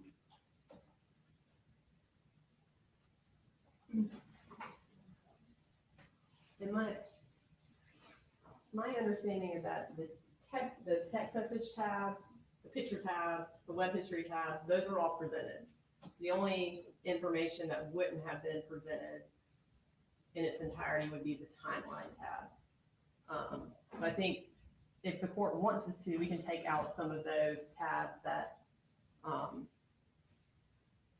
mean, like I said, I think September 4th is relevant because that whole day is relevant, and I think August 29th and August 26th.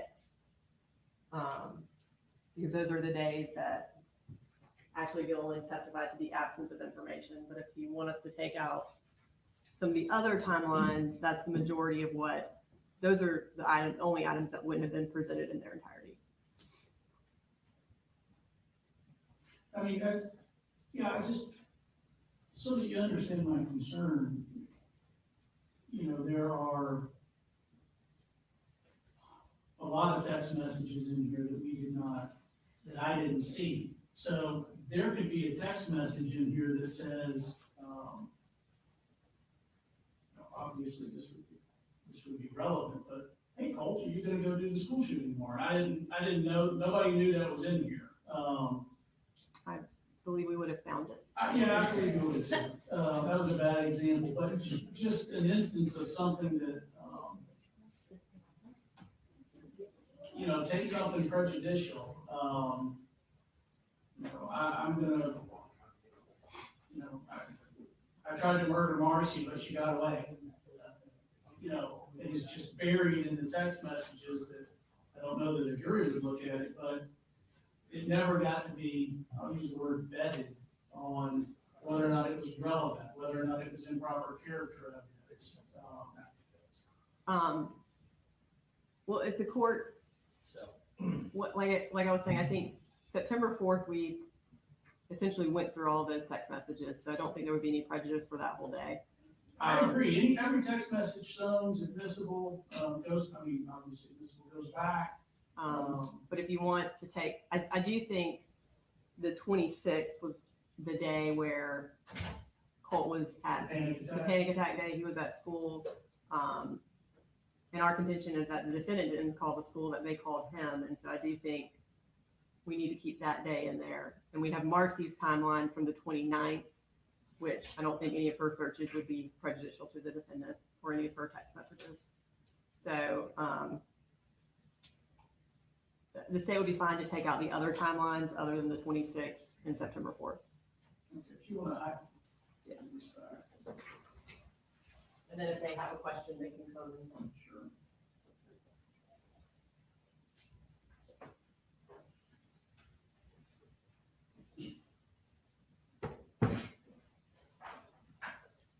Can we get me some paperwork?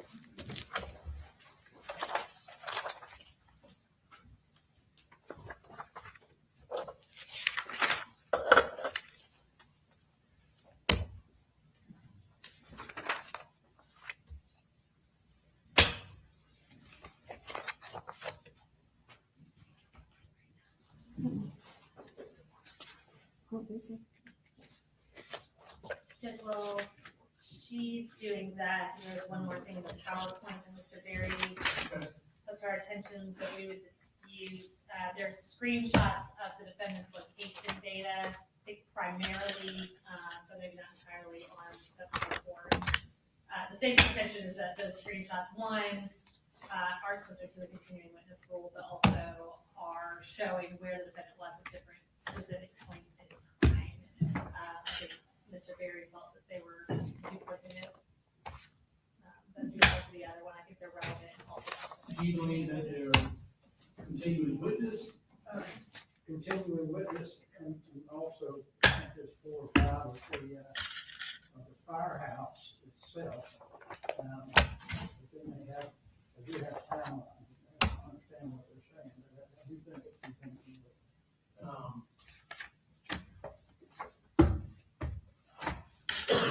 So it's a screenshot, it's a printout of this location at a particular time? Correct, like a Google Map location, but it's the location data from the phone.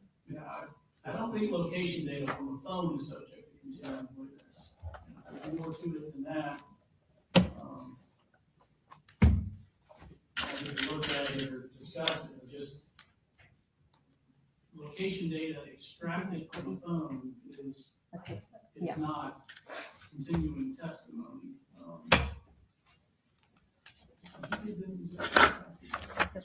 Yeah, for now.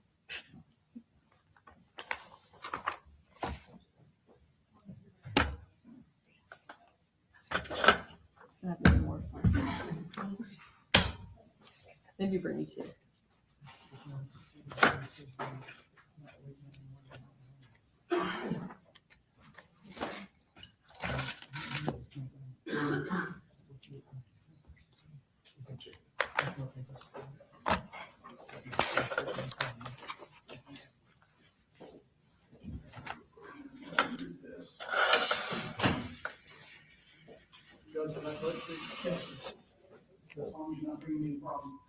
The jury foreperson came to the door and said they thought they were going to be able to start right away. They're not going to wait any longer. They want to come back tomorrow and start deliberations tomorrow. And you bring her out and they'll tell you that. So they shifted gears. They want to come back tomorrow morning. Do you want me to bring just 4-person in? Do you want me to bring them all in? We don't mind if you just send a message back. Don't discuss the case, but we'll take it home. We're also about to give them all the things, so. Yeah, if they know it'll just be a couple more minutes, does that change their mind? I don't want to, we say a couple of minutes and then it turns into 15.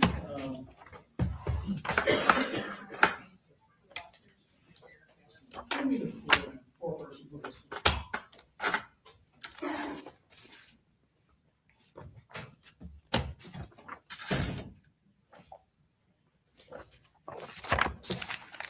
I think we resolved all of ours.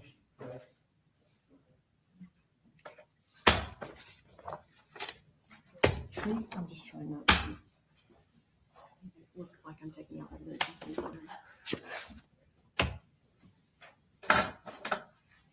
Of course, just for the record, we still object to any of the text messages going out. Based on what we hope the court will do sometime down the road. There's one attorney that I'm familiar with often argues with the law should be.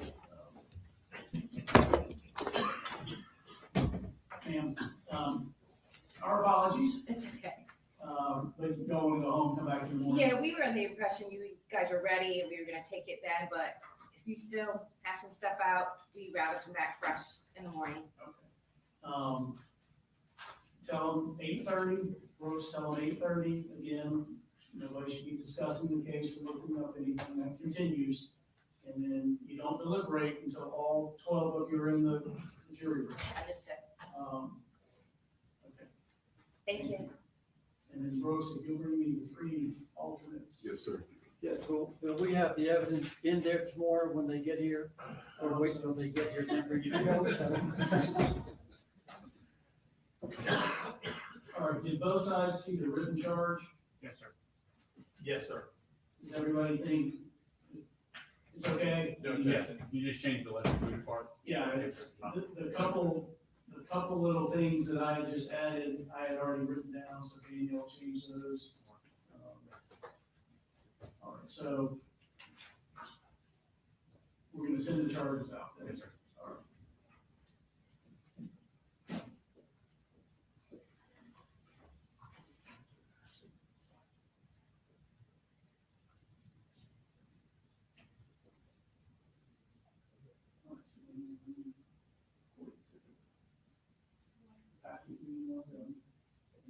This one.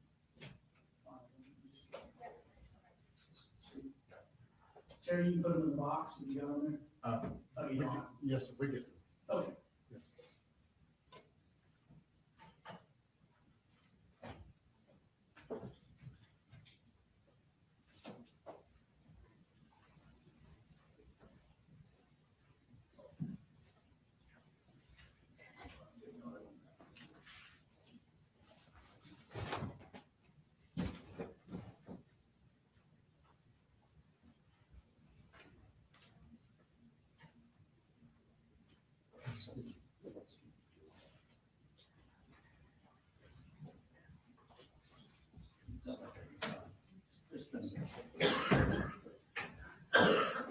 All right, so the jury's decided that they're gonna come back in the morning to deliberate, so you will be on the bus and come over with them, okay?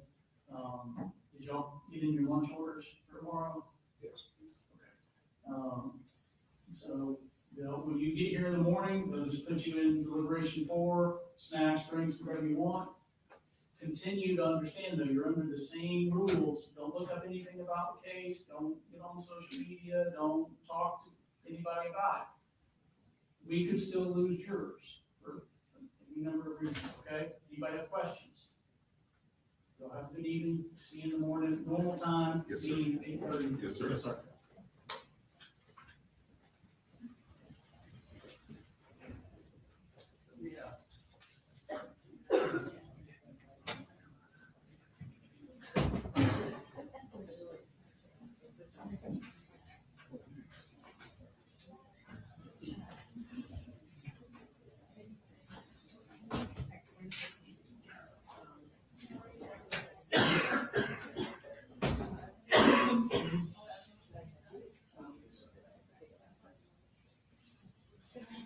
She was, okay, so you're fighting about anything else going out. The text messages are going, photographs are going, states removed, things that were red boxes or whatever on the. Yeah. Did we ever decided that this was the, PowerPoint, so right? Yeah. Right, so we gotta decide that one. I think, Well, we've got PowerPoint. We've already gone through that, so I think. I think you ruled on, either we consented or you ruled on everything in the PowerPoint. Okay. We did want to put on the record for the Amazon records, we did redact. There was something that was ordered related to masturbation, and took that off. We redacted that. We're going to Um, ask about that. But, so this should be either relevant or non-prejudicial items that were purchased. All right, so you've seen that, y'all are fine with that, is that right? I'll double check it. Just to be sure.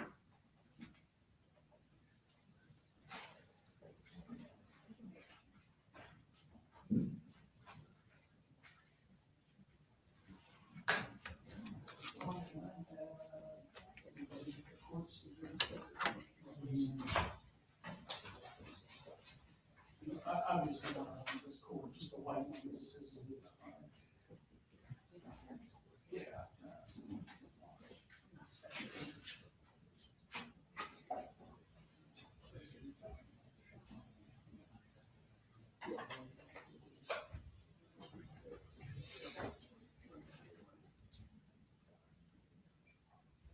And Your Honor, for the unredacted version of the PowerPoint, I'll just do for the court's record. I put a U next to it, so it's one anyone use for unredacted, so that it's part of the record, but doesn't go back to the jury. Thank you.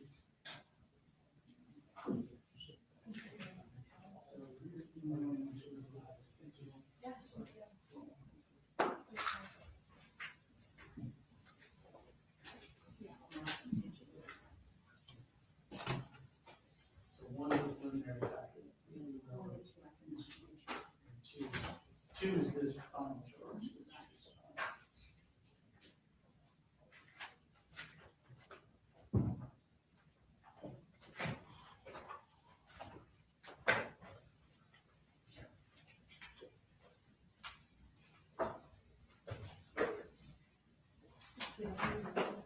Physical copy under that.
Judge, after looking at State's Exhibit 162, I think they can keep in what's relevant, but there's all kinds of things that are purchased that really is not relevant to the case at all.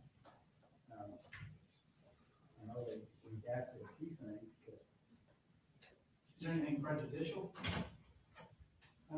well, Because part of their argument was, well, I haven't seen her see it. Can I see it? Sure. But yes, Your Honor, part of our argument was that he chose to buy things other than gun safes, and so I think anything that is non-prejudicial that costs money would be relevant.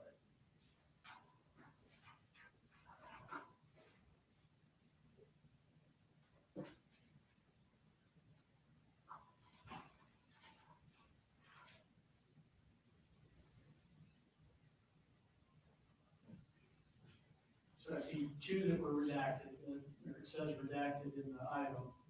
Actually, they didn't. Some of them came to us redacted, Okay. and we redacted, I think, one additional one. The other one's just, it was like that when we received it.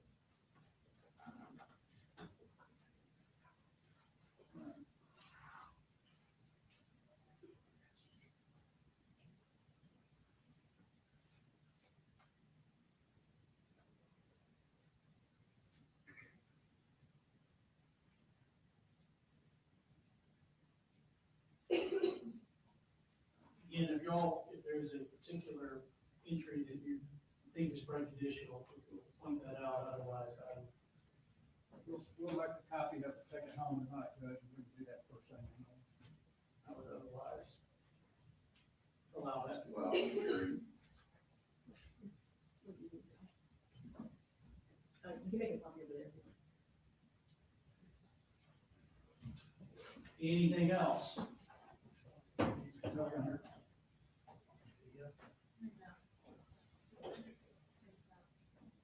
All right.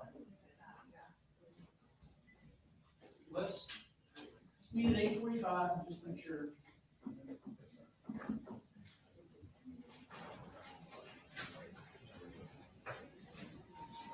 All right, we'll be in recess until tomorrow morning. Thank you.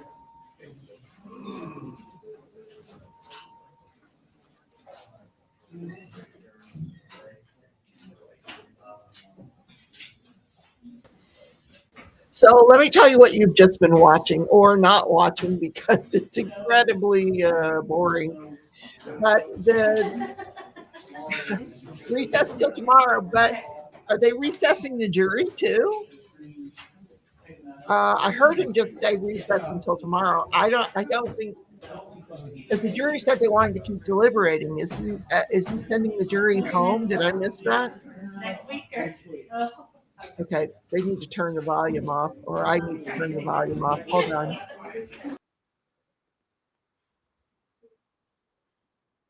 Sue, did he mention he was sending home the jury? I didn't catch that if they did. Okay, I've got that volume off. So in any case, I don't know if I should leave the feed running in case there's a verdict, but I don't think it's likely happening tonight. It looks like he asked him to come back tomorrow at 7:45. I did hear that, but I don't know if that includes the jury because they kind of make their own. Well, he did say they could go back and start deliberating. Did he say they had to wait for all the evidence? I don't know. I'm confused. Okay. But what they were doing is arguing over what portions of the PowerPoint could or could not go back to the jury. And I have never, in any trial that I've ever done, sent my PowerPoint to a jury. Most judges, I don't know what the laws are in Georgia, but most judges will say, no, we're going to let the jury rely on their memory of the evidence that they heard, rather than these summations that come out and timelines and stuff that are in the PowerPoints. It's up to the jury to think about what they heard, what they saw, and then make inferences and what have you. But to go as far as giving the state's PowerPoint to them, I don't know. I probably would have said no. I wouldn't have gone through that 45-minute argument that we just heard. 45 minutes. So, all right. I am going to I'm going to end the live, I think, because I'll be live again at 7:30 for my Lego building thing. All right. I'll see you guys then. And I'm going to go ahead and end the live here because I don't know what they're doing. It's just a little confusing. All right. I'll see you guys later.